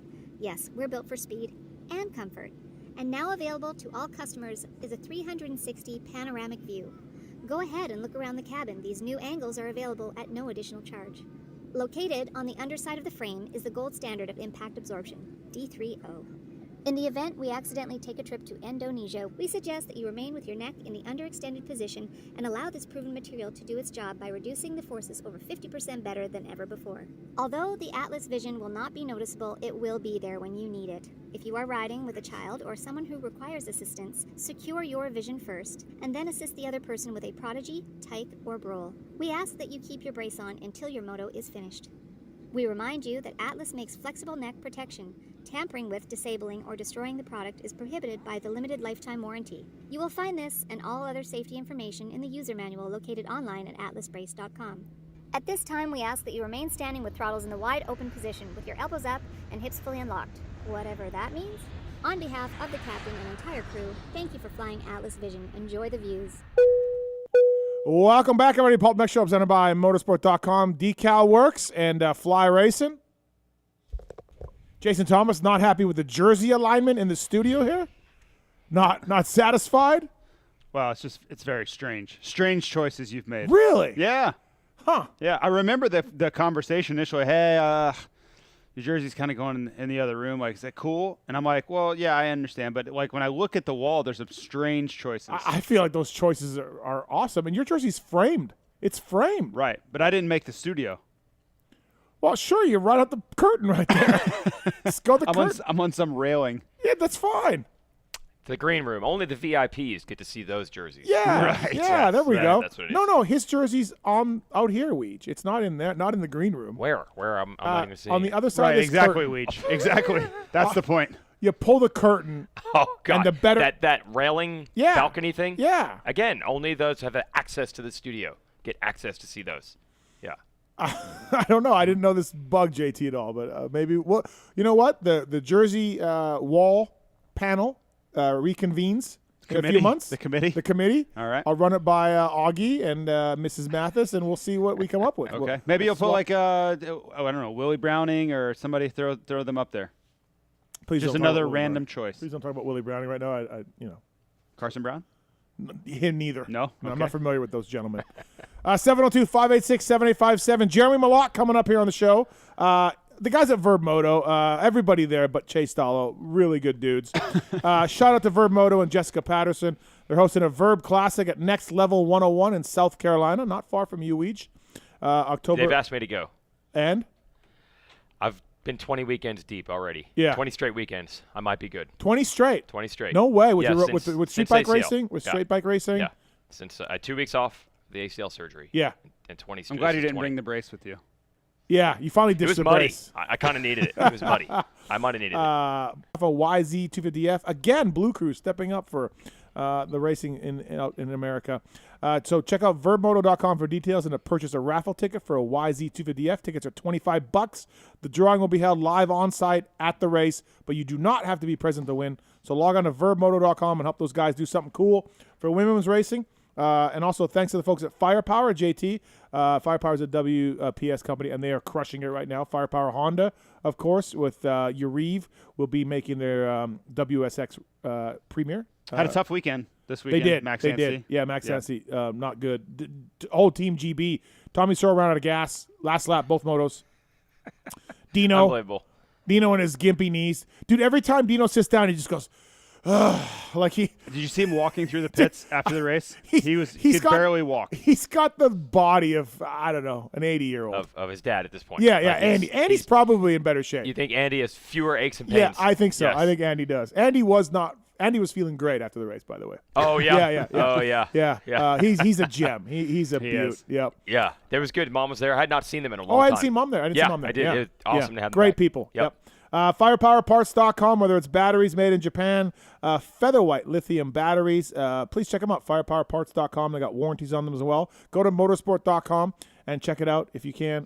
Backed by 2-year warranty, like I said. A lot of teams, a lot of riders using Firepower, whether it's the chains, the batteries, or anything else, hard parts that they have related there at Firepower. Thank you to those guys for coming on the show as well. Jeremy Malott coming up here shortly. One thing we touched on, we'll talk more at MXdN. I think we're going to have Paul Perebijnos on. We are going to have Newf on to talk Pit Bike of Nations. So right before we get Hammer on, we spent 30 minutes last show. I had the Wageman brothers and Richard Taylor in here talking about Ken Roczen's situation because that had broken last show. I want to talk to you two guys about this. Dueling press releases. Well, not dueling press releases. A podcast and then a press release by Honda. People I talk to who are close to the situation say that he's done at Honda. You know, one of the theories floating out in the pits is like, hey, Honda doesn't want to support the World Supercross races because Chase wants to do them and the Lawrence brothers want to do them. They don't want to support it. So Kenny's going to go do these 2 races for Firepower Honda, and then he's going to re-sign with Honda. And that's not a bad theory because then Honda's not, quote-unquote, supporting this race. But the people I talk to say that's not going to happen, and this is done. And you know, when we were bench racing with a lot of industry heavy hitters at MXdN, Kenny's situation came up a lot. A lot of people can't believe kind of what it's turned into. I'll start with you, JT. What do you think he does? Or do you think he ends back up there? I don't know what other options are really on the table that for him to be on factory equipment and with the resources that he's accustomed to. I just don't know what really is left. But I also don't think Honda is in a position where they want to bend on this situation either. So they're kind of at a impasse. It's really tough. I don't have an obvious answer. Yeah. There is not one. I think his options, to me, I know his agents told people that there's a couple of OEMs interested. I'm not sure I believe that. But I could see him doing a World Supercross deal. I mean, for 20. okay, you ride for free and we'll put a third bike on the truck? I don't know. They're interested in that. I would almost guarantee you they're interested in that, but Kenny's not interested in that, I don't think. I think his options are he goes back to Honda. Again, something I've been told not going to happen. World Supercross 2023, all season long, right? 10 races or 8 races or whatever it's supposed to be.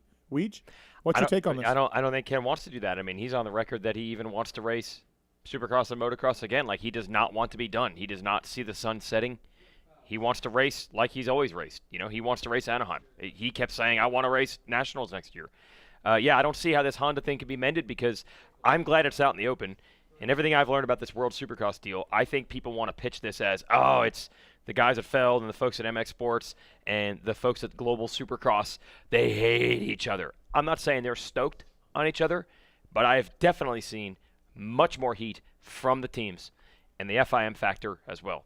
The teams don't like the FIM. So I'm glad Honda, now I no longer have to say this is what I've heard. Honda pretty much straight up said, we do not support this series. These U.S. teams can't agree on what day of the week it is, Yeah. but they can agree that they're not supporting World Supercross. Yes. And you know what? I'm fine with 100%. that. I don't have a side to that. Like, I think it's fine. If they don't want to do it, I get it. They're American-based companies. Cool.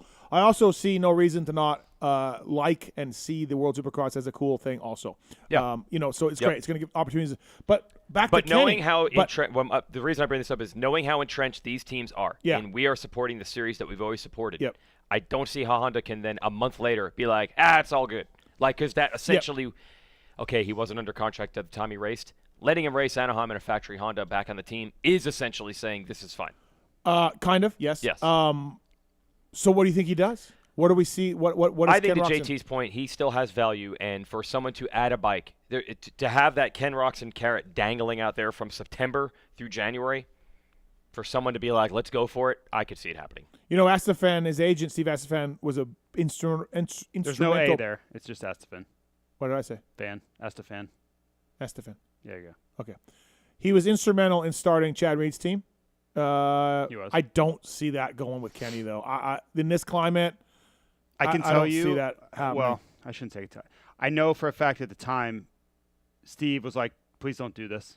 Please don't do this. And I would almost bet, I would say my opinion without any information is that Steve's saying that again. Don't do this. Yeah. It's a really difficult uphill climb financially and on every level. It's difficult. There's only one person crazy enough to try it and make it succeed, and that's Chad Reed. Seriously. And look how that went. Like it was. I think if Chad had toned it down, cut it in half, cut it 75%, financially would have been fine. But that's not who Chad is. Chad's all in, right? And it was really difficult on Chad and his family and his financial future in the end.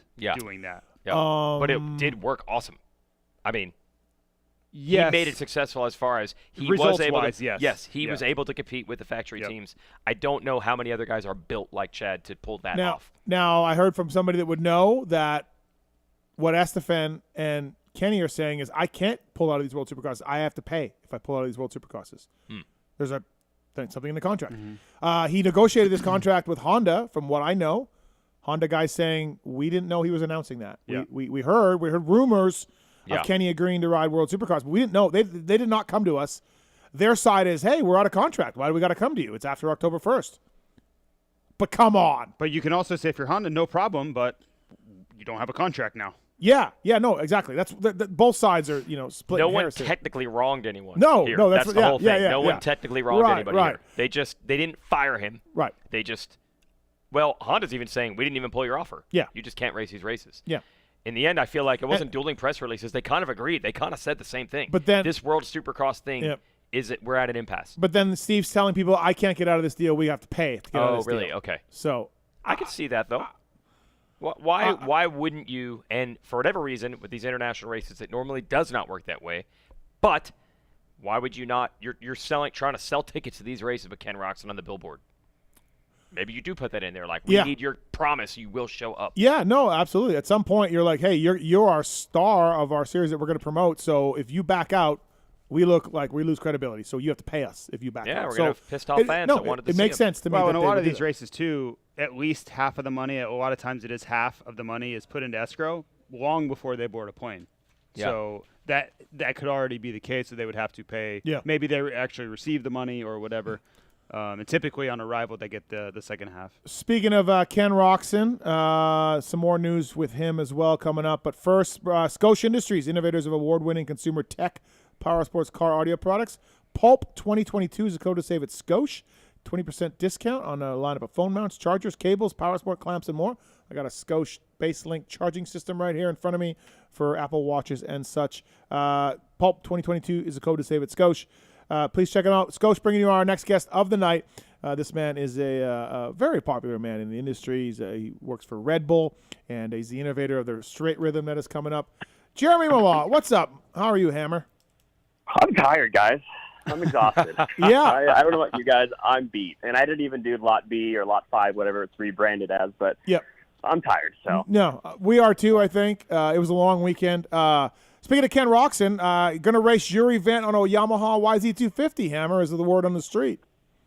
That's what we're working on. First, before we go there, incredible cast of crew in the show today. And I just want to say, JT, you did an incredible job. I listened to Moto 3 today when I got home, and dude, you crushed on the broadcast. So thanks, man. You're really good on that, and I was really impressed with how you did it. So great job on that. It was really fun to listen to. So thank you very much. much. Good job. And then Weege and Steve, I think we had a blast just kind of bench racing and hanging out all weekend. I haven't been to a nation since the last Red Bud, but it felt like there was a heartbeat in the industry again for some reason. It just felt like everybody was excited. On Friday there was nothing happening, and everybody was just hanging out. And I know you can't bottle this and never take it to every event, but what a cool feeling to feel like maybe this industry has some stuff going in the right direction. So that was cool. A USA win, and again, all those fucks in Europe want to argue with me. They can. If USA doesn't race this MXdN, and I know they got their ass kicked the last few years, even if they don't race the MXdN, it means less to not have the Americans seriously, there. I had probably 5 MXGP people that work for Infront tell me the same thing. We really need a USA win soon. This year would be great, but we need it soon because we need the Team USA to be enthusiastic and want to come to these races. The event doesn't mean as much without Team USA. I said that over and over and over, and so you should make sure Team USA gets some help to get to your event. Anyways. I'm sure if you take that tone with them, they'll be very receptive. No one listens to me anyways. It doesn't matter. But, Hammer, a USA win invigorates that race, invigorates the industry, all of it, absolutely. They've got the target on their back, and next year, they may lose in France next year. But it's still great to have them get a win. Absolutely. The event means more. Yeah. Yep. It was incredible, and I think we all saw, France walking in with, their B-C squad maybe, if on paper, without Vial and a couple other players. They're unbelievable, and then you kind of saw potentially a new player for the next 5-10 years maybe in Australia, which just adds a whole other element because that's fun. What Jet and Hunter and Mitch did was just incredible, and it was almost really incredible. I think who knows what France looks like next year, especially with being pushed so far back into the calendar. Could be cold and really nasty, but what a fun weekend this was, and it could have been so much worse, but it was really a great time. So really fun to see everybody there. That was great. I heard you had a nice Airbnb out in the woods of South Bend. I would have liked to have got the invite to that. Too. Yeah. I heard as well. It was so nice. It was a free room for Weege, and I couldn't get him to show up. So we had enough beds and a couple hot tubs and a couple barbecues, and nothing that was no bills that were gonna be attached to it. I still couldn't get Weege to come. So apparently it wasn't that good. It's really, when I look back, the smoke is starting to clear from the weekend. It was great to be able to get on Eli Tomac's bike and rev it and have Eli Tomac pouring drinks down my throat while I was revving his bike. Yep. But that house is the one that got away. As you guys know, I'm a little frugal. I did not want to rent a car for the weekend, even though it's not my money. Yeah, Racer X would pay you back for a car rental. They would. Yep. But I was like, we got other people with cars. Somebody can pick me up. But no one could drive me to this house, this elusive house. Right. So I didn't make it. And from Redbud 2018, it was like, even 2 a.m, people are still at the track going places. Yeah. But I do feel like this one was a little more subdued. Like when I was done with that live show at midnight Saturday, there wasn't anyone left to get a ride from. Even Phil was complaining about it, how he didn't have the big crowd for him. Phil. For him. Yeah, for him. Yeah, well, get used to it. When Filippoto leaves, so do the fans. JT, speaking of barbecues, any more thought to Fly giving us some money for that barbecue island outside? Definitely more thought, and I'm more entrenched than ever that it would never happen. Okay, fair enough. I thought I would check in. Jeremy Malott on the PulpMX Show, brought to you by Scotia, Pulp 2022.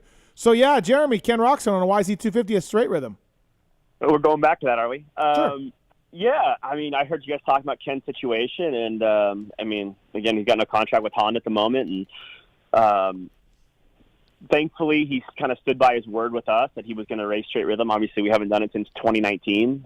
He won it, and I was kind of laughing at, to go from the motocross of nations at Redbud, the most prestigious, steeped in history. I think it was just the 75th year, or what was 75th? I think. Yeah, unbelievable. To arguably the other side of the spectrum entirely with our event, doesn't mean anything. It really isn't steeped in much history at all. Going from the crowd at Redbud, which is shocking to see in person, to potentially our crowd at Huntington Beach, which is maybe a little better looking and a little younger and a little, more fun to look at, and maybe some sunnier weather. But you couldn't be on two ends of the spectrum any further apart than these two events. But when we kind of announced that we were doing it at Huntington Beach, Ken was like, I want to come back and compete. And I mean, I knew with him being on a Honda, it was a challenge 2 or 3 years ago at 2019 with Honda making bikes to compete with, brand new, Austrian built bikes and Yamahas. And they did a massive effort, and always grateful for them. But it was going to be a challenge, but with everything that's happened, we kind of figured out a situation, and it looks like we're going to be building him a bike. Might be blue, and we'll work on that here shortly. But yeah, he's going to show up, which is great. And we're having, kind of all of our, this event's been off in the distance for so long. It was just like, oh, it's after the nations. It's after the nations. Like, it's so far away. Now we're here. It's like, oh God. So now we're full on. But looking forward to it. It's going to be what? Okay. I'll not gonna lie to you, it's a lot of work, but go ahead, Steve. So we saw the event at, was it Pomona or Ramona? Which one was it? Pomona? Oh, was it the Ramones? Was it the Ramones? Yeah. Ramona. Was it Pomona or Ramona? Pomona, yes. Okay, there's a Ramona down in San Diego. I get them mixed up. So Pomona Speedway, we've seen it there for a few years, and that was a really nice venue for it. I thought it worked out really well. Older, but still really good, in the heart of LA-ish or whatever. But how in the hell do you get Huntington Beach to agree to host it? Like, how long did that take, and what's involved in this process? I mean, at one point, a couple months back, I looked at our one of our production guys, and I was like, there was just so much on the horizon to make this happen. I was like, do you just want to go back to Pomona? Because we could put that together in 5 minutes. Yeah. Like, what was looking? I mean, with inflation and gas prices, to bring in the dirt we're bringing in is an incredible line item in our budget, and then you have to fence off. We don't have a venue. The venue has to be created. So we got to put fences across, 2,000 feet on one side, 2,000 feet on the other, and probably 1,000 to 1,500 feet across, both sides. We have to reroute the beach path, the walkway. That's kind of run by the state parks. The boardwalk, if you will, that has to be open every day of the year, 24/7. That's just what it is. So we have to reroute that entirely around our venue, because that's where our water truck lane is going to be. So, when you say how do we pull it off, I'm friends with Roland Sands, and he's done his Moto Beach Classic, which has been a flat track race with kind of everyday guys that he does. They race on Harleys and Indians and all these kind of garage builds. So he had the relationship with Huntington Beach. Okay. And it's just, I think, year 6 or 7 for him. And so we just kind of said, hey, we want to go to Huntington. He kind of had the relationship, so we're actually going to do our event with him, or he's going to do his event with us. So his event will be happening, same venue, same ticket, same everything, gets you in. He'll be kind of our support mechanism. So when our track's cold and being worked on in between qualifying and practice, his track's going to be hot. Fans or people can go race that, or will go race that. So you'll have kind of 2 events to kind of bounce around back and forth. But yeah, it's a massive endeavor. By far the biggest event I've ever worked on. Just the sheer volume of creating something out of nothing, having to truck dirt in from God knows where, and we use a lot of dirt. So it's we have we'll start building October 3rd, and we'll build basically all day and most nights to get it ready for October 15th. So it's a big build. The amount of fencing that you just said that's an astronomical amount. That number. The dollar sign I'm thinking of renting that much fence is insane to me. Oh, dude, add 20% to what you're thinking. It's insane. And I know you're thinking high. I mean, I talked to Myron Short about it at Paula. This is the first Paula, and I was just talking about cost, and he's like, man, bathrooms are 3 times the cost of what they were. The same bathrooms than they were a year ago. Fencing's 3 times. Everything you guys know is 3 times the cost of what it was originally. So yeah, it's been a big one, but. We'll see what happens with the future of this event. Obviously, we got kind of thrown a curveball with the Supercross schedule. We kind of know where that's kind of shaping out and going and extending. So that will make it challenging in the future, and we'll make some decisions based on that. But right now, we're focused on this. It's we got, I think, 2 of the best voices in the sport finally working together with Weege right there, and Daniel Blair will be in the booth calling it on ESPN Plus, and then it'll be live on ESPN the following day. So anybody in the U.S. It'll be on ESPN Plus. Everybody outside of the U.S., it'll be on Red Bull TV. But that's cool. But I know people are probably like, "Hey, I'm tired of buying all these packages just to watch all these races." I can't. That's not my fault. That's just how the nature of the beast is. But I will say, if you guys like Rampage, that will also be live on ESPN Plus the next weekend. So you spend your $7.99 or whatever it is, you'll get both of those events live on ESPN Plus. Is Weege going to get a free ESPN polo that he can wear for the next little while? Yeah. Cred. Yeah. Yeah. Yeah, absolutely. He's slowly becoming the voice of. He's a voice of everything, but very, very much becoming the voice of Red Bull these days. So which is great. But if you're paying, he's saying, yeah, 100%. But to put him and Blair in the booth is like super exciting. So if you can't make it, at least you got those 2 guys to listen to, because that'll be a good time. So. I'm looking forward to it. I got to meet at Red Bull Imagination last weekend Danielle, who writes the press releases, who makes fun of Blair and I in each press release that Straight Rhythm sends out. So it was good to put the name that makes fun of us in the press releases, put the face to a name. Put a name to the bullseye you have in your it's good. house. Oh, I was supposed to film something for Straight Rhythm with Wes at Paula, too. Oops. Oh. They brought in Fastest Man in Piedmont for a little bit of that, though. Oh, they did? They've got him. Oh, then he's got it covered then. Yeah, absolutely. Yeah. Yep. I ran into a certain up-and-coming amateur phenom at Red Bud Motocross the Nations. Okay. Father was a Supercross champion, Summercross champion as well. Beat Ricky Carmichael. Which we corrected Ricky on the live show twice. Clarified. Yes. How about when Ricky, though, brought up like at Bud's Creek without even any prompting? That was great. Yeah. Anyways, okay.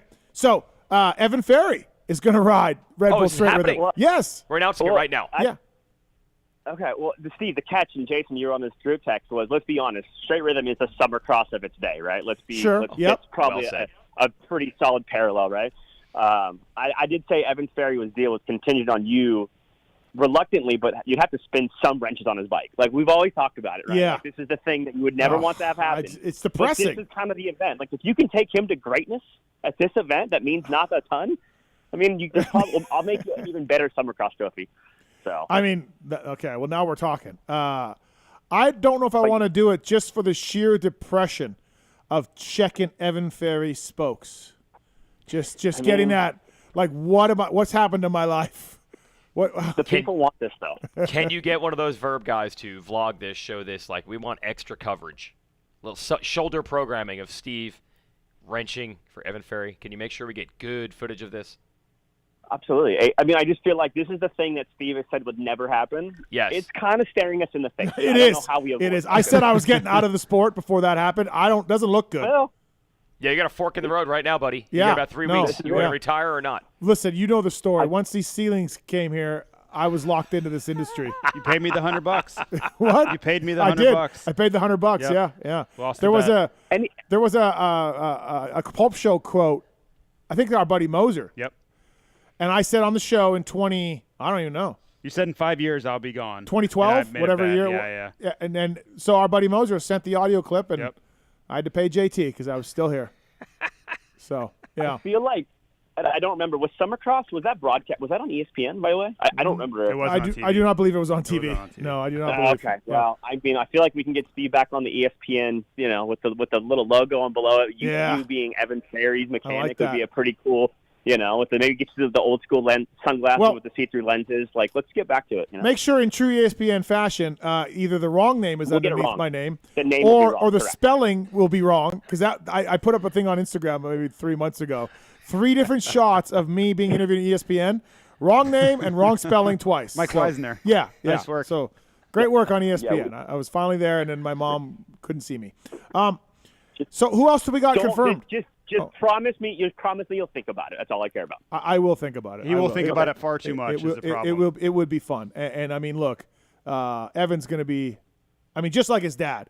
The straight rhythm's made for Tim Ferry. It's made for Evan Ferry. Scrubbing. Yeah. It's fantastic. We need a flash and sizzle. Think about Timmy racing straight rhythm when in his prime. Oh, the 1 lap speed, that was his thing. Yeah. Starts and sprint speed. Yeah, no, absolutely. So, too bad Red Dog retired. But, hey, who else do we have, Hammer, for this? Do we have locked in? Can you tell us? Yeah, right now we've got, not looking at the list, but, Kenny Barsha, who's never done it, which, he'll be a blast to watch on a two-stroke. Yeah, he's in. AP Marv, who's never lost the event when he's raced it, so him and Kenny going head-to-head is really cool. Cooper Webb, obviously. Hanny, I think, will be on his Husky for the very first time, which will be super cool. He's obviously always a threat. There's a couple others. I'm not looking at the list, but a couple others as well. So, our list is, we got a solid list. I'll be honest with you, I think World Supercross kind of got in our way a little bit with some guys who probably, the irony of it all was they were kind of complaining that some of their teams, or the teams that we have, wouldn't let their guys go race their event. And I'm running into that same issue today with their teams not allowing their guys to come race. You're like, how the tables have turned. Yeah, a little ironic on that sense. So I'm not sure how to really word that one with those guys because it's an off weekend. They have two races happening. But I think there's a couple of guys that we could have got. I was talking to Chad a little bit about it. I know he's kind of got plans to go to MotoGP in between weeks. So I think he'd been incredible. But like I said, we got a really good crew. The 125 list is great as well. So we're looking forward to it. I hope. I think one thing I was going to tell anybody who is planning on coming. Is this event likely will sell out, I think, and it's doing really well ticket sales-wise, and there is a cap, unfortunately, with the Huntington Beach police and sheriff and state park, so we don't have this unlimited seating and capacity, although you like this beach. There's plenty of seats. There will be a limit, and we do, in the last couple of years, we've sold about 30% of our tickets on site the day of. And so just to avoid any of that hassle and trying to buy a ticket and get in, it's just like get ahead of it. And then also as you're attending this event, we're on the beach. There's only so much parking. So, bring your beach cruiser, your rollerblades, your skateboard, whatever it takes, and be able to cruise on the bike path and the boardwalk to get to the event. But it'll be a cool event with the Pacific Ocean as a backdrop. The fans will be standing in the sand to watch the race, and so it's pretty unique, and I think it's going to be great. It's going to sound great with Blair and Weed. So, well, I don't know about that part, but it is going to be awesome. It's going to look good. You imagine Osborne rollerblading down there? Yeah, That'd be awesome. His skis. He's got his skis. His roller skis. Yeah. He stands by those too. What's that, Hammer? Yeah. I said I almost had Osborne. I almost had him committed. So wait on him and then maybe trying to put something together for Nichols. I know he's kind of the forgotten man these days, and I think he'd be a real fun one to get as well. So, but I think we got, like I said, a great crew of guys, and I think hopefully a sunny day and in the beach, and should be pretty fun. It's a fun event. It's a real fun event. You're probably busy working the whole thing, but nah, you can sense that. Yeah, vibe. it's good. It's will there be Friday practice? Yeah. Still Friday practice? Yeah. That's a real special day, actually. It's really cool. Yeah. Yeah, as long as you don't run into any major snags, just with building a track that we've never built at a beach with dirt we don't know where we're getting from. There's a lot of things we got to jump through, but Jason Baker kind of made the pledge that he's going to work kind of through some nights to try to get the track done because it's not a nighttime event this year like in the past. So we're going to try to, I mean, if you do a night event, then what's the point of even doing it at the beach because you can't see it? So we got to fit everything in starting early Saturday and then be done by sunset on Saturday afternoon. So we're going to try to give some guys practice on Friday if we can get it done. But yeah, like Jason, you said, like it's pretty special on Friday because everybody's kind of hanging, getting used to it. But yeah, it's kind of fun to watch those guys put the track together. Who can forget when Alex Ray got injured and I had to make a call for a young Cameron McAdoo? Wow. And With he Jericho never looked back. Jericho wrenching, ram it. We were going to ram it up the factory's asses. Instead, we got rammed. Memories. But look at him now. But look at him married. now. Yep. I can just imagine one of the heats like, where's Kenny? Kenny's up. Where is he? He's out there getting barreled. He's just shredding. Oh, okay. Barreled. I didn't know surfer lingo. I don't. Yeah. Whatever. Yeah, that's a good point. Kenny's got a surfboard on his back. Yeah. How much time I got between runs? Hammer, speaking about, and by the way, where can people get tickets? Where do we go for tickets? If you just go Red Bull Straight Rhythm on your Google, Okay. it'll pop up. It's all on their website. But yeah, like I said, tickets are going fast. So again, if people are considering waiting, like they think most motocross events don't sell out, we do have a cap. So get ahead of it. As an industry person that's done a lot for the industry off the track and is sort of a mover and shaker behind the scenes, let's tackle a couple. I want your opinion on a couple things, Jeremy. First up, World Supercross and the SMX. Look, the people, the SMX guys, Feld and MX Sports can scream all they want about how they were working together beforehand, and there was meetings, and they wanted to align their TV deals. There's no doubt about that. Thanks to the World Supercross, we got more money for riders and teams over here in America. It's fantastic, and there's the World Supercross too. Thoughts on all of that, Jeremy, as an energy drink guy and as a fan of the sport as well, which you are. Put your cap on for each one of those and tell us what you think of this sort of new world of our sport right now.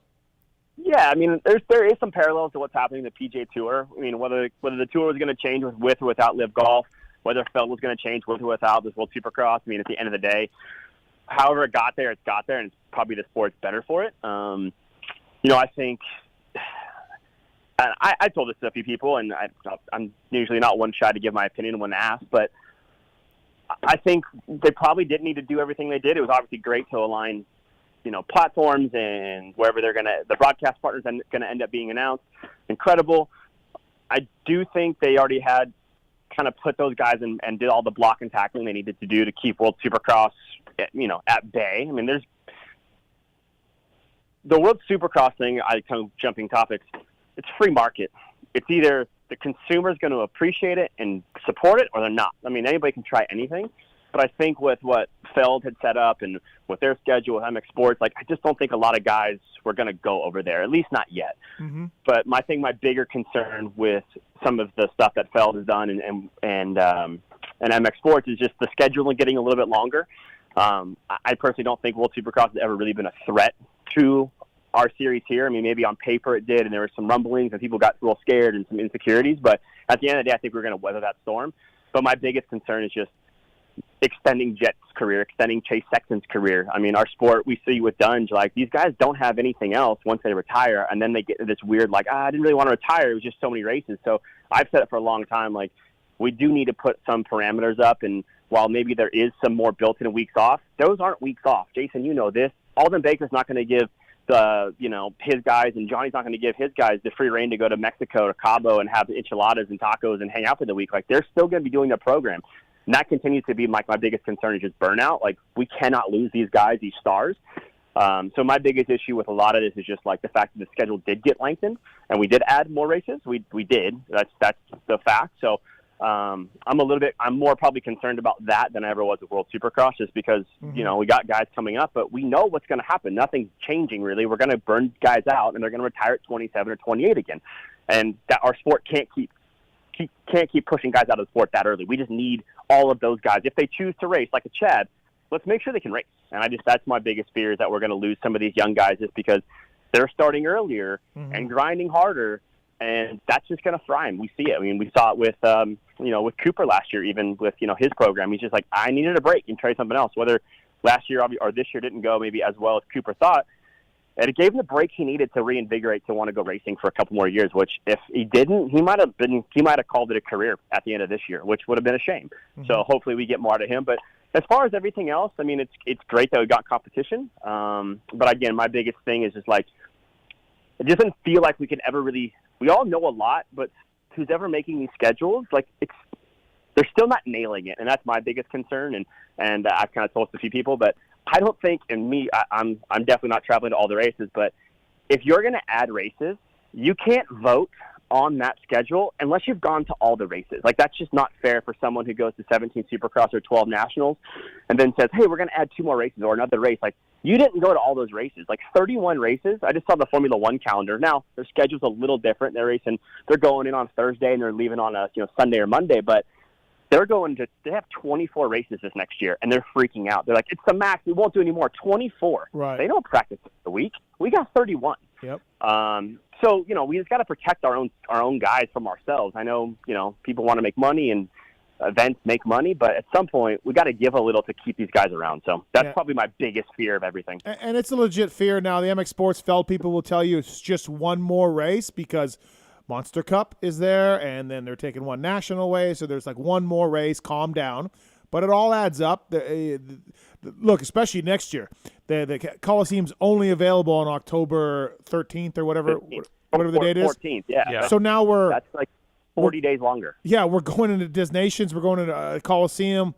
That's a long season, man, and you nailed it, Hammer. The guys aren't going to Cabo and taking off. They're not going to just have R&R, So I mean, I heard Chaser's thing earlier. He's getting a couple weeks off, and he's back to testing. And I mean, I get it. That has to happen, but like, we got to get. I mean, Chaser's an incredible talent, and he's 21, 22. He's an insane rider, but I just like the grind that he's going to go through if this is the schedule for his like main part of his career. Is like, do we lose 2 years off the end of Chase's career? Yep. Like that's just a shame because he's one of our, as we see, Eli's done, Kenny's got a couple more years, Anderson. Like, you're going to see a bunch of Deans done. You're going to see some guys moving out, and we got to keep these young guys fresh and keep going because we're losing those big names that we had for the last decade. I think all three of us in here have talked about it a bunch. Like, it's absolutely fine for World Supercross to start up and all of that, but not in our opinion, not going to challenge the Feld Series for supremacy. Not going to get the very best riders ever, in my opinion. Maybe this will come back to haunt me,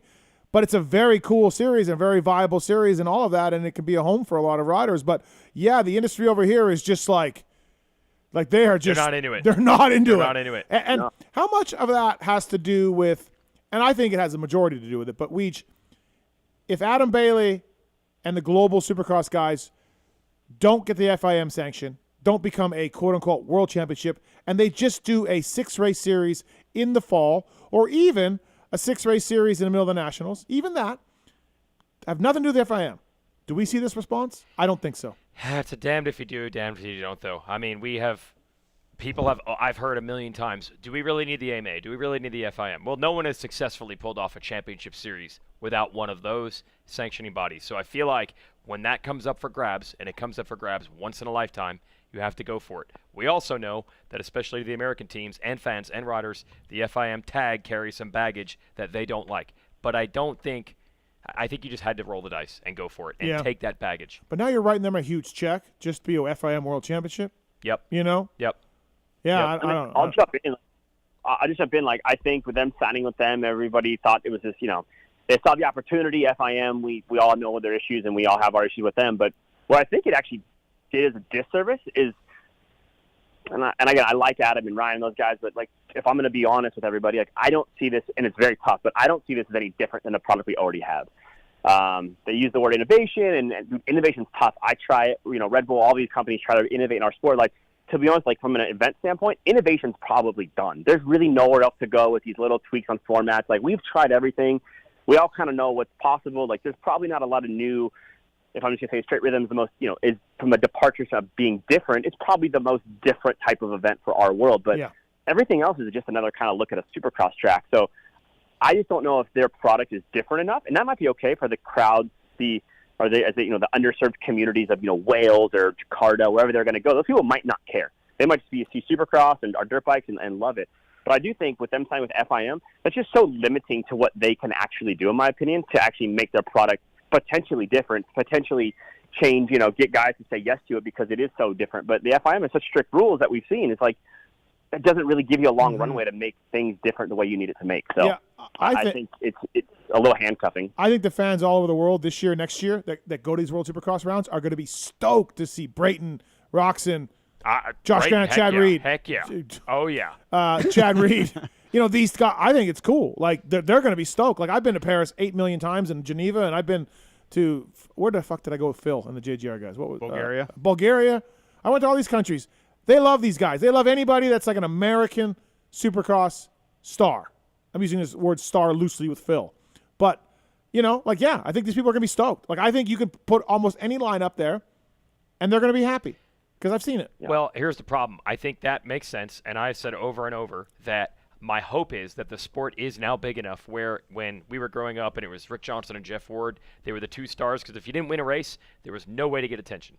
The world has changed massively even in the last 10 years. So now we have riders who have created their own sub-brands, and there's much more popularity for riders. It's not just Eli Tomac is the only star in the sport. No. So my hope is that there's enough bandwidth, that there is enough to go around. Mm-hmm.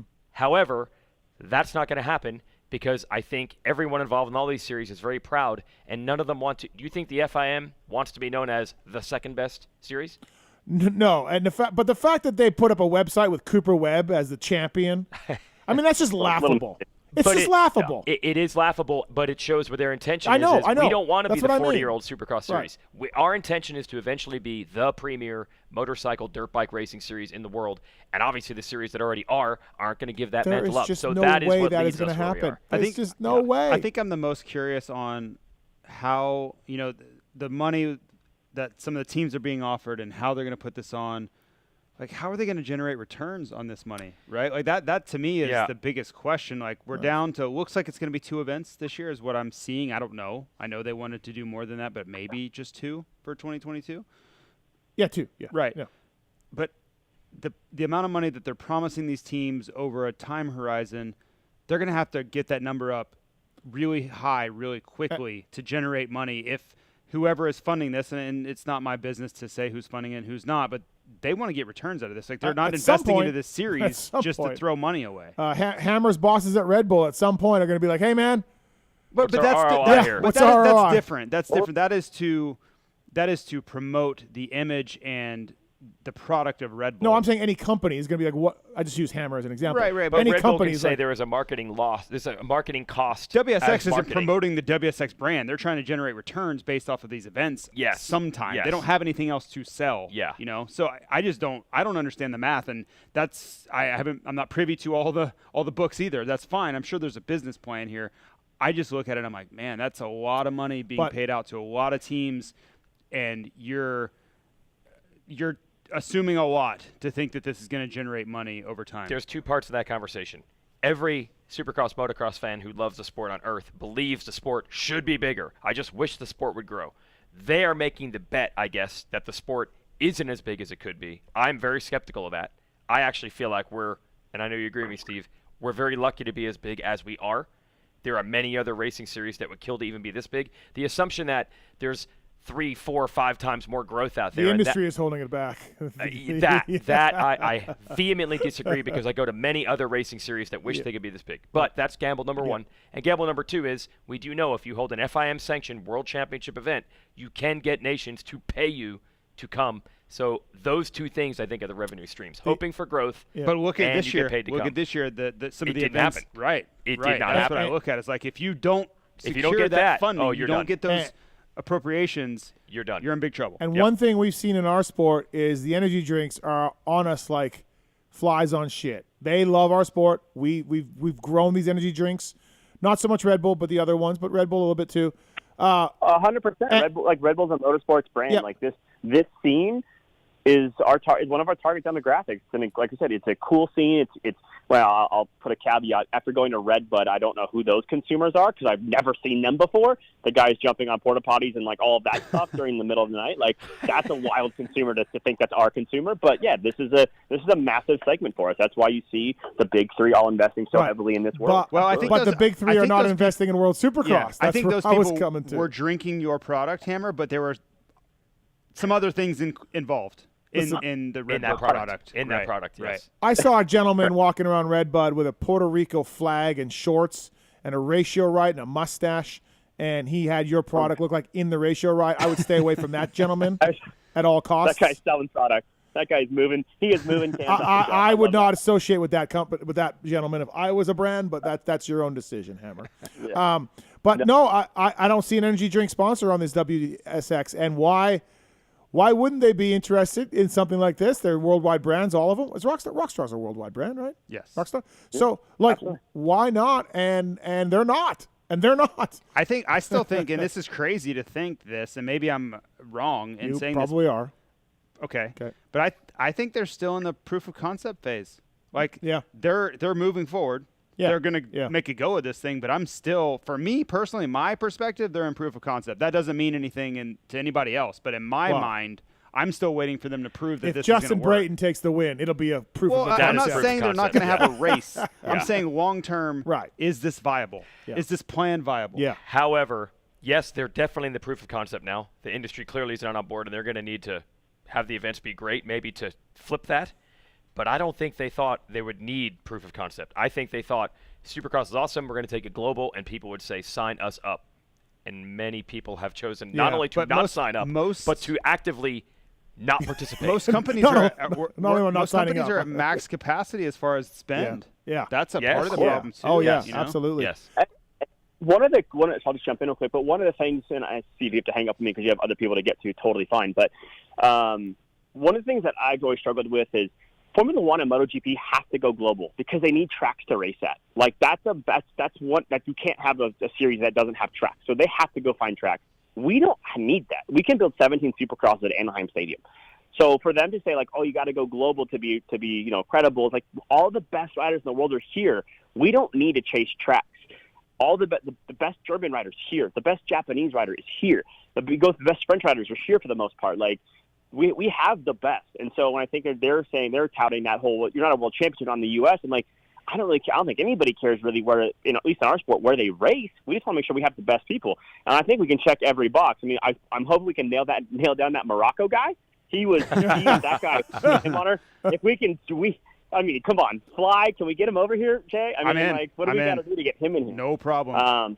If we can get that dude on our program, I think we have an embarrassment of riches. But I just don't know who we're trying to chase. I think we all knew if there's a massive Supercross audience in some country, one of us, Fly Racing, couldn't be on the shelves. Something would give us an indicator, and I just don't know if we have those indicators that, the world's really. I mean, you talk about it all the time. It's easier for a brand to go advertise on Facebook or Instagram, money-wise, dollar return on investment, than to go put a Supercross logo on. Your point is well made. That for us as a brand, for Fly Racing to see value in investing in an event in Jakarta is really difficult. That's really difficult. I think for OEMs that may sell scooters in Indonesia, that's a different conversation. Yep. But a lot of brands, we don't really have an established market. I've and had we that probably conversation. won't. Yeah, I've had that conversation with MXGP teams. I'm like, why are you standing for this? Yeah. Why are you going to these countries that they're just making so much money on the back end, in front is, from the government? Why are you going? Why don't you just say no? And they're like, well, we sell scooters. Yeah. I mean, MotoGP, that's why they're there, right? It's understandable. But for us, speaking selfishly for the brand I work for, it's a really tough thing to swallow. Before we let Hammer go, go ahead, Hammer.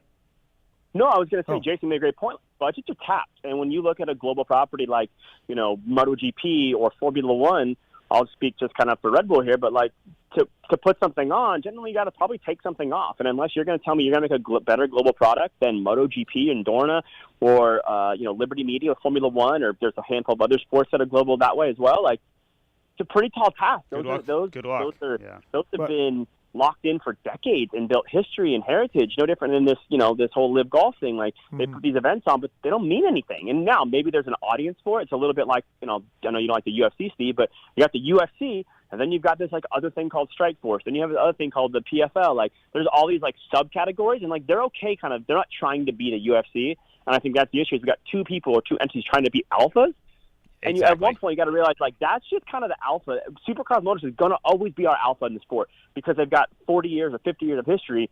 Now, maybe you can do something different over here and create your own lane. But if you're trying to be that and take it down, I think you're just kind of up for like kind of a losing battle. There's a spot for arena cross, absolutely, for coming back in with a arena cross competitor. Yes. There's a spot for that, 100%. I believe in because my mind. arena cross Yes. doesn't try to be the alpha. Yes, exactly. Yes. Hold on one second. Okay. Hammer, for touching on this live golf thing, and you're much more of a golf guy than I am, but from what I've read and what I've heard, like these tours, there's not a lot of grittiness, competitiveness. There's not a lot of I don't want to say effort because I can't judge a golfer's effort, but like at the end of the day, they just shrug their shoulders if they don't win. There's no, I've heard it's like exhibition golf. These guys. Yeah. There's and any golfer can be a great golfer on any given day. Yeah. But the last tournament, Cameron Smith, or Moto people, I'll keep it quick, but Cam Smith he won the Open, the British, the Open Championship a handful of months ago. You got Dustin Johnson, who's former number one player of the world. And then they played incredible, but the guy who got third was Peter Uihlein. And Peter Uihlein was a great college golfer, but he's never made much of an impact on the PGA Tour. So to beat him, to be honest with you, it's very similar to Chase Sexton and Jet Lawrence racing the Morocco guys at the Nations. It's just, you kind of it doesn't mean it to beat that guy. And so it's really hard to compare the talent level.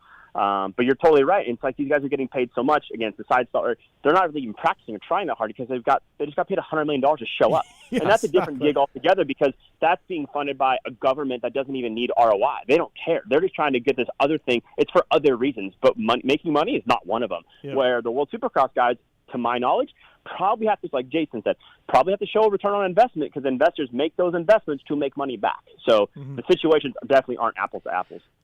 One other thing that I think we forget, we completely take for granted, is we try to look at other sports we like, and we think of Supercross, Motocross as an entertainment property like they are, like the NFL game that's on your TV right now, where the money comes from. People watch on TV and people buy tickets, and that's the entire business model. The business model of this sport is based on enthusiasts buying bikes and products. What actually pays the riders? Honda selling bikes and Honda paying riders to win races on their bikes. And the manufacturers have said, Supercross has many advantages over motocross. It looks cooler. You sell more tickets. It's way easier environment to work in. But we have to race motocross to sell motocross bikes to motocross enthusiasts. Yeah. That's where our budget comes from. So I think it is very easy to think, hey, we're going to help these guys out and not have them do this series that's harder and more difficult and less Supercross glamorous. says this, yes. And I think many people think this is a slam dunk. Who really wants to grind 30+2? It's so hard. It's so hot. But the manufacturer, I think this is an awesome message. They have told me, we want to go to the local motocross track and race at people's local motocross track with our best riders. You can watch Chase Sexton and go ride the racetrack the next weekend. Exactly. You just saw him on. And that's very important to all these industry companies. And I think it's awesome that they're not like, we're just going where the money is or where the glitz and glamour is. They're like, we want to be in the trenches where the fans live. They want that customer to also buy a Yamaha pressure washer and a Yamaha generator and whatever else. It's great generators. All of the great pianos. Supercross and motocross have always been platform marketing for all of the products underneath them as well. And isn't that awesome to know that they actually care about that instead of just like, somebody's writing us checks and we get to hang out in the suite instead of in these muddy pits. I had that argument with a team owner 10 years ago. Yes. I'm like, these are the people that buy oil and gear and chains and sprockets that give you money. It is. They can ride the same track that your riders rode the next day. Like, this is a very important series. We take this point for granted, and it's so obvious how to point it out, but I can't think of another sport that has the benefit of what we do.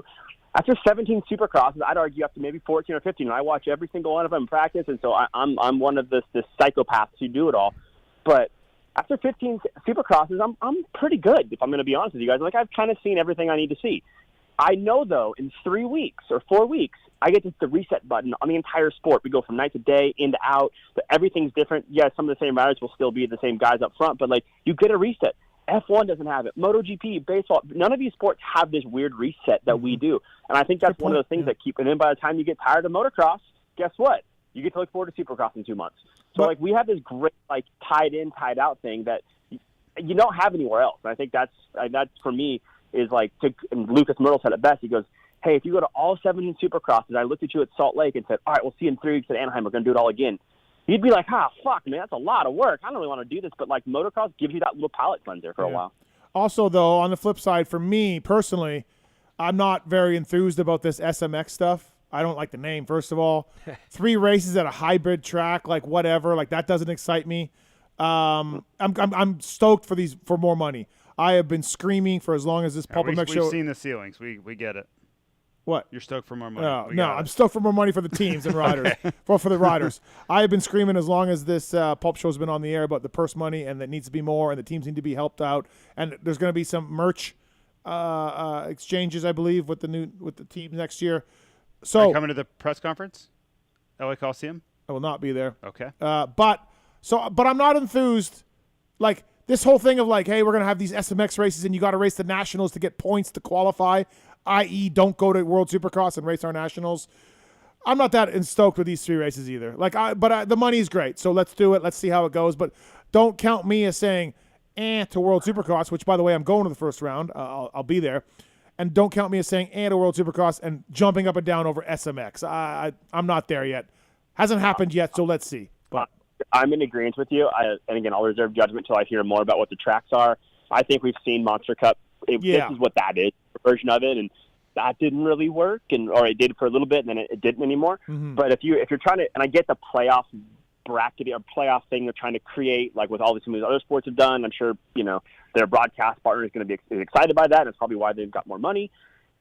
But I don't know. Again, my problem is like, what's the goal? Is the goal to what are we trying to achieve? We know who the best Supercross rider is. We know who the best motocross rider, especially this year, is the same guy with Eli. Do you know who the best super motocross rider is? What is this other thing going to prove to us? I don't understand what he's going to prove to us. So, are this others? We already know who the best all-around rider is. It was a guy named Eli Tomac. He's best. Had the best year probably of all time, or one of them. So, I just don't know what the target is for these new races. If you're trying to find some new, trying to find a new guy to crown, or because we kind of by the 29th race of the year, we kind of know who the best of the best is. So I'm curious. I'm with you. Yep, and I just don't. I'm going to say this one out loud. I'll probably get some crap for it because I probably shouldn't. But I'm going to look at Jason Thomas right now. I need your help. I've been trying to talk to Dave Prater, who we all know, and trying to get him to do a race at Austin during MotoGP weekend, not at COTA, but in a stadium in Austin. Think about what that could be for the sport. The synergy there would be huge. Remember when they did Supercross races at Phillip Island on the same weekend in Australia? I didn't go, but I can imagine what that would be like. But it's a lot like this week, and when you have all of Honda coming to a race they probably wouldn't have come to if it wasn't for the ability to cross-pollinate with the Supercross and the MotoGP guys. You have this pinnacle event in the middle of the kind of, let's be honest, A1's kind of our thing, and then from there it kind of just keeps momentum up, but there's nothing to look forward to. But if you had this tentpole event in April in Austin, which is a great town, you don't have to turn any marketing on. You've got 75,000 to 100,000 motorsports fans already going to Austin for MotoGP. You just got to turn the lights on and put some dirt in the track, and you're probably going to get most of those guys to go on a Saturday night. They're going to spend $400 on a hotel room, but they get to go to 2 different events. So, I think it's a win-win. And, for Fly to have their, maybe you have a dealer show there. You'd have this incredible motorsports weekend. And like Jason says, too, there's so many distractions in the world.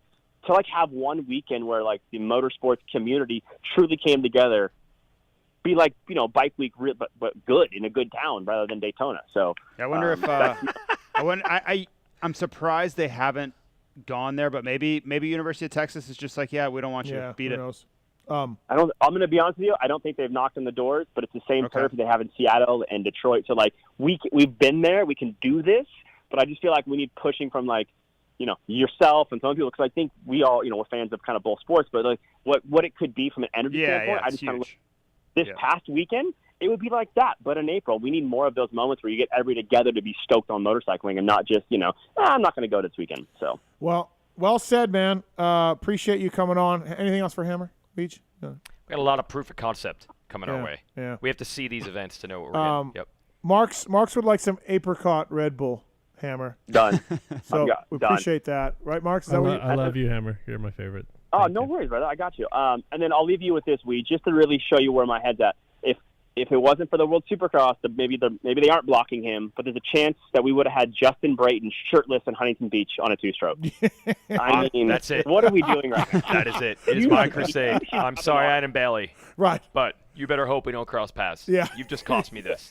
That's I'm vehemently anti now. He would have paid you to announce that, Hammer. He wouldn't even take a check. He would have been free that Yep. weekend. Yep. Yeah. Remember that He hug was that Rocky and for- Apollo had on the He beach? was in Yep. for a while. No. He was in until he wasn't. So I just think, like, I'm not sad for us. I'm sad for you. I'm sad for the fans being deprived of that. Like, we'll be just fine. Yeah, We'll sell yeah, some cans. We'll yep, be good. yep. It's you guys who are losing out. Yeah, no, absolutely. I just went from revving Eli Tomac's bike to this. What a 24 hours. Man.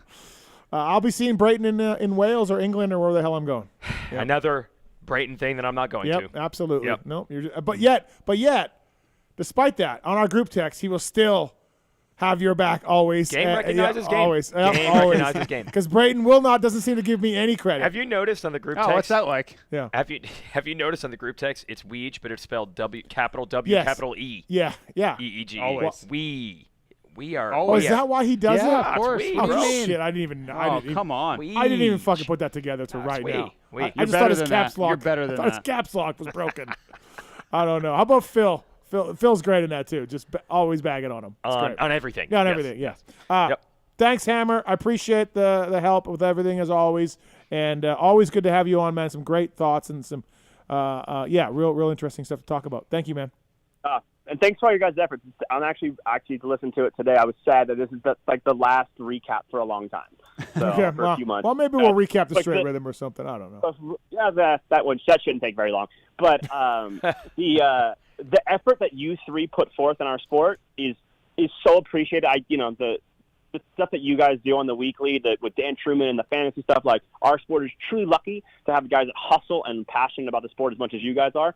And so, thank you for the efforts, because I know you got families and obligations and all those things. So it's really cool that you guys make that much of an effort. I as a fan, I really enjoy it. So thank you. Steve doesn't think it's selfishly on my effort at behalf. all. If we have anything in the way on Sunday, JT, do we get any leeway, any sympathy?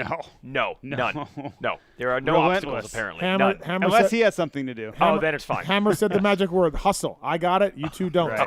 Yep. That's it. That's it. Thanks, Jeremy. Thanks, man. See you, boys. All right, you, see you. Jeremy Malott, brought to you by Scosh. Scosh 2022 is the code to save with those guys. Off-Road Warehouse, proud to be supporting the PulpMX team of Phil Nicoletti, Cade Clayson, and more. ORW is the place to go for all your truck and off-road accessory needs. They have stores throughout the West Coast, including Temecula, San Diego, and now in Corona and Vegas, Georgia as well. Offroadwarehouse.com. This is the code PulpMX to save. Get your bike to the track with style and performance from Off-Road Warehouse. Please check them out. Industry's leading brands are there. They not only sell it, they also put it on. And tires, kits, suspension kits, tires, wheels, and more. Code PulpMX to save. This is that ORW butt patch you've seen on national number 69, Phil Nicoletti for 2023. Couldn't happen to a nicer guy. Also, Carnell not happy. No, about not this happy. whole deal. I am.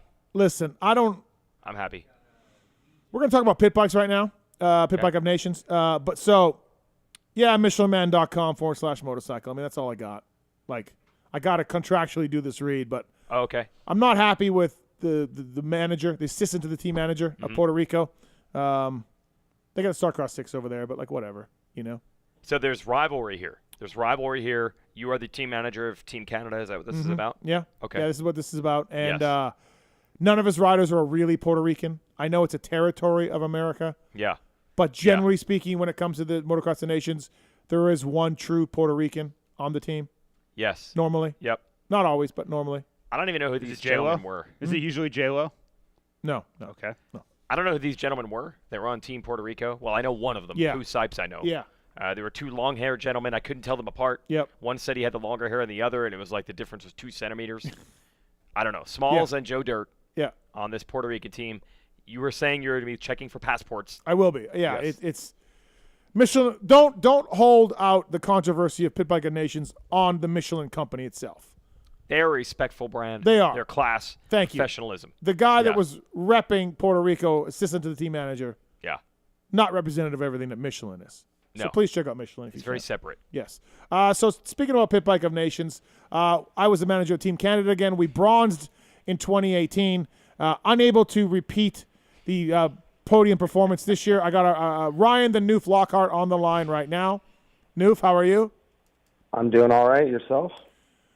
Not too happy with some of my riders, Newf, I'll be honest. Yeah, I mean, there's a lot to say. Right from the beginning. But you could say that on both Team Canada. Yeah. That attended Motocross of Nations. But anyway. Yeah, well, hey, for the real team, Newf, we just didn't get the breaks. We'll get them next year, I guess. Again. Yeah, I mean, you need luck in this event, and you know that. And just never seem to get it, though. Just never seem to get it. It's a lot. Yeah. So, Newf, you were on the team. It was you, Quinn Amiette, who is a really good rider, by the way, and rips on a pit bike, and yourself. And I also brought back one member from the bronze medal team, the anchor, the man who sort of was supposed to show the new kids, sort of how it's done, how we continue the excellence from 2018. I needed a guy that was there that got us on the – might have been an anchor. Right. You might have got that anchor part right. Right. So I brought over Ryan Gauld from the bronze medal team and added Newf and Quinn to the team. And I expected Newf, Gauldy, to sort of be like, here's how we do this. We need the maturity and the wisdom, yeah. right? Like he is the team leader. Follow me. I'll show you the way. Here's how we do it, guys. Here's how we get on the bronze medal or better. Right. Newf, right? That's kind of what I was thinking. Well, he did it. Yeah, I mean, he did it and got that bronze medal. So, I mean, that's what I was kind of excited about, that he was going to lead us in the right direction. Right. So, what happened on Friday to him? What do we think? Like he was enjoying some beverages throughout the afternoon. Like it's Red Bud, it's fine. He was enjoying some beverages. Morning and afternoon. I was going to say, evening. for him to be in this condition by Friday early evening, when did this start? When did he get there? Well, how did this happen? Newf, you saw this early. Yeah, I came in pretty early on Friday morning, got my pass there at the Welcome Center and rolled in and parked my rental car because I was actually staying with him and his wife, and my wife we were all sharing the trailer. And I pulled in at about 8:40, and there was already some solo cups being filled up. And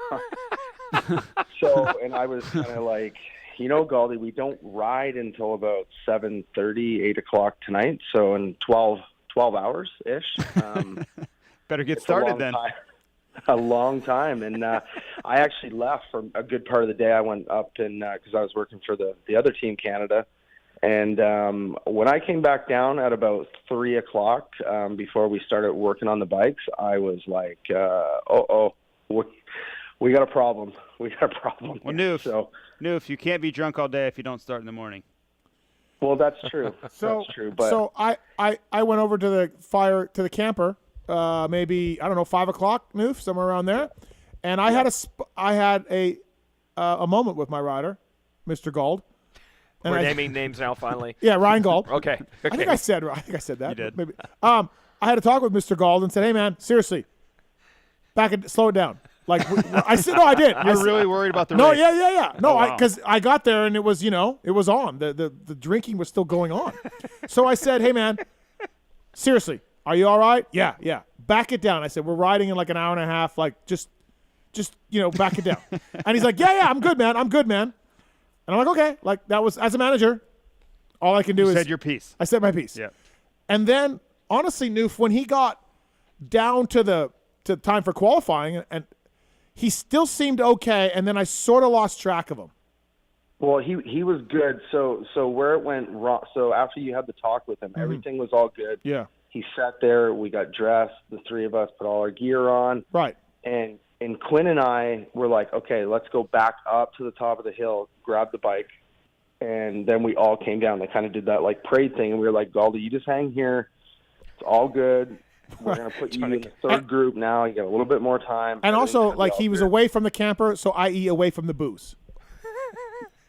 Yeah, exactly. Well, so we get down there, and first of all, I couldn't believe how many people were down there to start off with. And I'm like thinking in my head, I'm like, because, I mean, leading up to this, like, you knew Gauldy talking, he was excited, right? Like, he gets excited, and then excitement leads to him celebrating before we had anything to celebrate. Right. And Quinn and I are standing there, and we're shooting the shit with RV, and everybody's kind of hanging out. And all of a sudden I look, so we're basically straight across from the start gate where they brought us in, and we're just sitting there before they bring you up into the start gate to do the practice. And Quinn's like, "Fuck, is that Gauldy up there?" And I'm like, I'm looking, and that's probably like 500 feet or so away from us. And he's walking alongside the fence line, and he's literally just getting past booze, like drinks, beer, Fireball, and I counted 7 beers or 7 something. I couldn't see, like 7 different. 7 head tosses back, 7 head back toss backs. Exactly, with arm quite a ways from his mouth with liquid coming out. So, and I don't think it was water, clearly. Sir, I don't think it was water either, sir. Yeah. And people were loving it. I mean, and they were cheering him on. And like I said, he was getting excited and stuff. And then Quinn and I just didn't know what to do. And I was kind of like overwhelmed. I didn't think that there was going to be that many people. I was overwhelmed. Newf was a little like nervous. Like shell-shocked? Well, just I think he. Oh, like the stage, the moment was very big. It was kind of I didn't big. think there was going to be that many people. Like it was just crazy with how many people were there. And I was like, holy shit, like. This is a pretty big deal, and we got our third guy out there celebrating with the crowd, which was before awesome qualifying. After the race, It's not like we qualified in first. Anticipation. It's not like we qualified first, and he went over to celebrate with the crowd. We had not qualified at this point. Had not ridden yet. Right. Preemptive celebration. Right. Exactly. So needless to say, I mean the base was built for him from the day of the booze. So even though he stopped for an hour and a half after Steve had the talk. It didn't take much to get the machine rolling again, which is Gauldy. So did I fail as a manager? I feel like you may have needed to be more forceful. You need like a whole. You know how Team USA has Big John and a security team. Right. You guys let him out of your sight, and then that's 7 minutes, 7 drinks. Really I mean, did. you could not let him out of your sight. That was it. We just needed to handcuff him to Newf or something. Maybe like put him in like a crate. Like let him out of the crate at the last minute. Hannibal Lecter. Wheel him out like Hannibal. Like back in the day with J-Law, got to lock him in the trailer until it's time to race. Uncrate him until the last So second. we go out for qualifying. Quinn goes first. Newf goes second. And then so this is where I hadn't really talked to him. And he gets the bike. And out of the corner of my eye, Newf, I see him laying on a start straight. And honestly, I don't, because I had to talk with him. I'm like, I said, he slipped out. Like the grass was wet. Or like, I was just like, oh shit, he fell down. Like not putting it together that, he was hammered. No, it hadn't rained yet, nor had they watered the track. Yeah, but honestly, when he fell over on the Star Straight, did you see that, Newf? When he fell out like right away? Well, that was about when I stopped watching. When I saw that. So I saw him fall down, and I'm like, oh shit, he fell down. Like never thought it was because of booze. Just like thought he made a mistake. Yeah. And it got worse from there. I mean, there's some videos out there. I've seen several videos. Oh, the one he goes over a berm and then just decides to go around the track, like not around the side of that lane, the other part of the track. Then there's a crash. He goes over the bars, and then he continues to roll several more times, like He forcefully. stops. Yes, And then he starts rolling again, and then stops. So and then rolls again. at this point, I don't know if you were there, Newf, but I was there with Quinn. And by this, Rob goes, pull him off. Pull him off. I wasn't there. Like I said, I chose to not fully pay attention that much. But I thought after he crashed on the grass like that you saw, and then went down the start straight, and then so it went left and then into that tight right. Well, he crashed there too. Oh, he did. It was a real quick washout. And I'm like, okay, well, it's going to take him one lap. Because when I get on the bike, they feel awkward and your balance is a little bit off no matter what. Well, it didn't get any better, but the craziest part of it is that when he did cut the track there, he ended up they credited him with the lap time. He got a low 40 second. Oh, no way. Yeah, no way. We need no to. way. This is like Shades of Germany all over again, Newf. It's incredible. Oh, JT threw in the Germany thing again. It's worked out to your benefit. So hot lap time. I believe Rob's timing equipment was off because he had the 5th fastest lap. Oh my God! You imagine what his motor skills were like at this point to throw in a 5th fastest lap. Now it doesn't matter because they took the fastest time and Quinn was fastest, I believe. So no, Gauldy's time was the fastest. It was fastest. Was it? It was like 200ths faster than Quinn. Yeah, it was like a 40.29. Like, and jumping ahead a little bit. This is like the funny part. The next day, and obviously we'll get into that the next day. But Gauldy's like, yeah, well, I fucking told you guys. So then he's just claiming it. Because he's hurt at this point. He can't even lift his shoulder up, and he's trying to flip some steaks. He's like, yeah, I told you guys, I'm good on a pit bike. So Rob just goes. So after he does the what was he? Did you see the video, Newf, of trying to climb on the tires? Yeah, that was before, though. Yeah, that was before. Yeah. So and then did he moon the crowd? Someone said he mooned the crowd, or he didn't pull. No, he didn't fully do it. He did like a fake moon type thing. Okay, and he pissed in front of everybody too, though. Also, well, he took a piss, but what I think he forgot to realize is that he turned the back to the majority of the crowd, but he didn't realize that there was probably about another 5,000 people standing up on the other hill on the other track that could directly see him pissing. Right. So so he tumbles down, and Rob's like, pull him off. So Quinn runs out, grabs the bike, and he brings the bike back, and I'm kind of looking at the bike, and we forget about him. And he's trying to wobble across 2 lanes, and there's pit bikes everywhere. And that's where I thought this may get ugly, but he made it over. You said pull him off. Yeah. Not the bike. Yeah, I know. We just thought about the bike. So and then straight to bed for him. So is that what happened? Did someone walked him back to the camper? Yeah, by the time I got back, he was already in bed. And then he woke up at 3:00 in the morning and didn't know what the hell happened. He didn't know. And he woke his wife up and said, "Hey, like, the fuck happened to my shoulder? My shoulder hurts." And she's like, "Oh my God, Ryan, you don't." Anyways, so can you imagine how many times Amy said, "Oh my God, Ryan"? I got good news and bad news. Yeah. The bad news is your shoulder is dislocated. The good news is you set the fastest last time. Did it for the team. You were the fastest on the team. Yeah. So we had to find a replacement rider. My lock. I felt his pain. Like you know, like obviously it was self-inflicted, and the liquor won this time. Which those were the words out of his mouth. But man, he was in rough shape the next day between the hangover. The mental side of, oh my God, what the fuck did I just do? And the fact that he was quiet the next day. Yeah, on the group text he said, "Boys, I'm out. The liquor won." Okay. And I was like, for reals? And then I said, "Is your shoulder?" Like I thought he was kind of maybe faking a shoulder injury. He did not. He showed me later he couldn't really move his arm. Newf vouched for him. He couldn't flip some steaks over.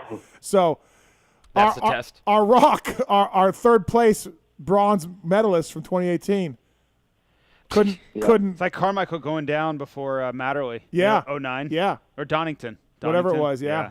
Our rock was gone, and now Quinn and Newf lost now without any guidance. So you can find the talent, but not the experience. Yeah. The team was crippled. The team was crippled, right? Like, I mean, it just went to shit. Not to mention, we're shell shocked. We're worried. We're the team is in disarray. Yeah, we're in disarray. Imagine Team USA if Eli Tomac decides to just go out with the solo he cups at 8:40 a.m. 37 shots. Yeah. On Saturday morning. Sets the 5th fastest time. You think Sexton and Jay but Cooper... is unable to race on Sunday. You think Jay Cooper and Sexton would be fine? No. Yes. They'd be rattled. Eli Tomac decided to start drinking at 8:40 a.m. if he decided to do that. Right. So... But the good news is, Newf, is we think, you and I, who've known Ryan Gauld for a long time, you certainly longer, we think there's only one way up from this, and it's up. It's up, yeah. Yeah, it's up. So okay. He couldn't get out of Redbud fast enough yesterday when the checkered flag flew for the last moto. He was already on the road back to Canada. I think for World Vet coming up here, Steve, we're going to see a brand new Gauldy with a whole new attitude. All right, well, they say you got to hit rock bottom to make some changes, and maybe when he hit rock bottom when he was rolling to the bottom of that jump. That was the moment. Maybe that was the the moment. Yes. You guys are all pussies. So he's part of World Vet, though. He will be there. That's the word on the street. If his shoulder's okay. His shoulder's okay. Yeah. Well, yeah, I guess it depends on the shoulder injury that he's dealing with. So Team Canada goes out. We get a third in their first moto. Quinn, really good. He led for a bit. Wow. He's strong. Who was he pitted against on Team Willie USA? Browning. Okay. And the France guys were good. Great Britain guys were good. We got third in the first moto, looking good. Newf, you were fifth in Moto 2. And probably, honestly, you had I don't think you would have caught the 4 in front of you, but you were easily ahead of the other guys. And then the spark plug cap fell off. Yes. And I'm pretty sure it's sabotage. Oh. We just haven't figured. We think it's the Puerto Ricans. Oh. Well, I'm pretty confident it's Puerto Ricans. Pretty yeah. accusatory. Look at their manager. I'm sorry, the assistant to the team manager. Yeah. That guy would be up to some shenanigans. Mm-hmm. So Newf lost a bunch of time figuring that out. And then our replacement for Gauldy, a gentleman who got no practice, Caden Lee. No practice or anything. Just here you go, kid. Yeah. I mean, it's a pit bike. It's okay. Think of the emotional issues we had going on, and then no practice for our third rider. Right. Yeah. I mean, Quinn, who got fourth in MX2 in the real Canadian series this year, said that's the most people he's ever raced in front of in his life. Right, Newf? Oh yeah, for sure. And like, I mean, I've raced Supercross before, but the vibe down there, man. Like, I was nervous. I told you before I went out. I'm like, fuck, man, I'm nervous. Yeah. Hey, by the way, should have done a shot. Yeah, there's some fireballs somewhere. Yeah.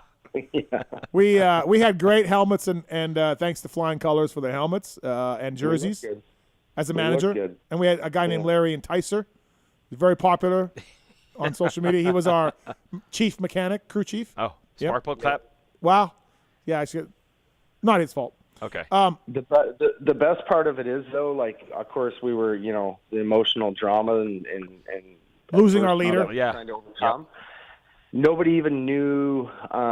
People still, when I was walking back, like when it was all over, they're like, I can't believe Gauldy made it back for this. Like, they just assumed that Gauldy was out there again. Like, nobody even knew who was what or anything. Superhuman liver. It was a very loose crowd down there by 8:30 when we started racing. I must have showed the video. I mean, because people were asking. The word was out. I must have showed the video 30 times on Sunday. Right. I'm like, here's our guy. I couldn't contain myself. You could not. I on our review podcast, at that point, that video was 48 hours old. Yeah. And it still got me. Yeah. I lost 5 minutes where I just could not focus. We just tears. we just crying. Yes. He was crying. You might have thought it was a Team USA 1. No, I was just crying over the 100th time I watched Gauldy roll, stop, roll again, stop. Arms out. And then roll. Yeah. Well, it was the extra rolls that the momentum had already stopped. Yes. Yeah, he created more momentum. Yes, I know. I don't understand. It was something else. So, Newf DNF. Well, not DNF. He puts a plug back on, gets 10th. Okay. And then Caden Lee falls down the first turn, and then falls down again later. And then that was all she wrote. We finished, 8th, Newf? I don't know. 8th, I think. 8th. No, 7th, I think. 7th, yeah, 7th overall. But, we'll be back. We'll regroup from this. I think a 3-5, and even, let's say, best case scenario, he was going to be 8. We would have been in the top 5, right? It was pretty close. Yeah. You got to just learn from it, right? Learn from it. Regroup. Didn't get the breaks. Come back stronger. Didn't get the breaks. It was just bad luck that he got that hammered. Do you guys think? Bad luck. We got a tweet right now from Michael saying, this is Gauldy not trying to get on those tires or hay bales, but now he's pissing. Oh, he put his drink down. There's a video of that too? Yeah, right now. Check your Twitter. Okay. He attached you guys on it. All right. Do you guys think that there should be punishment for Ryan for this egregious team moment? Like, is he banned from the team now, or do we look past this and put him back on? No, I mean, this is a redemption story I think has begun. I mean, you look at Team USA 2018. Yeah. What a phenomenal. They righted all the wrongs. I mean, I think there's only one way this can go. That someday Gauldy will right these wrongs. It'll be just like Tomac struggling in 18, and then on top when he gets his next shot. What do you think, Newf? Yeah. Well, yeah, I mean, if Eli gets a second shot, Ryan Gauld should get a second shot. That's right. Yep. Well, hopefully he learns from this. I mean, that's really it, right? You just hope you learn from this experience. I think he learned his lesson from talking to him on Saturday. Mm-hmm. He was pretty quiet. Hey, he did come down to support, though. He came down. Yep. He was hanging out. He watched us, cheering us on, had nothing but good things to say about the team. Yeah. He came down to watch the next night. So even with the injured shoulder and everything, he was there. The new kid had his pants on and his helmet and everything. So did the replacement kid get to keep Gauldy's helmet? Did we tell him he could? I don't remember what we said. I don't know. Who knows? Who knows at that point? I don't even know if Gauldy wants to keep it anymore, right? For his one lap of effort that he got there. He said the fastest the real question is, did the spark plug cap fall off because of Gauldy's crash? So maybe he does deserve some Well, I guess not really because Quinn rode the bike. Yeah, first, so yeah. it didn't fall off on him, but well, it was an experience, man. Honestly, it was. Did you have fun? Yeah. Did you like it? Yeah, it was a blast. Okay. Yeah, I mean, it was awesome, but like I said, it was maybe a little bit. Like I said, it was a little overwhelming with just. And you know some team, you know, obviously the U.S. guys took it serious. The Great Britain guys were serious. Hey, France was, two of the guys from France flew in for the race, for the pit bike race. They were not coming for whatever ringers. happened to Mertz's super team that was supposed to come. Yeah, what a shit show that was. Yep, good Yeah. job, Mertz. Yeah, they were terrible. Hunter Lawrence and Mertz really let Australia down with that pit bike team. I don't even think they came though. They didn't even have a team. Yeah, they did. Oh yeah, no, they were there. Yeah. Oh. Yeah. Oh. One of the guys lives in Canada. He's Aussie, lives in Canada. What? Yeah. Really? Yeah. Maybe that's who you needed. Yeah. Wow. So. Yeah. Well, if you clip Gauldy next year, maybe he can get on Team Australia if he lives in Canada. Right. So. Well, Quinn was impressive. Good job, Quinn Amayat. Yeah, he's definitely back on the team. Yeah, absolutely. What are you laughing at? Gauldy? No. Oh. No, while I'm looking through the Twitter mention, someone had the scene from Ghost with Patrick Swayze where they make the clay together, and that is JT and Eli's hands touching on the throttle. Right. Pinning that The motorcycle. double throttle. Yeah. The double throttle. Yeah. Oh, man, good times. I mean, you've seen. I mean, and there was on Instagram today. I mean, there was 2 or 3 Canadian moto memes with Gauldy, and he's the gift that keeps on giving. Yeah, well, listen, World Vets is coming up. You're coming down. He is supposed to be racing. Hopefully his shoulder's all right, and we can discuss it then, you know? Yeah. So, hold on. I don't know if this gentleman needs to talk to Newf or not, but let's bring him in.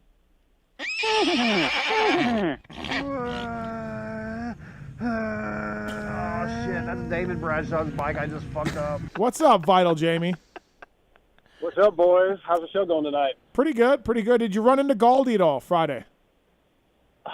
Not Friday, Saturday, during the pit bike race. Yeah, that's when I didn't see him Friday when he was hammered. And what was the interaction like on Saturday?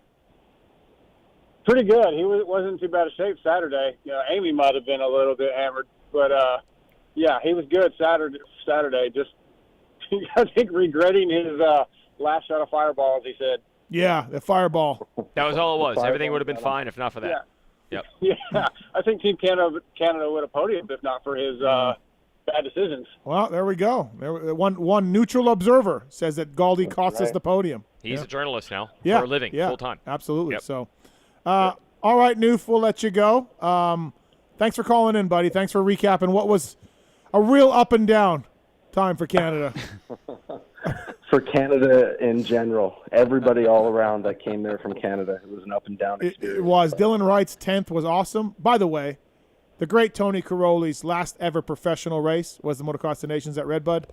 And the last rider that he passed was Canada's Dylan Wright. I know. I listened to your interview today. Mhm. What an honor. Post-race stuff. Yeah, it was good. Yep. His last battle ever. Dylan Wright and Antonio Caroli. He goes out battling. It's great. Yeah, Dylan rode good. Dylan rode good, and I think that if it wasn't for that crash in the first moto, it would have been even better. But he's hurt now after that first crash. And the shitty thing is, he had a good start in that first moto did. too. Yeah. He was like 10th. Did you see the video of him getting piled into off the jump?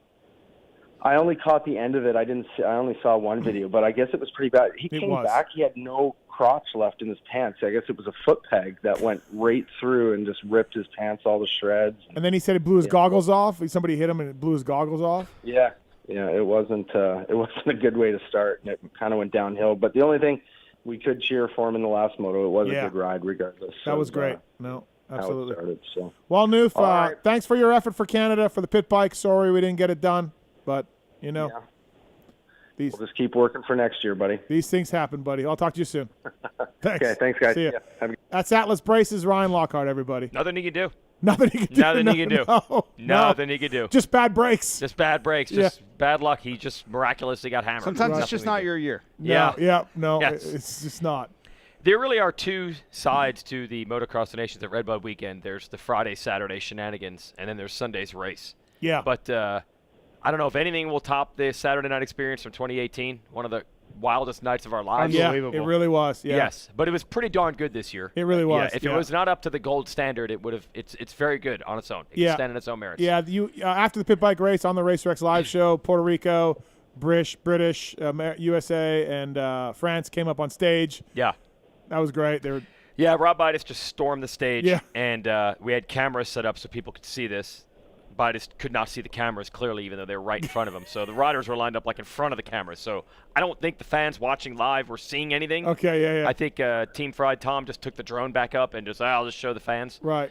But yeah, he brought all the riders up. Yeah. And then Ryan Villapoto, who really draws a crowd much more than us, came to the set. And then he made a deal. A fan made a deal with him. Yeah. With Ryan Villapoto, Steve. Yeah. Some fan had purchased a while ago. I think we have the drop, the Suck It Steve drop. Do we have that drop from Troll?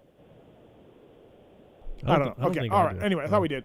Troll one time in an interview was like, "Suck it, Steve," and then Roczen MX made a shirt of that, and then this gentleman had that shirt on, waving it in the front row, up and down. And RV got up, walked around the desk, pointed to the guy, got the shirt, gave him his race shirt from the Pit Bike of Nations jersey. Yeah. And then put the Suck It Steve shirt on and stood in front like this. Oh, it's brilliant. It was great. It was great. Yeah, it was great. real great. Yep. That was excellent. The crowd was huge over there again. So we had Team USA come by and 7:30 on Friday night.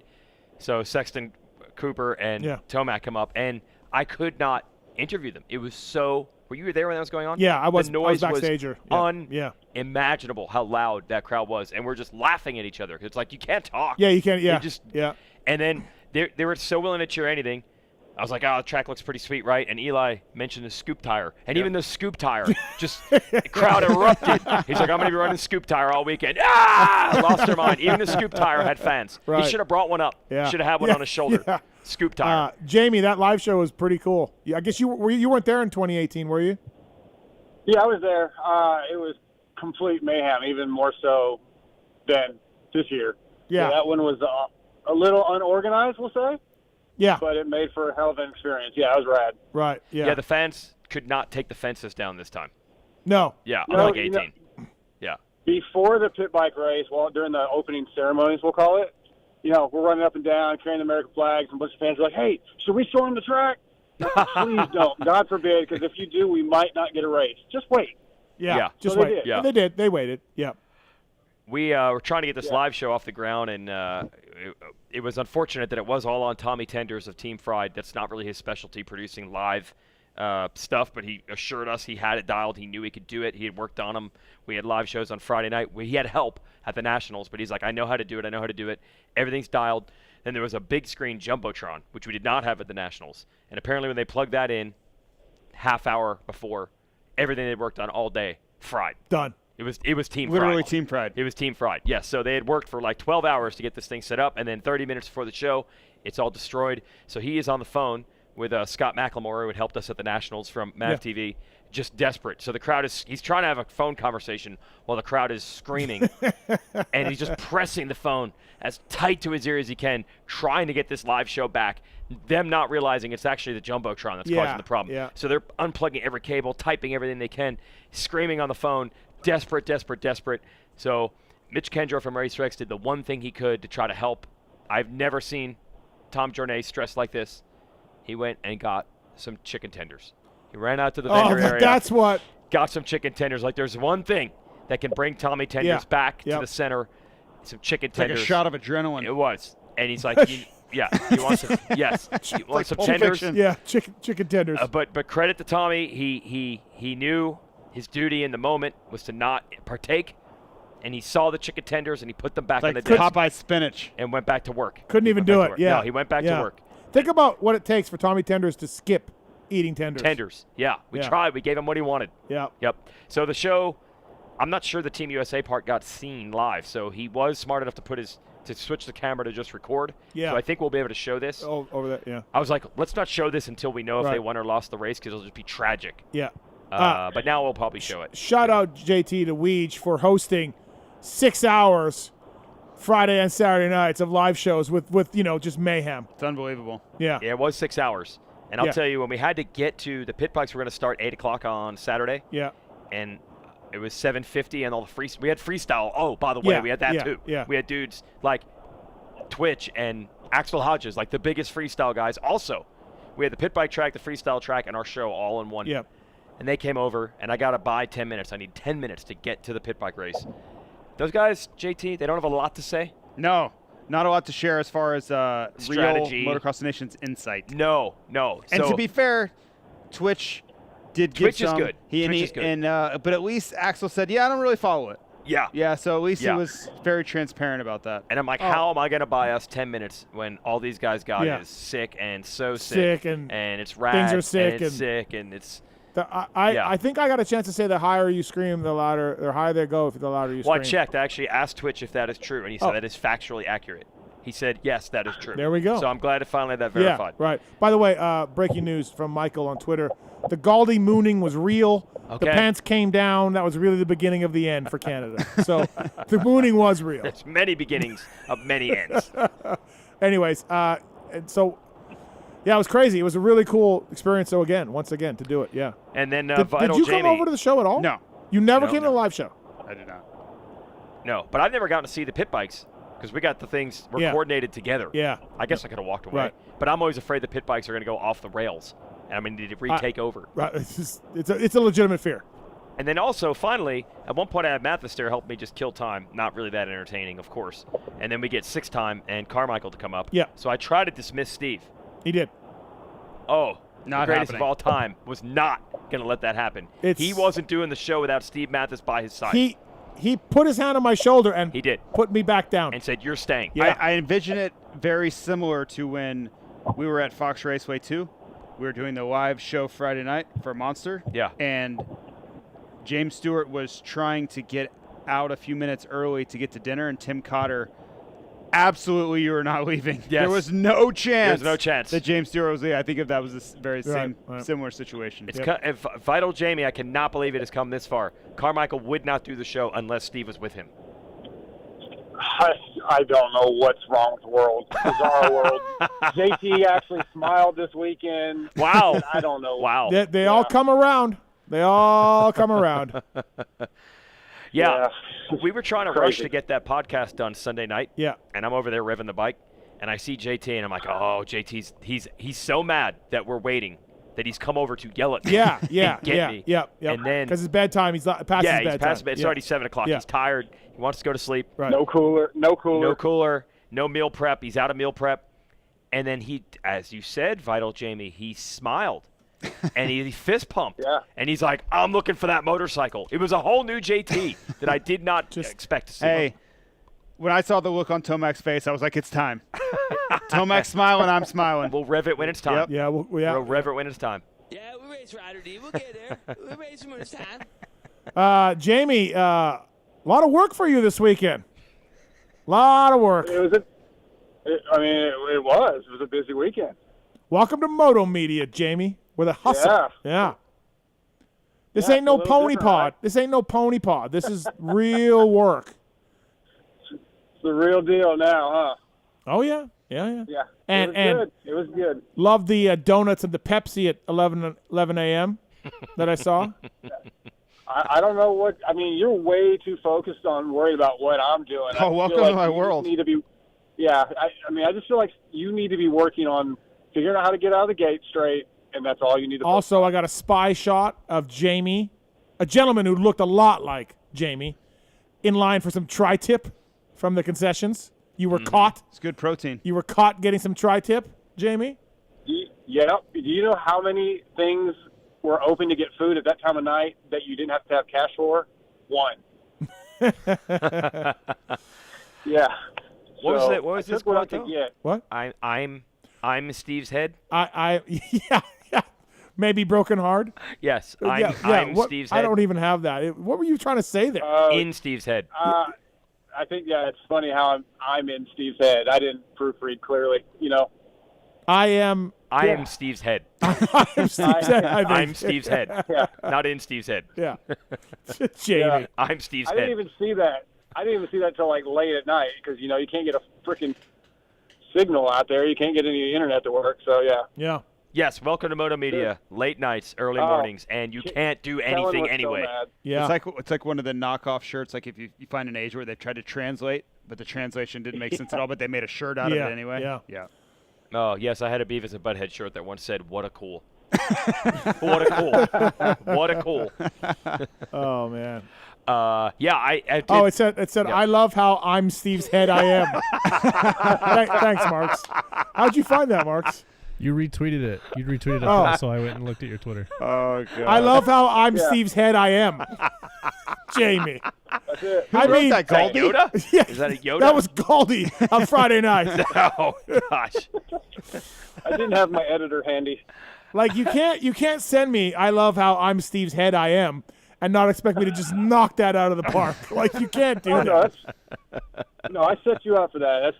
What am I going to do? You got to let it go. I fucked up. Right. It happens. All right. Well, yeah. Put head down, move on. But you were very worried about what I was eating. Well, you don't need to worry about that. I'm back on the program. I'm back in Texas. We're good to go. We'll be cycling in the morning. All right. Cycling in the morning. Hey, racing Friday night. Wow. Oh, did you see this latest update of the Gauldy video? There's more? There's more. Hey, Vital Jamie. Oh, this is the drinking part. We landed. It's okay, unbelievable. We'll get to that. We landed today in Vegas. JT asked Steve, "Are you going mountain biking?" And Steve said, "No, I'm going to take a nap." Oh, yeah. I'm not even home yet. I'm still an hour and a half from home, and I'll be up at 7 a.m. I'm hitting the mountain bike trails. Believe me, with what I got going on and what I'm going to show up with, a November 5th at Glen Helen Raceway, you ain't got a chance. I hope it's because I don't know what else you're going to get out of the gate straight on.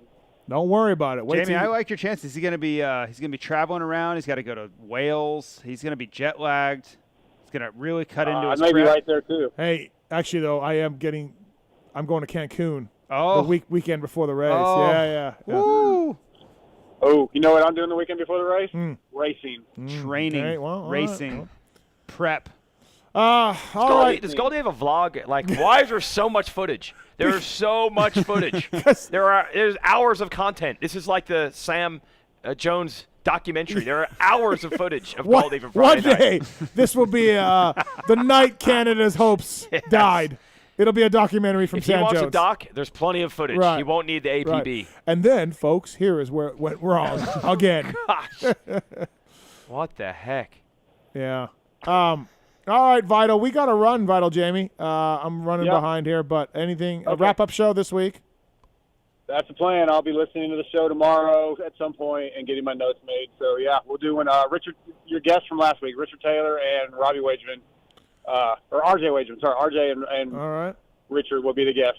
All right, sounds good. Motorsport.com, Guts Racing, Seal Savers, Michelin Bicycle Tires, all on board with the wrap-up show. Anything else for Vital Jamie, gentlemen? Haircuts change lives.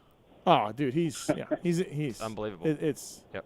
I gotta go, but there's a ton of things I could say to Jamie about him owing me his life. Wow. How many people told you they had me though for vets? Not that many. Much? No, not that many. Okay. No, I mean a few for sure. Like, yeah. Honestly, it was insane. I want to thank the listeners of PulpMX because it was insane. I took so many photos and met and fist pumped people. It was nuts. Thank you, everybody. That was cool. It honestly got to a point where I couldn't go 10 feet without getting stopped. And I'm like, I got to go. Like, I got to go watch the race or get back to the media tent or whatever I was going. Where I'm like, shit, man. So it was cool. Yeah. Yeah, agreed. You know. What about you, Jamie? Absolutely. Did you get stopped a lot? Not that much, but way more than I would have ever believed. Imagine if he had the pony. I know. Everybody would have stopped him if he had the pony. Yep. I will. Here, I'll fluff you a little bit there, Steve. But there was 99.99% of them were like, "There looks good. There looks good." Oh, I mean, the sun comes up in the morning is a good thing. I mean, there's no doubt, Jamie. Without your greasy headband and your long ponytail, you're a different man. I hear you. Do you get more? You still get Dark Side, or you get Jamie now? Where are we at? I'm gonna go 50-50. Probably 50-50. Vital Jamie, Jamie, Dark Side. What do I call you? It doesn't matter. Whatever. Okay. I'll answer to whatever. Pony Pod? So, yeah, it's about 50-50. Pony Pod? What about Pony Pod? Do I say that? Yeah. No, I didn't hear too many of those. Not that I remember, no. All right. All right, buddy. No, Moto X Pod Show. All right, see you guys. All right, see you later. That's Vital Jamie, everybody. Changed his life. My friend Jamie. I love how you never relent. It's just Pony Pod for life. It will never. What do you think I'm dealing with for the last 24 years? Will never relent. Pulp20 at profilter.com. Please check them out. Pick up a pre-oiled, ready-to-use premium air filter oil filter for your next service. They've been making oil filters and air filters for dirt bikes, street bikes like JT, side-by-sides and everything in between. Maxima USA as well. Pulp20 is the code to save. Love Maxima 927. Still the #1 selling performance two-stroke oil in most markets around the world. And love the SC1, of course. Maxima, chain lube. It's fantastic. All the stuff from Maxima are great. Pulp20 is the code to save. Maxima USA. There's a reason why Monster Energy Kawasaki, Monster Energy Pro Circuit use Maxima and win with it. Thanks to those guys for coming on board the show. Of course, always good times. Also, thanks to the folks at Renthal. The winning brand in manufacture and design for the last half-century, Renthal continues to lead the world at the very top level of sport, amassing more titles than all the competing brands combined. Renthal has been helping world-class riders achieve their goals since the beginning in 1969. A fraction of a second, a few grams, a couple of millimeters, it all counts. Welcome to the winning world of Renthal. Great mountain bike stuff, too, as well. Weege, have you ever replaced your mountain bike yet? I've now reached out. Oh. Something may be happening at some point. Okay. But I got a flat tire when my knee was injured. I took my kid to a hair scramble. Yeah. Had to ride the mountain bike because I couldn't walk. Got a flat tire, so then I was shut down.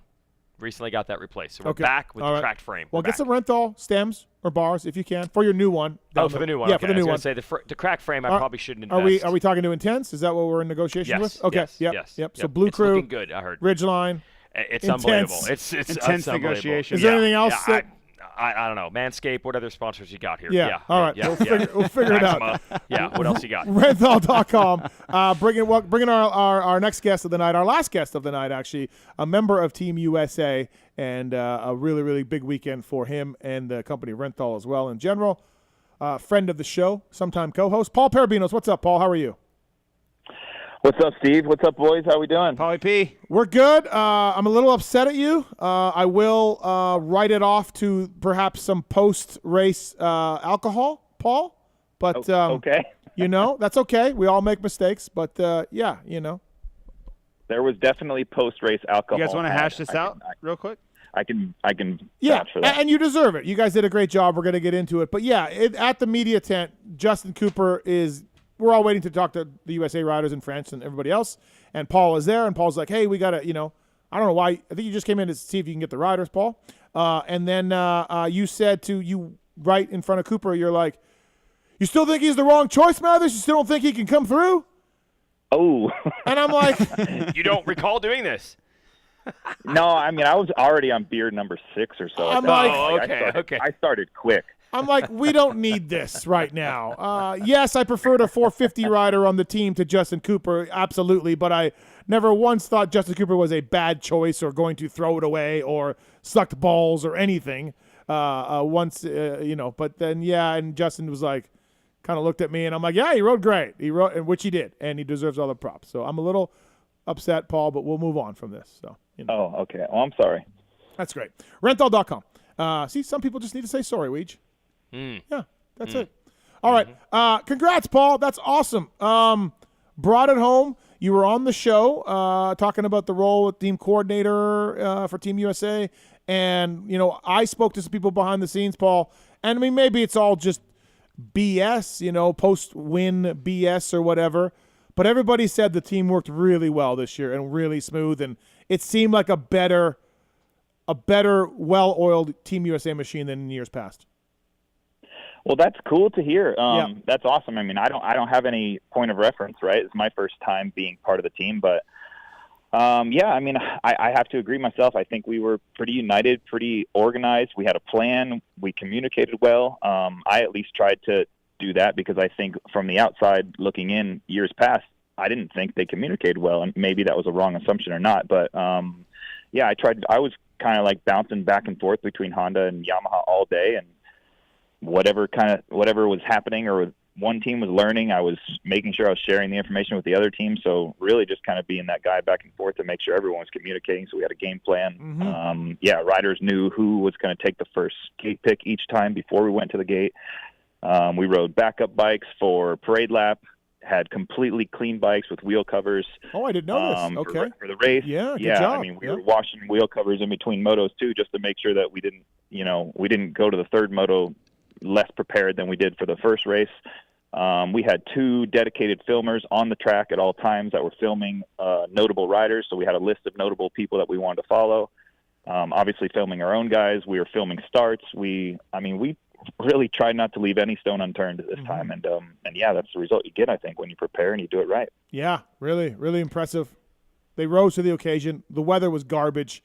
Could have easily gone sideways, but they all stepped up. It was great. Well, and I think, honestly, I think Paul deserves a ton of credit for being a part of that. Like, all those things, did Paul do all of them? No. But Paul was a big person that was kind of steering the ship of, like, we need to do these things. These are the list of things that were glaringly obvious that we missed in 2018 and in years past. And when you don't have any cohesion, you don't have any cooperation, everybody's doing their own thing, everybody's weaker for it.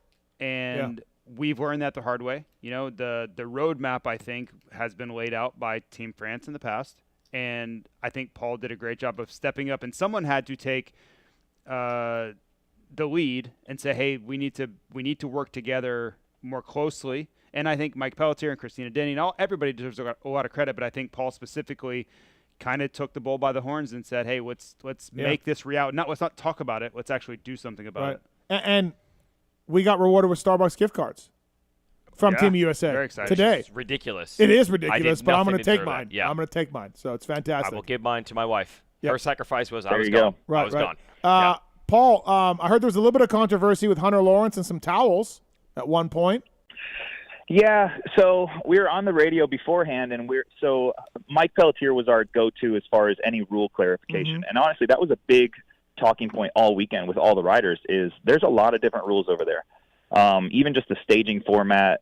These riders, our riders and our mechanics, they're so dedicated to our series that it's hard for them to follow the nuances, the little nuances that are of the MXGP series. So, we tried to verify a rule beforehand, like, hey, can you take a towel and wipe down the starting gate, right? Because it was damp, it was drizzly, it was a little wet, so we wanted to wipe down the plastic, or it's actually metal with a monster sticker. But we wanted to wipe it down, and we wanted to know if we could wipe down the grate at all, and we were told you could not. And then, first moto, we saw Hunter wiping down his gate and wiping down the grate, so we obviously reported it.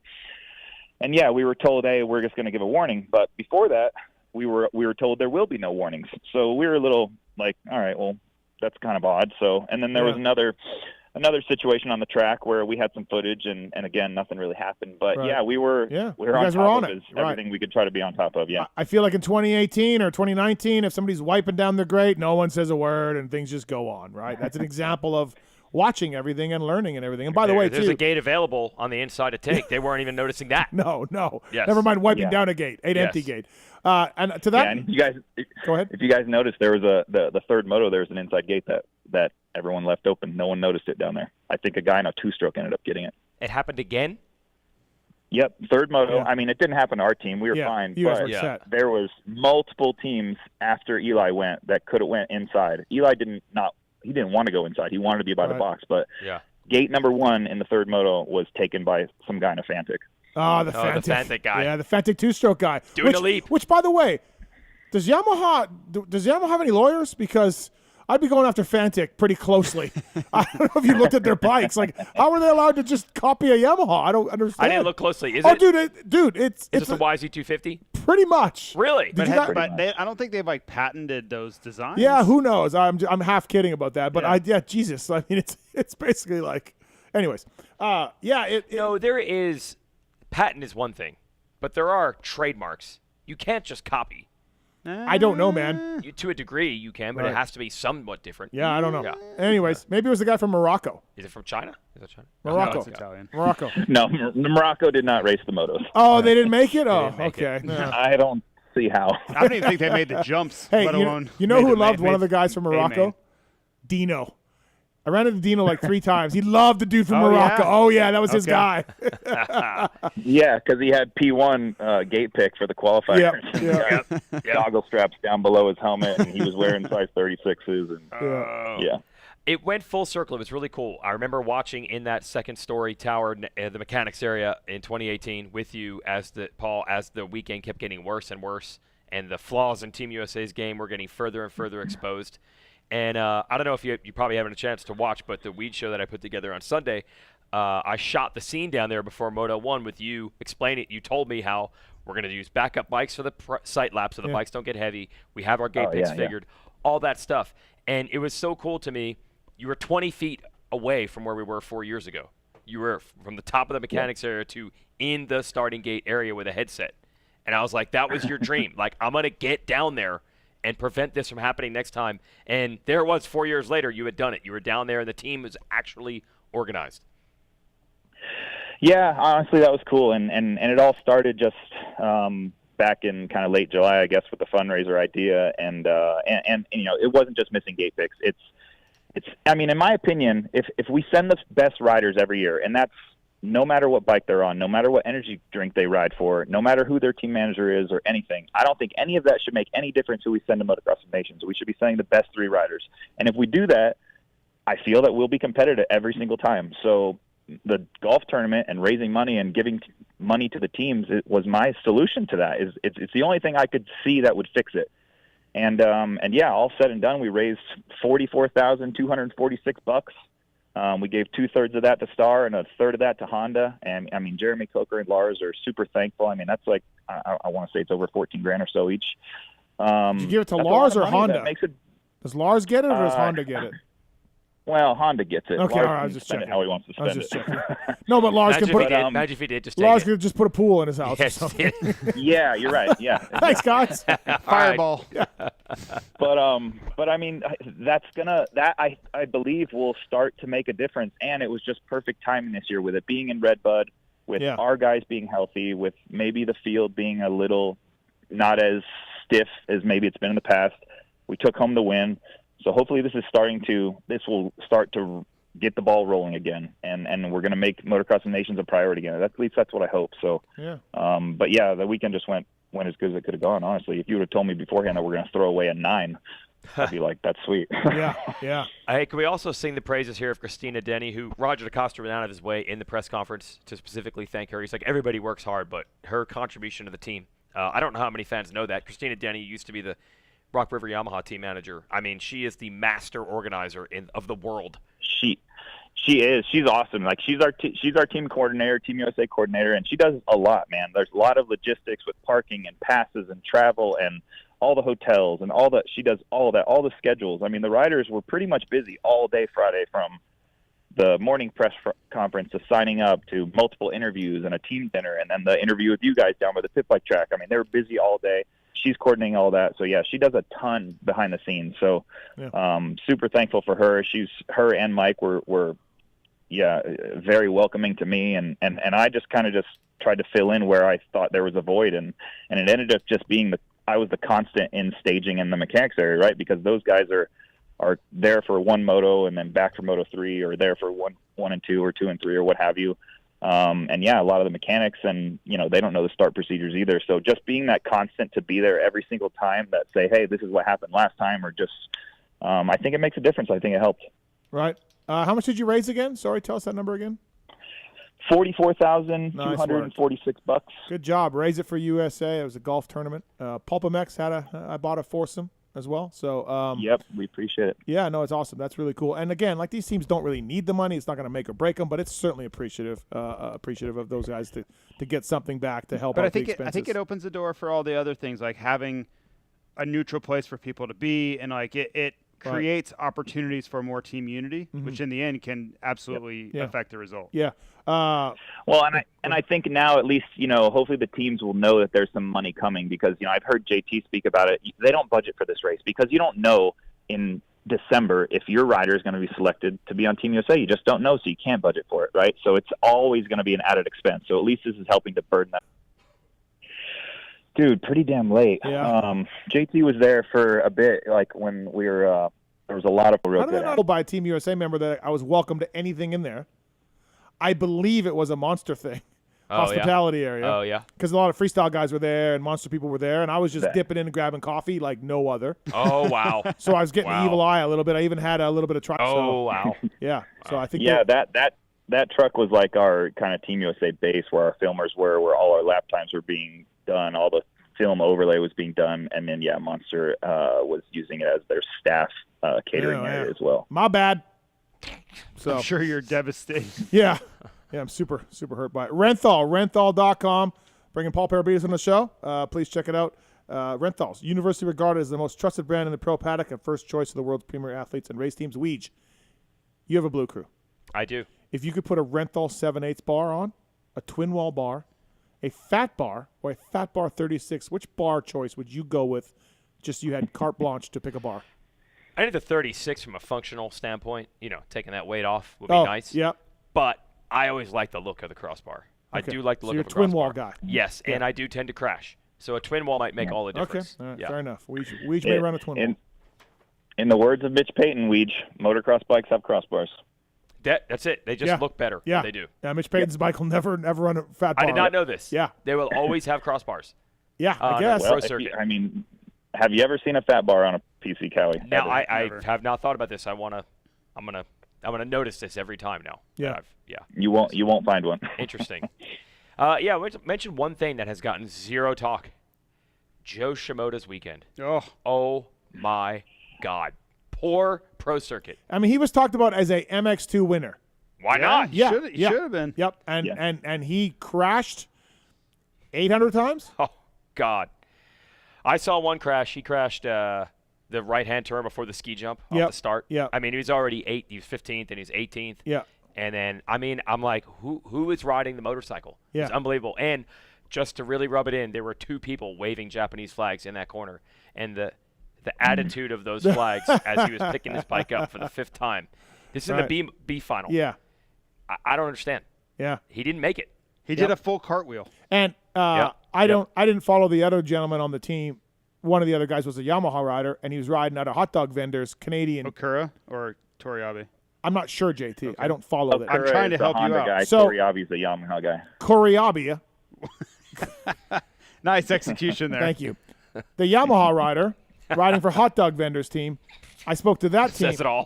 I spoke. Says it all right there. Gauldy was there too. I don't know. Says it all. I spoke the to. The fact that this show is on actual television is amazing.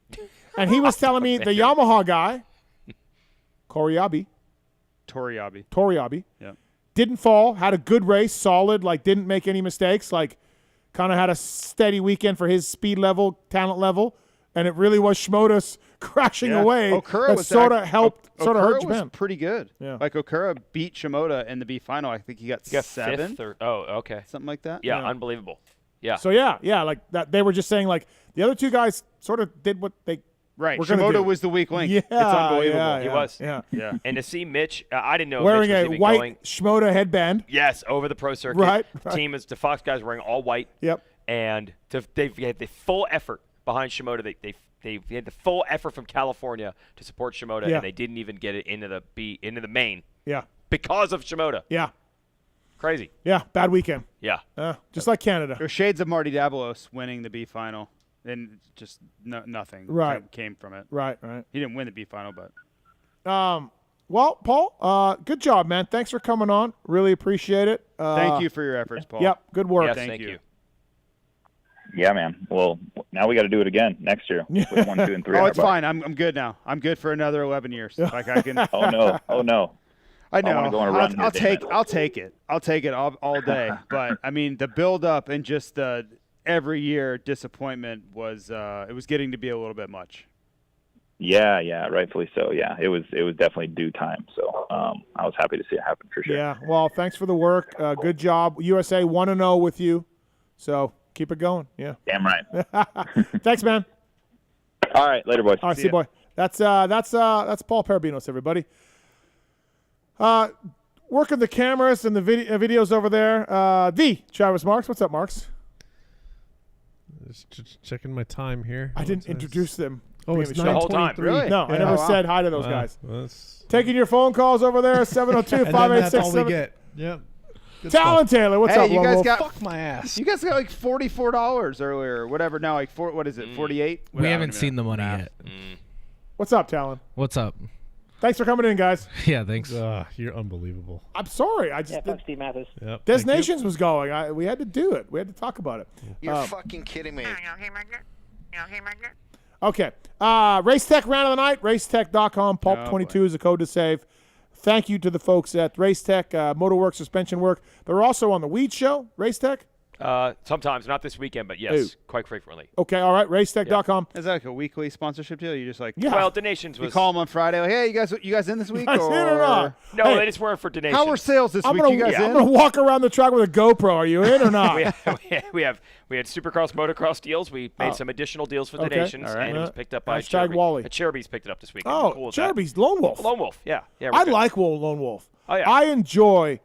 Look, there's some ex-motocross heroes that I can't believe 16-year-old Steve Mathis would want to run the other direction when I see them.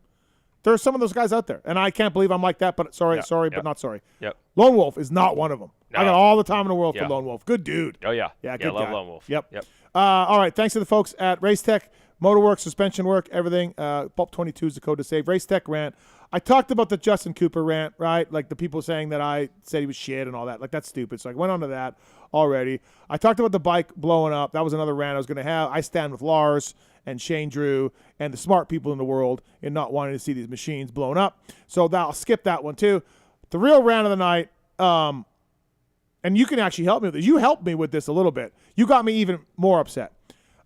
We had the world's media at this race, Motocross the Nations. I mean, 200 people maybe were credentialed for this thing. Maybe more or less. I feel like 200 in that room. I don't know. It was a lot. Okay, a lot? Yeah. We had no fucking Wi-Fi, like, all weekend. Like, it worked on Friday. Yeah, Friday was good. Friday was okay, and then after that, I don't know if it was the influx of people or the photographers or what did it, but Saturday and Sunday, the Wi-Fi was maybe 20% of the time. I think it just gets overloaded by everybody uploading photos, and then it just locks up. I don't know what percent of the time it worked, but would 20% be correct? I don't know. I never got it to work. I would say less. Yeah. So, I mean, it's I stopped coming over there. So like, there was no point. Like, imagine having the world's press at a race, and then there's just nothing. No phones worked. It was locked up. The cell service was locked up. And now I'm not ranting about that because that's a common thing for cell phone in the middle of a field in America. We see this at nationals, not all the time, but here and there. Too many people, not enough Yeah, bandwidth. that's understandable. I can't rant about that. But one thing that's always available is Wi-Fi at these races. And you think about the number of people, motocross fans across the world, that could not know what the fuck was going on at the Motocross Well, it Nations. was on television. Okay, but you had to buy the no, In case but you're wondering. No, you had to buy the package, or No, maybe it you was don't on have television. Maybe you don't have CBS Sports. That's Okay. another. It's on television all over the world. It's Steve. very possible people didn't watch it on TV. The amount of people in the weeks leading up to this race that said, so is this just MAV TV again? And I'm like, no, it's a GP. Yeah, the GPs have their own television coverage. It's just an extension of that. And I would just get crossed eyes, glary stares of like, what do you mean? I'm not saying your point is wrong about Wi-Fi. I'm just saying that it was on their broadcast spectrum is incredible. Trust me, number of people were hitting me up saying we have no updates. Nothing. Right. We don't know what's going on. Yeah. Well, so there are plenty of ways to know what's going on. I guarantee you there were fans that turned on MAV TV Sunday afternoon thinking, oh, it's at Redbud, it'll just be on MAV. Well, I have no comment. Okay, so then their next move would be to check the internet to find out what's going on. To not have Wi-Fi, and I've been to GPs all over the world. I've been to MX Nations all over the world. Never had problems with Wi-Fi. Very little, anyways. Always worked. Always had hosted 200 of the media. It wasn't like the MXdN and Redbud was the most populated media people of the MXdNs. They're all this full. They're all this busy. They always work. You could actually also go to mxgp.com and find live timing and scoring the entire weekend. So just another way to get an update. If you don't have an update, you're saying, I don't know what's going on, it's really easy to find out right there. That's like they did football games over the weekend? Yeah. Go to ESPN. They just don't have any coverage of football today. Yeah. No, they do. It's MXGP.com. They have all the coverage. But I'm saying you have your typical places where you get your news, and then all of a sudden they would just not have any news. Like Racer X, like people reading Racer very X. Weird. I'm not saying your point is not wrong. I'm just saying if they're like, we can't get an update anywhere, that's, That is logical, but that's not what happens in that moment. People just go to the sources they know, and when they're blank, people are probably like, I'm so confused. People are probably trying to order the Fly products, and they can't get them. And they're just like, what? I always order Fly. I can't get it now. Why can't I get it? And you're like, well, the supply chain, and we're having issues. People don't know that. They don't understand that. We have a website. Yeah, but they can't get it. It's not in stock. But they always used to We get it. don't sell direct. Motorsport used to always have it. Now they don't have it. Why doesn't Motorsport have it? They have it. It's the same thing, JT. It's not. It absolutely is. Okay, so the Wi-Fi worked under 20% of the time. I was cursing and screaming about it. Everyone was. So you're saying it for Assen, last time you went to one of these, for example, it worked. Always. I do not remember ever not working. Well, agree. But here we go. No. I'm giving a reason as to why maybe, because skip that one and go to Majoria. It always worked at Majoria. Okay, out in the country, whatever. It worked at works at Motocross the Nations. I never have a problem at a Motocross the Nations of sending out a fucking email. So then I was telling you, what the hell is up with this email? Because again, Wi-Fi. This is what's up with the Wi-Fi. Again, we're at the Motocross the Nations. I've never had a problem with Motocross the Nations. And Weege tells me, oh, they're using the AMA for the Wi-Fi this weekend. It's an MXGP promoted race. I assumed, I guess, in my mind, even though we were on U.S. soil, that the MXGP people would bring all the things to run Wi-Fi and we would not have a problem. But once you informed me, Weege, that the fucking AMA was in charge of this, everything made sense.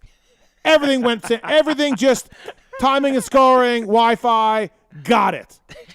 That's all you needed to hear. That's all I need to hear. And I never bothered complaining again because they just used the AMA. Do you think they ever thought to us, okay, Weege, you're at the Nationals. We have a press tent of 50 people, 60 people, and it's spotty at times on there. When photographers come back and they start uploading photos, it's spotty. Yeah. Do you think that they thought for a minute that they should maybe upgrade their bandwidth? I'm just guessing what a problem could be. I don't know. I don't know either.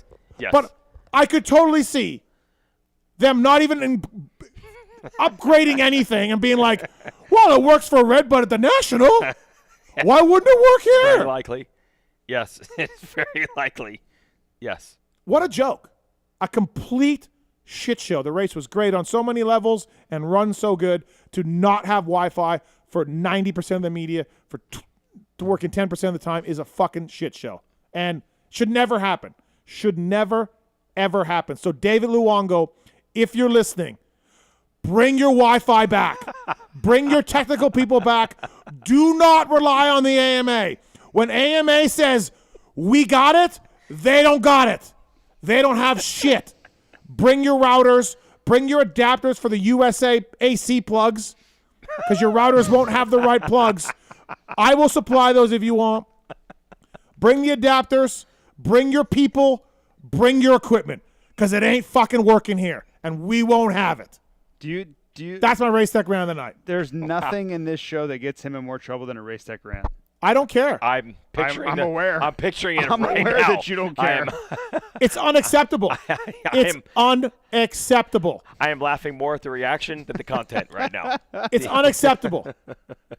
To have it. He's genuinely mad. Oh, I am. To have it not work sometimes is fine. I get it. Fucking, everyone's uploading photos. Cool. Hey, it didn't work for an hour or two, or it was spotty. Not here. Not here. No. 2 straight days of nothing. Marks, how does this happen? What goes on in Wi-Fi world? Dude, I don't know. Great, thanks. He doesn't want to be associated with this. With this race tech rant. There's no comeback they have. They cannot say a word to me. It didn't work. And it's unacceptable. And that's the end of the story. And you've had it work at other events of this magnitude. Of course. Yes. JT can vouch for that. We'll be in the middle of a field in fucking Majoria. It works. We'll be in Assen. Where the fuck is Latvia? Nobody even knows. Works fine. No problem. It's true. I watch NFL games on the Wi-Fi Yeah, in Latvia. absolutely. Oh, God, are you absolutely. serious? Yeah. Absolutely. So, David, please. Do we need somebody to speak Italian to tell him this? No, he speaks English He's really good? well. Okay. Yeah. All right. Mm. Please. You haven't talked to him much? No, I've never spoken to All him. right. It's probably going to start now, I'm sure. Listen, Bring your Wi-Fi equipment. Bring your adapters. Do not trust these fucks at the AMA to have good Wi-Fi. Thank you. Race Tech Round of the Night. I'm going to hold up this segment the next time that I hear Yahoos on YouTube saying that you are, constrained within a box. And you're a puppet. I'm bought and paid for. Puppet for the I'm industry. bought and paid for. You're a puppet for the. Listen, they deserve. It's time for some unfiltered takes. Finally, they deserve the praise for a lot of things, and I've given it out.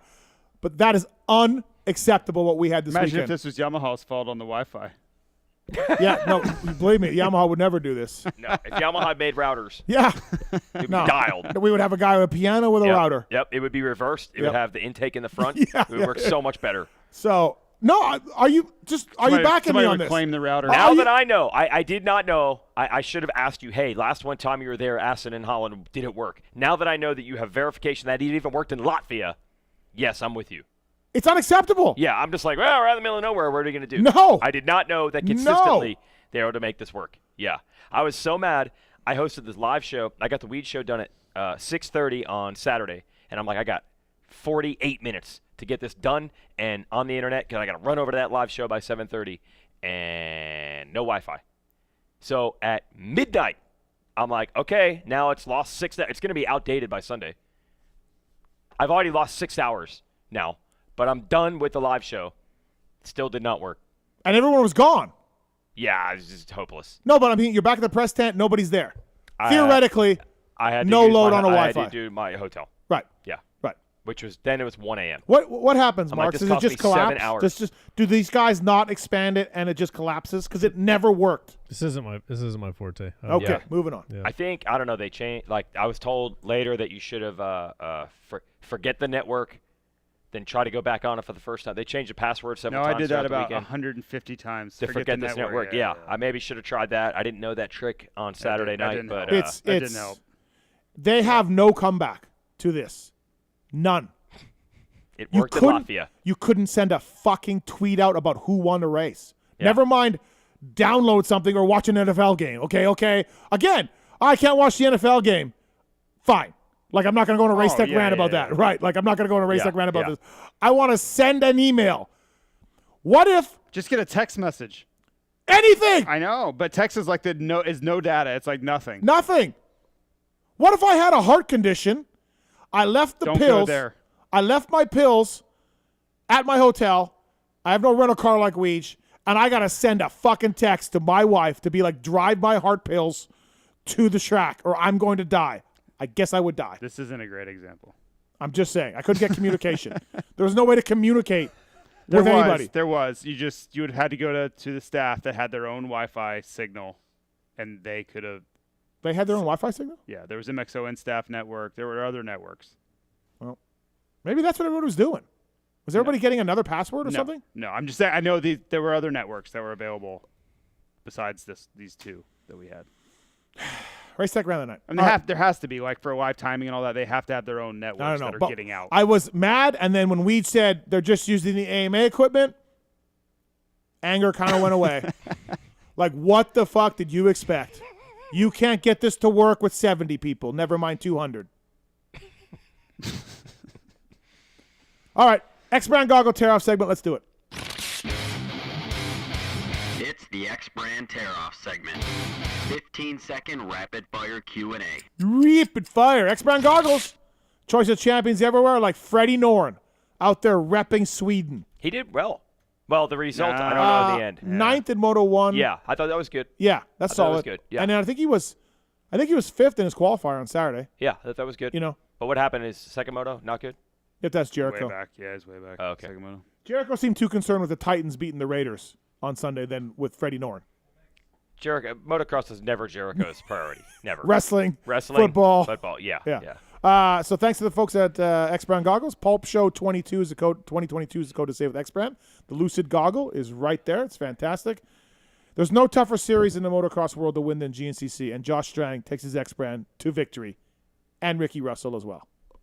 All right. They have won races, yes. These questions are submitted by Corey Moser. Anyone? Not familiar. Not familiar? No. No. JT? No. Okay. It sounds familiar, but then I start envisioning passing out due to carbon monoxide fumes, and the memory is gone. Yeah. All right. Thanks to Dennis Page for $20, by the way, on YouTube. Oh, wow. Yeah. This happened? Yeah. Man, I had to get my own show. Just raking it in. It's great. Yep. And if that guy thinks Marks and Tallon are getting anything, Picture $100. DV doing the grouping motion that he was doing. Yeah, right they now. don't watch, but yeah. Grouping it. We're gonna post that Can I up. get donations on the Weed Show? Can I ask for donations? I don't know. All right. As long as it's not on the AMA Wi-Fi, maybe. Oh boy. All right. Fuck you, you're fired. Steve, 30 seconds. What was more disappointing, Coop not wearing gear on the podium or JT participating in the blowing up of Blue Crew?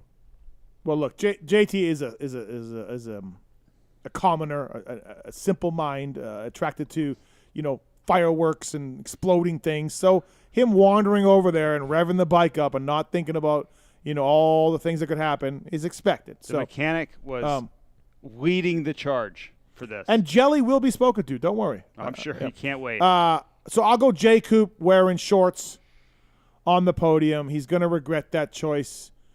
Like Jake Weimer brought it up 2 weeks ago at Gold Creek Lodge. The jeans. He did. He brought it up. He did. He's still haunted by it. Trey Kennard told us that, he remembered Jake with jeans on. Yes, he had fresh gear ready. Fresh gear ready. Put boots on. Yeah. He put boots on. Yeah. So I'm going to go that. I'm going to go that one. JT, was there any cheating on your monk-like diet in celebration of the USA win, or did you smoke a heater post-climax? I don't know how those two answers are related. Well, yeah, it's like question mark, and then, or did you smoke a heater post-climax? No, I mean, I did definitely have a couple drinks, but they're the drinks that I would have normally drank anyway, so very excited about it. 17 seconds. Good job. Weege, there is some controversy about the beer brands being consumed under the USA tent, which raises the question, what is the most American brand of beer? Well, I believe Budweiser is, even though they're not owned. I understand they're not owned by an American company anymore, but the brand. They're not? No. Anheuser-Busch is not. Are they Belgium or something? Yeah. No. Yeah. What? But it is. InBev, I think it's called. Yeah. With the horses and everything? Yeah. But I'm saying from a branding perspective, right. they kind of sell Americana, I feel, more than anyone. But I did not see any of that under the Team USA tent and Coors coolers. Light. Coors Light, bro. Coors Light, yeah. So what was the it's Moser said it was controversy. What was it? I didn't know there was controversy. Okay. I did not know there was beer controversy. It seemed like there was beer and people drank it. Coors Light is the official beer of motocross. I found one Corona, and it was I needed a bottle opener, so I went into the Star Rig hoping to they got to have one in here somewhere, and then they took the vice. They used the vice to get it off. It was awesome. All right. Yeah. Steve, who had a worse race, Canada's pit bike team or their real team? Well, you guys tell me. Who had a worse showing? Mm-hmm. The pit bike team. I'm going to go the opposite. Okay. I mean, what was the result? What'd you guys get? 16th? No, what did the pit bike team get? Oh, 7th? Yeah, respectable 7th. Okay. Respectable I think 7th. respect was lost Respectable long 7th. ago. Solid top 10. I think old Gauldy left his respects on that hay bale. At one point during the first moto of the real event on Sunday, Steve comes into the announcer's tower and says, "Hey guys, there are 35 bikes circulating the track. The Canadians are on 30th and 34th. Is that good? Is that just asking for a friend? I'm asking for a friend. Is that 30th and 34th out of 35 circulating bikes? Yeah. How are we doing? Are we good? God. But, honestly, I should maybe just be grateful because it wasn't that long ago where it was B final after B final after B final. Yeah. You know what I mean? Yep. It really was. Yes. This fucking guy getting his fucking giggles on at the B finals. I paid my money to be there. I'm just being entertained. So that was a coming out party for Dean Wilson. It was a perfect setup for him to triumphantly win that B final as a Canadian. We still didn't get in the A final for that, though. They still didn't make it. No. They won the moto, and everybody else sucked. Yeah. Jeez. Yeah. So. Jeez. So maybe I should just be grateful. Like we're we're not in we're not B final anymore. We're solid. You've pulled away. Not this year. Well, you need Dylan Wright. I mean, if Dylan Wright is there, then you're fine. You pulled away from Edmonds and Barr. And You pulled clear. Well, what's happened is they got older, we got younger. At some point, the equation. They've collectively raced 163 Motocross of Nations. Yeah. What's happened is they kept going on the teams, and we dropped our guys that would match their ages and got younger. Yes. Yeah. Yeah, they were racing against John Sebastian Waugh. Right. Yeah. No, they probably were. I know. Yeah. I know. That's not a hyperbole. And rollerball. Right. No, not rollerball. JT, who was the unsung hero of the weekend? Ooh, that's a good question. USA or like anybody? It wasn't the Wi-Fi guy. I will say the unsung hero was the track crew because they did a hell of a job in between that B final and Moto 1. If anybody didn't watch the B final, it was a complete and utter disaster, and race 1 was pretty great. So I'll give it to them. All right, 28 seconds. Look at you. Nailed it. I was counting in my head. K-Ray, man. Weege, where do you rate this USA win compared to wins in the past? Compared. Well, it doesn't even come close to 1987 when I was helicopter. I parachuted out of a private plane into a helicopter to land at Unadilla. So the mud was way worse there. It was. So I was gonna. But how was the atmosphere? Was it the same as Budds Creek or Red? Like in your mind, obviously you were a kid, but yeah, I didn't party. Right. I know that was allegedly still kind of Unadilla's heyday by '87. I don't think maybe it wasn't the peak, but it was close. Yeah. But I don't feel like the crowd was like loud like I've heard it at these. Really? Okay. I think the whole thing has grown. Okay. There is still that someday I'll do a Race Tech rant on that. People look at the so-called glory days. Yeah. Look at how many people were in a Supercross stadium in 1987. It ain't even close. Dude, I'll tell you what, those mid to late 90s high points were. They were big. Dude. They were big. They were bigger. I feel like High Point was Redbud back in the 90s. Yeah. It was also on Memorial Day. Memorial Day. Yeah. And that was before pre-SWAT team. Almost every national has had their run in at some Right. point of Yep. SWAT teams That's having true. to come in. Yes. But 87 was cool. On the track, I did not partake at 8 years old. Right. No. Okay. So what was the question? Where do you rate this USA win compared to wins in the past? It was very big. It's not as good as 87 Donations. That's me being biased completely. And Bob freaking Hanna was on the team. Mhm. And I think the 86 one in Majora stands out as like all-time best performance. So maybe podium. Yeah, I mean they won only 1 out of 3 classes, Yeah. which USA has swept many times. Yes. Yep. But this could be. We could look back years from now and we'll see. You know, USA went for the great streak, got broken. They went for another streak of 7, got broken, and then I was on one of the teams that didn't win. And then we took a year off, and then Carmichael, my buddy, Carmichael, sort of jump-started and said, we're going back. Like, we didn't even send a team in 04. Yeah. Right. And Carmichael was like, we're going back. We're going to win. We were 101 again. Was that Ernest? No. Yes. That was St. Jean. Townley? That was St. John? It was St. John. Yeah. With Townley and RC and all that. That kicked off a little bit more of a prideful, let's get this done. This could be that jump-start. We'll see. Steve, how much money do you think Redbud made hosting Des Nations? Oh, my God. I mean, yeah, just Brinks trucks after Brinks truck. And good for those guys. They made a lot of money, and it was a huge event. And In Front made a lot of money, and there was a lot of money everywhere you looked. There was a lot of money. They made a lot. I did ask Tim Ritchie his 2 biggest expenses, though. Shitters and security. Who knew? Shitters and security. Kind of makes sense when you think about it. Yeah. Yep. JT, which Des Nations that you've attended had the best crowd, fans, and vibe? 18 crowd and vibe, I don't know will ever be approached. It certainly wasn't this year.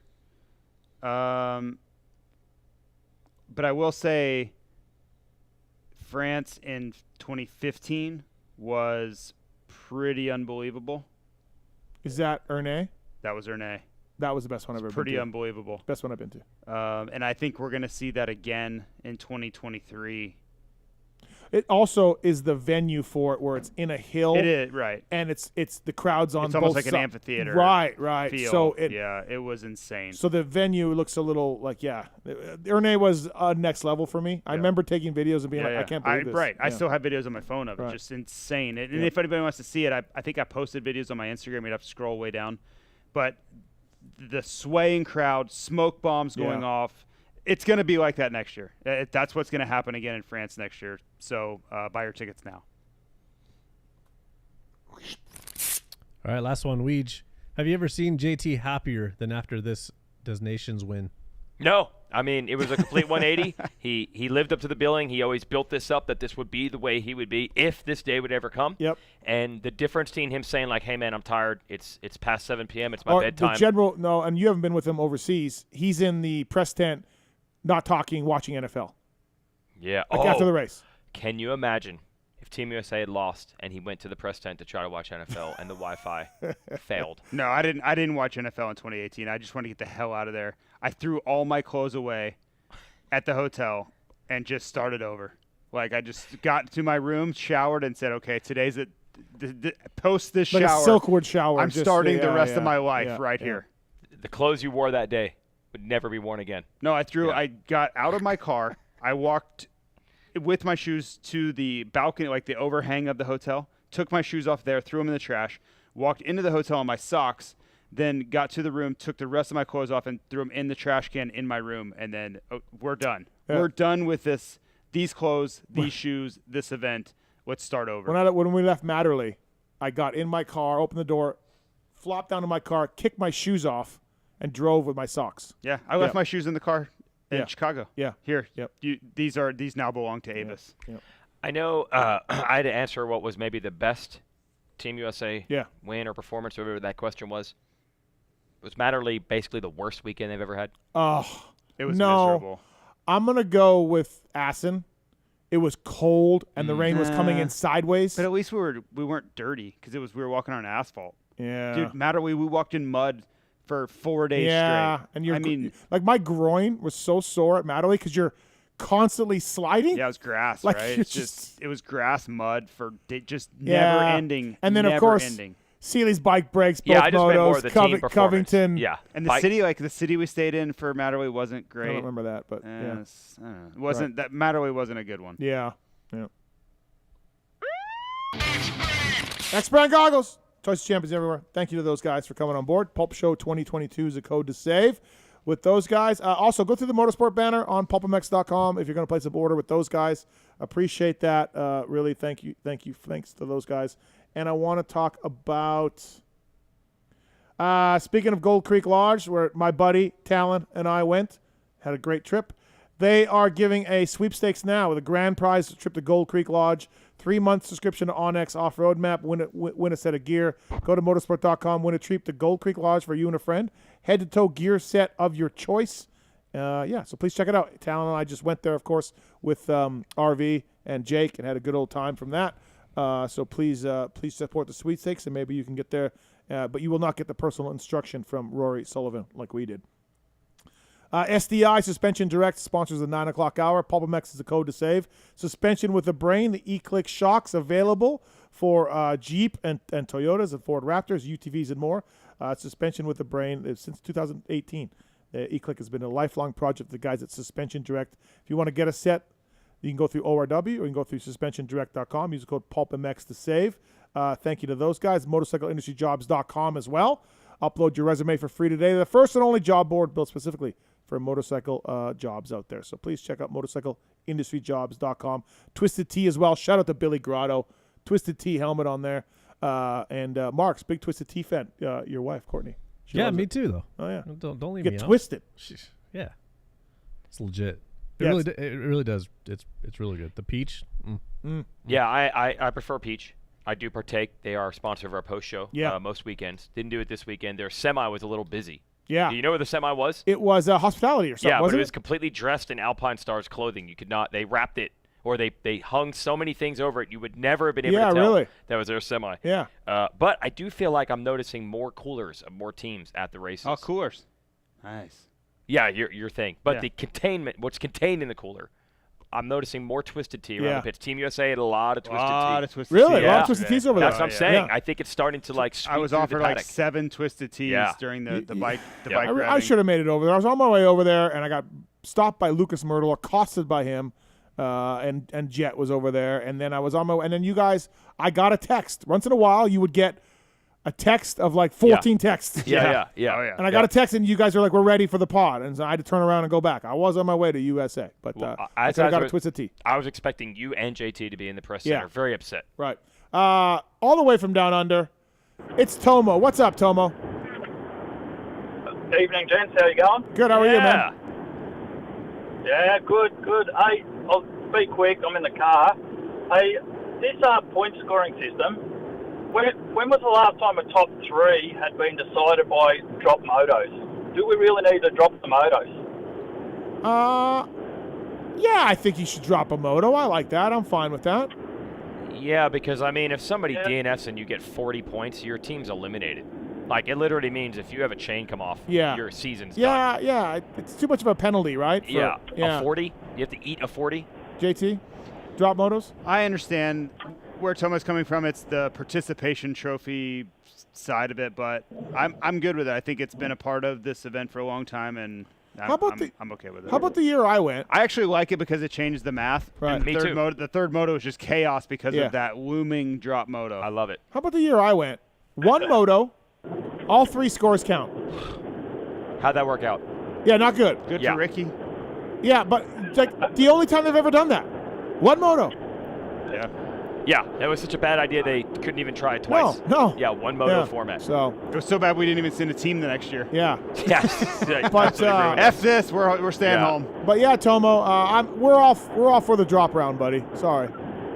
Yeah. Okay. Hey, unsung heroes. Phil's arch nemesis, Hardy Munoz.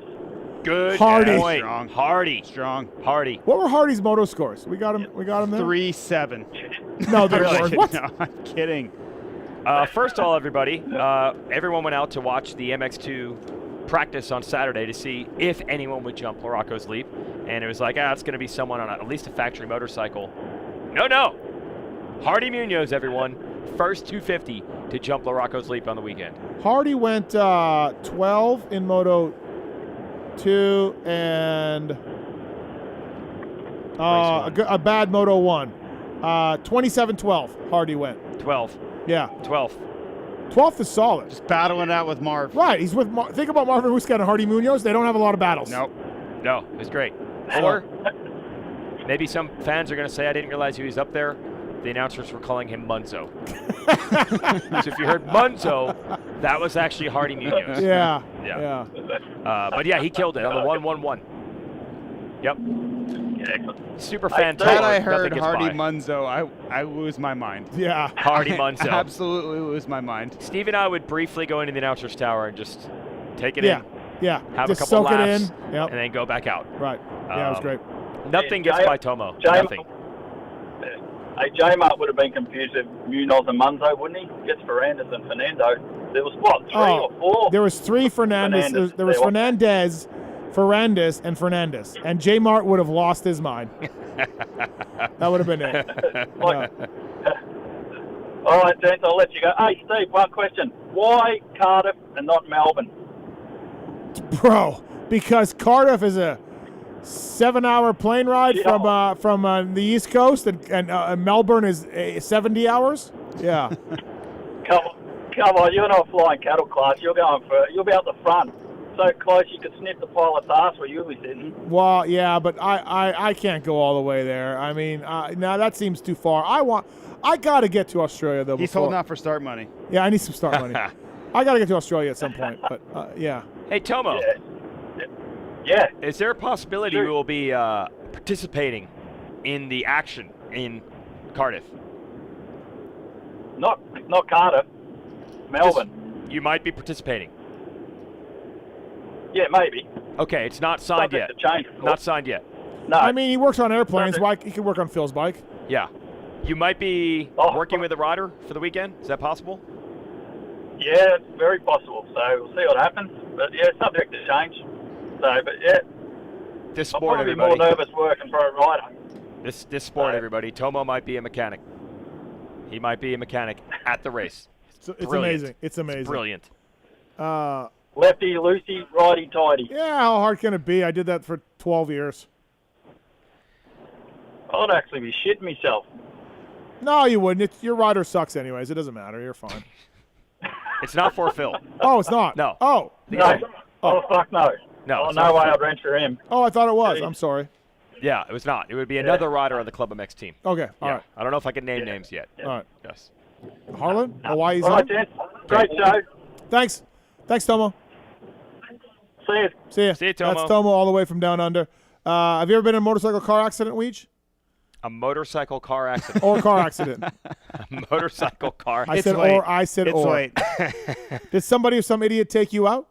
No, I've been good, man. I've been good. You need to call attorney Arthur Draper. He's a friend of the show. He's a former mechanic turned attorney. He only gets paid if you get paid, and he'll take the time to talk to you and know you personally. He only gets paid if you get paid. If you're paying, I'm lawyering. Yeah. Okay. All right. If they're paying, Arthur's saying. More importantly, Arthur only gets paid if you get paid. No risk to you. Help is only a phone call away. Arthur's got your back. ArthurDraper.com. Ride-engineering.com. PulpFan20 is the code to save. They've been doing some testing on the linkage with the 2022 KX450 stock. The rear of the bike is very good, but he was surprised how much better a longer outer arms makes it, reducing the loose feeling anytime the bike breaks traction. For $219, the Ride Engineering Performance Link is a great value. PulpFan20 to save. Ride-engineering.com. Thank you to those guys for coming on board. Motorsport.com. Tweet at Tallon. Have more segments? That's my mom. Yeah. Oh, wow. It's the motorsport.com tweets You at might have to Tallon wake me up at segment. some point. Hit me with some sort of stimulant. Listen, USA won the Motocross of Nations. They did. We got to keep it going. No, we Lots don't. to get to. You guys will be co-hosting together. All right, these questions submitted at PulpMXShow.com, motorsport.com. Go through the banner on PulpMX.com, and thanks to those guys for helping out. OEM parts, aftermarket parts, street bike parts, UTV parts. These questions are submitted to That's right. Tallon over there. Picks the best ones. Let's do this, Tallon. All right, from the voice of the drunken people for JT. How do rider bonuses, team gear, goggles, parts, etc. work for MXON? They How don't much exist. did Tomac walk away with? Not a lot. I think first is $1,200 or something. Yeah, it's not a lot. Yeah. And nothing. No bonuses. No. Yep. I mean, everybody could negotiate their own deal somehow, some way, but it's not the norm. From Lax Defense Coach, will Steve offer his palatial estate as a refuge for Tim Ferry as Hurricane Ian takes aim at the ferry compound? Oh, absolutely. If he needs to, yeah. Come on over. Or start working with Ian. Evan. Start building that. Yeah. Start building that relationship. Yeah, absolutely. I think he already did. He already sell it. Or no? The compound? Yeah. Yeah. Okay. But maybe his new one? I don't He's know. fine. He moved, so. Yeah. All right. From Mac McGuire, is there anything possible to be gained with Jet racing a 250 regional supercross? Who's this for? Everyone. Not really. He's the heavy favorite to win, to defend. But, I mean, also, can he jump into 17 450 supercrosses? Yes, but I'm okay. It's his third year. It's fine. Fourth year. It's fourth. Fourth, yeah. Yeah. All right, yeah, it's fourth year. No, fuck it. He should move up. I'm good with it. He's only 19. I'm good with it. Yeah. Yep. They are playing the long game with him Yeah. for sure. Yeah. Yep. And it's fine, I think. Yep. From Jimmy G, was the second moto that Cooper took fourth in the biggest ride of his life? I mean, he won a championship indoors. You could say maybe that was a pretty good ride to do that. He just kind of rode around a little bit. But 1-1 to Hangtown last year. Title was kind of still on the line. Yeah. That was pretty big. Yeah. I think legacy-wise, this was it. Sure. So far. Yeah, I agree. Yeah, so far. There you go. All right. From Cordell, with Eli collecting SX, MX, and MXdN titles as well as an SB, does Tomac go to Australia as well as Cardiff to try and collect the WSX title? No, he does not. But he does go to Cardiff. He's not allowed, I guess. Did it sound like him, like on the phone, where he said, "I'm a racer, not a practicer"? Like he's not going to practice before Cardiff. Did it I kind think of sound that's like what that? he was going with. It kind of sounded like I'm not riding until I show up at Cardiff. Pretty much. Right. So yeah. Yeah. From Slow Joe Dirt, Wedge, with a lot of hotels. Oh yeah, somebody told me this weekend they really enjoyed the review show with me, JT, and Wedge. Yep. I'll take it. Okay. With a lot of hotels going to soap and shampoo dispensers opposed to small bottles, are you bringing empty bottles from home and filling them up? Yeah, this actually was born maybe the last time I was on the Pulp Show, maybe 2 or 3 times ago, where I lamented that this was happening. Yeah. They were onto it. Yep. And then I was immediately told on Twitter, shout out to James Hansen, who we used to know from the Rockstar Energy days. He was the first to suggest that, and then hundreds of suggestions. But I have not done it. I'm not organized enough to find these small empty bottles. Yeah. But, yes, it's been brought to my attention. We'll make some changes for 2023. Right. Yeah. From Jut 127, who has the better SX season, Jordan Smith or Styles Robertson? I'll go Styles. Flip a coin. Came up Styles. Yeah, I'll make it a triple. Sure. Yeah. Now we're Jordan Smith will have the chip on his shoulder now. Now it's now we doubted him. Perebijnos is going to run to him and tell him that. I mean, Styles has been on the podium the last 2 seasons. Yeah, if Star turns Jordan around, get him back to where he was, that might be the ultimate. Like, oh, see. I counted 16 bikes. There were 16 bikes between the 2 Star rigs this weekend, 8 per rig. Right. And somebody said that they heard Bobby's like, see, I've been telling you guys, see, we can do more. We fit 8 rigs, 8 bikes out of each rig. Outdoors, they're going to have Styles, Jordan, Thrasher, Kitchen, Romano, Hayden, Ferris, J-Coop. No, Ferris, Coop. So does J-Coop not race until Fox Raceway next year? That's the plan right now. Wow. Whenever that officially gets announced, I will be race tech ranting on that one. Oh, you will be? It's ridiculous. Like he's going to take the next. That is the dumbest. 8 months off. How about this? Or everybody? More. How about 9 this? months. I'll give you a little preview of the race tech rant. I'll give you a preview of the race tech rant. You want to be mad at Mathis for saying that J. Coop maybe isn't as good a choice as Christian Craig?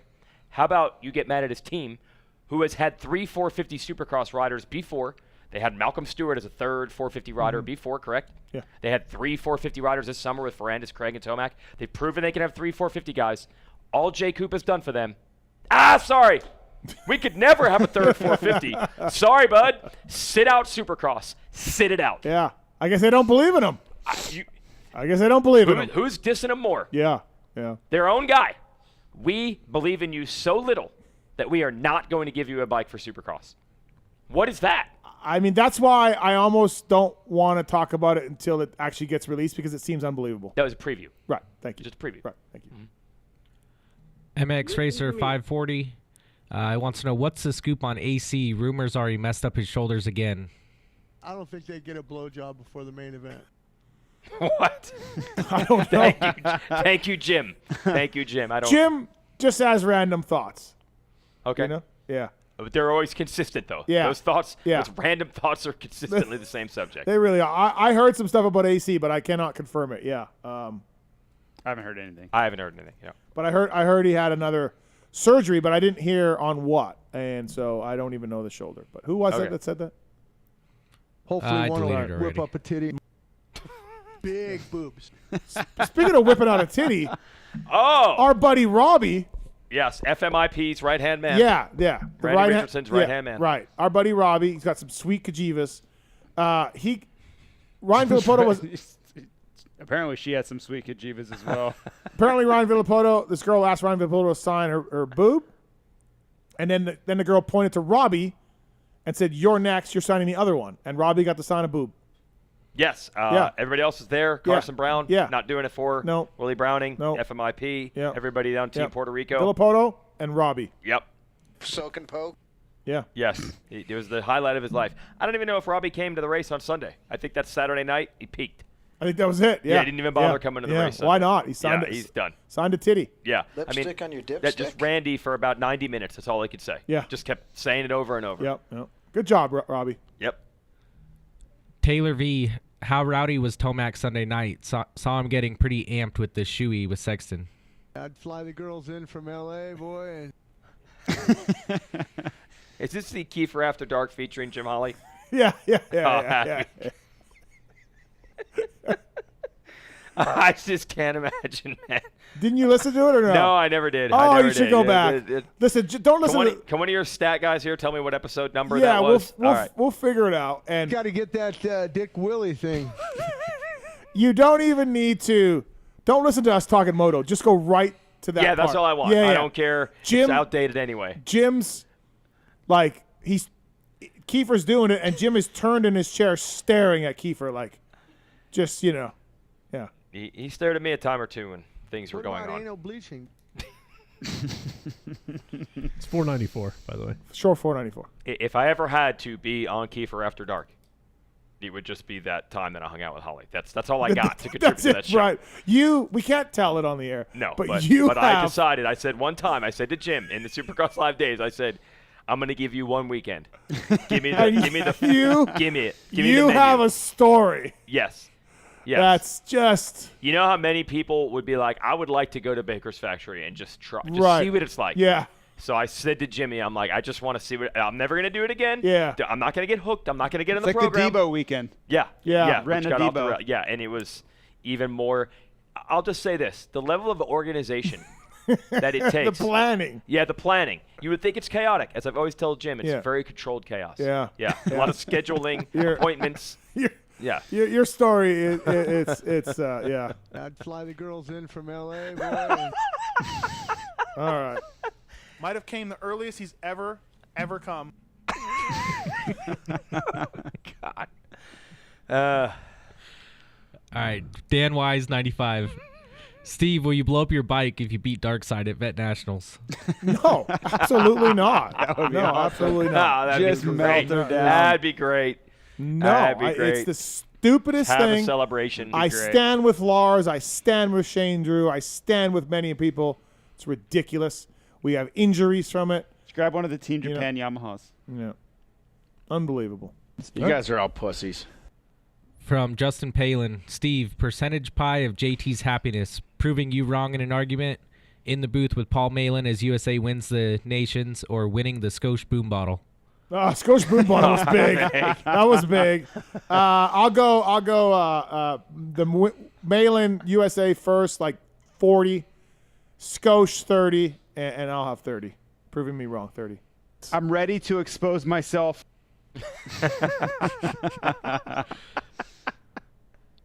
From Yim Dim for all three, where the hell is Kenny Watson?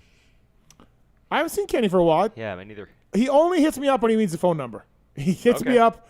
You got this guy's phone number. I send it. He goes, thanks, and that's it. I hope he's doing well. I haven't talked to Kenny for a while. I'm a kinky bastard, okay? Yeah, I haven't talked to Kenny for a long time. Hope he's doing well. From 127 Harris, did JT celebrate Team USA's win with some ketchup and quesadillas? That's a negative. He did not. We witnessed the meal. At one point, look, this is more of a Steve thing to disagree with JT. I'm not sure if you folks are aware of this, but I was about to drop the hammer. Thank you. Now you know what I got to live with. But he didn't need to. Well, yeah, you redeemed yourself. Yeah. JT, we went to Olive Garden. And by the way, he picked Olive Garden. Like I liked Olive Garden when I was 14 years old. Olive Garden was cool. He asked for just. You wanted Chili's instead. Chili's is solid. Don't act like you were trying to get us to go to Roost Chris. You're like, you're picking Chili's and Olive Garden are the same damn thing. No, they're not. Pretty Hush much. your mouth. No way. He ordered the unlimited salad, but said, I just want lettuce and tomato. And I'm like, oh my God, that's it. He's going to eat 9 pounds of lettuce and tomato. He's going to have a limited salad of 9 pounds of lettuce and tomato. I was about to drop the hammer, and he said, could I have chicken and salmon on the side to put in the salad? And I was like, okay, we're good. All right. All right, last one from Ranham84. Early predictions. Who's your 2023 Lucas Oil Pro Motocross 450 and 250 champions? Oh, boy. Whew. We have a Racer X preview show we'll probably do. Hopefully nobody gets COVID this time. Honestly, could Sexton do it indoors and out? These are ridiculous questions to ask. I know. Yeah. I don't know. Yeah. Well, I'll tell you what. We saw the future Jet Lawrence, and he looks pretty good too. So I got to figure he's going to be up there, outdoors. So I don't know. Stay tuned, everybody. See how the off season goes. We got 2 months to sort that out for our preview shows. Yeah. No, this question is for outdoors next year. No, he It's said even indoors further and out. off. No, just outdoors. Yeah. Oh. So this is like 8 months away. Did he want the 250 champion? 250 or 450. Both. Or 450? We had Super Motocross champion, and we want to. He wants you to say Jet 450. You want to get into that, Steve? You want to get into? No. Could we do preview shows for that? So will there be a number one plate awarded for those 3 races? October 4th, coming October 4th. Oh, okay. Catch the press conference fever, All right. hosted by myself and the Daniel Blair. Yeah. Okay. Mm-hmm.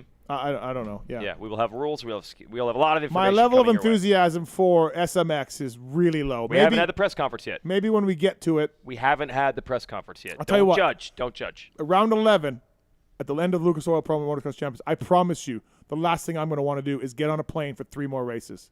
I promise you that. I will be like, I do not want to go to LA Coliseum, Austin, and Atlanta, because I believe that's where they are. I don't want to go there. That's more than even I know, but I'm just saying Yes. we haven't had the press conference yet. Okay, thank you. Okay. You're such a paid shill.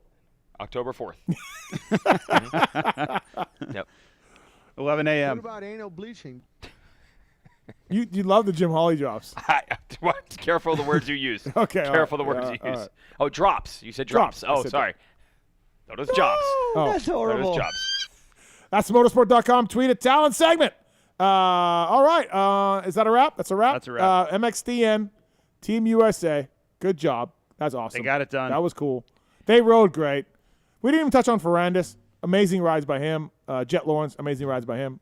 Maxime Renault. But Team USA. We talked about Jet. Yeah, we did. Yeah. Star of the weekend. But Ferrandis is one fired up mofo. Yes, he is. He is not scared either in press conferences or anything. No, it's great. He's sending a message. I like Dylan. I have all the time in the world for Dylan. I like Dylan, think he's a good guy. Yeah, I like him being honest like that and being like, hey, this is what I think. Yep. You know? He was there to remind the world, himself, his sponsors, that he's like not from the back injury. He's not.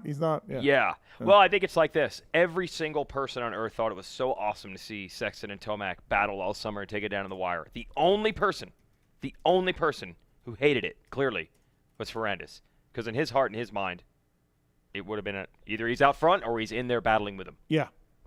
He's got some Supercross questions to be answered for sure. He does. Like, he really does. He's made one podium in 2 years. So. Yeah. Right. No, he made one each year. Oh, he did? He actually, remember that crazy round 2 when Brayton almost won? Yeah. In 21? That's what I was what thinking else of. did he get? He got one last year. Oh, he did? Yeah, there was one double Tomac Ferrandis podium. Oh, okay. And it was looking good. All right, okay. Oh, really? Yeah. I think it was San Diego when Sexton won. They were second and third. Okay. Yeah. Well, 2 podiums. And it was like, it's on, and it was not. 2 podiums for 2 years for Ferrandis. He's got some Supercross questions to answer for sure. So I want to thank our guests, Eli Tomac, Chase Sexton, Sam Jones, Jeremy Malott, Ryan, the Newf, Lockhart, and Paul Perebijnos. What's the best guest tonight? Who's the best guest? Yeah. You know what? I'm going to split Sexton and Tomac now after all this. I got to go this far. I'm going those two. I'm not splitting them. I'm not ruining all the unity and Team USA that we just put it together. Okay. I'm not tearing it down. Fair enough. Yeah. I'll go Newf. Best guest. Yeah. Okay. I'll go Newf. Right, okay. I like it. Motorsport.com, Fly Racing, Decal Works, X Brand Goggles, Race Tech Suspension and Engines, Michelin Motorcycle Tires, Renthal at Cherby's, Firepower Batteries and Chains, Maxima USA, Pro Filter, Scoche, ORW, OGO Power Sports, FMF, Guts Racing. Love to see the guys at Guts. They were big supporters of the Rockstar Husky team this weekend. Atlas Neck Brace. Thanks, Newf, for coming on. Oh, we had to give away a Pro Launch start device tonight. I forgot to talk about it. Email, contest at pulpmxshow.com. Give me an email number that would choose to win the Works Connection Pro Launch start device. Give me a number. 101. Okay. Will you get that many? 101 emails? Oh, yeah. Okay. Oh, yeah, no problem. All right, 101. In honor of Eli Tomac winning the Motocross of the Nations. Yep. Email 101 wins a Works Connection Pro Launch start device. MotorcycleIndustryJobs.com, Ride Engineering, WUSA, Get Data, Intense Cycle, Suspension Direct, Manscaped, Wiseco Pistons, and Twisted Tea all on board with us. I want to thank Pancake as well for doing the MAV TV shows for us. This is the last one he will be doing, I believe. Does he stay up like all night to do it? No, he does it first thing tomorrow morning. So thanks to Pancake for all his help for doing these shows. Appreciate that, as always. Marks, thank you. You're welcome. I mean, I get introduced late. Just no appreciation here. You made money. It's unbelievable. We'll see if I get it. Well, with that attitude, I don't know. Don't mention the app, though. Steve has the leverage. He has the cash. We don't say that word here. Thanks, Tallon. Yep, thank you. Oh, Marks, did you get everybody you needed for the app testing? You're good, right? Yeah, I got plenty. Okay. We'll send out another announcement when Android needs testers, but right now I'm just doing iOS. So. Okay. All right. Fantastic. Thanks to Swisscore. Thanks to Pookie. Thanks to Moser as well for all the help. Thanks to you people for listening. We're off for 2 weeks. So, appreciate you guys listening. And we're going to take a 2-week break. Come back after Red Bull Straight Rhythm.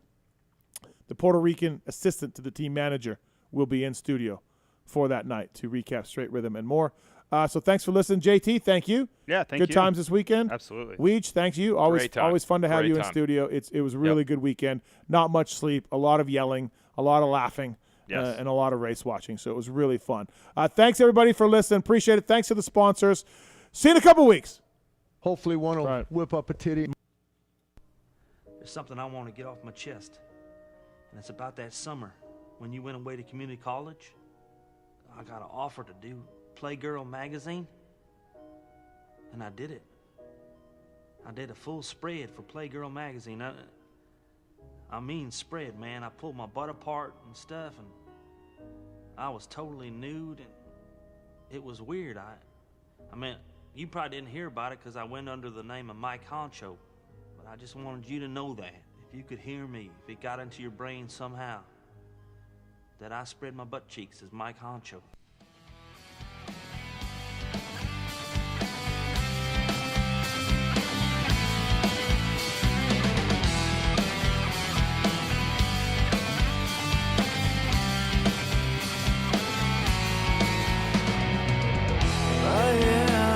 Sword inside your flame, I will burn.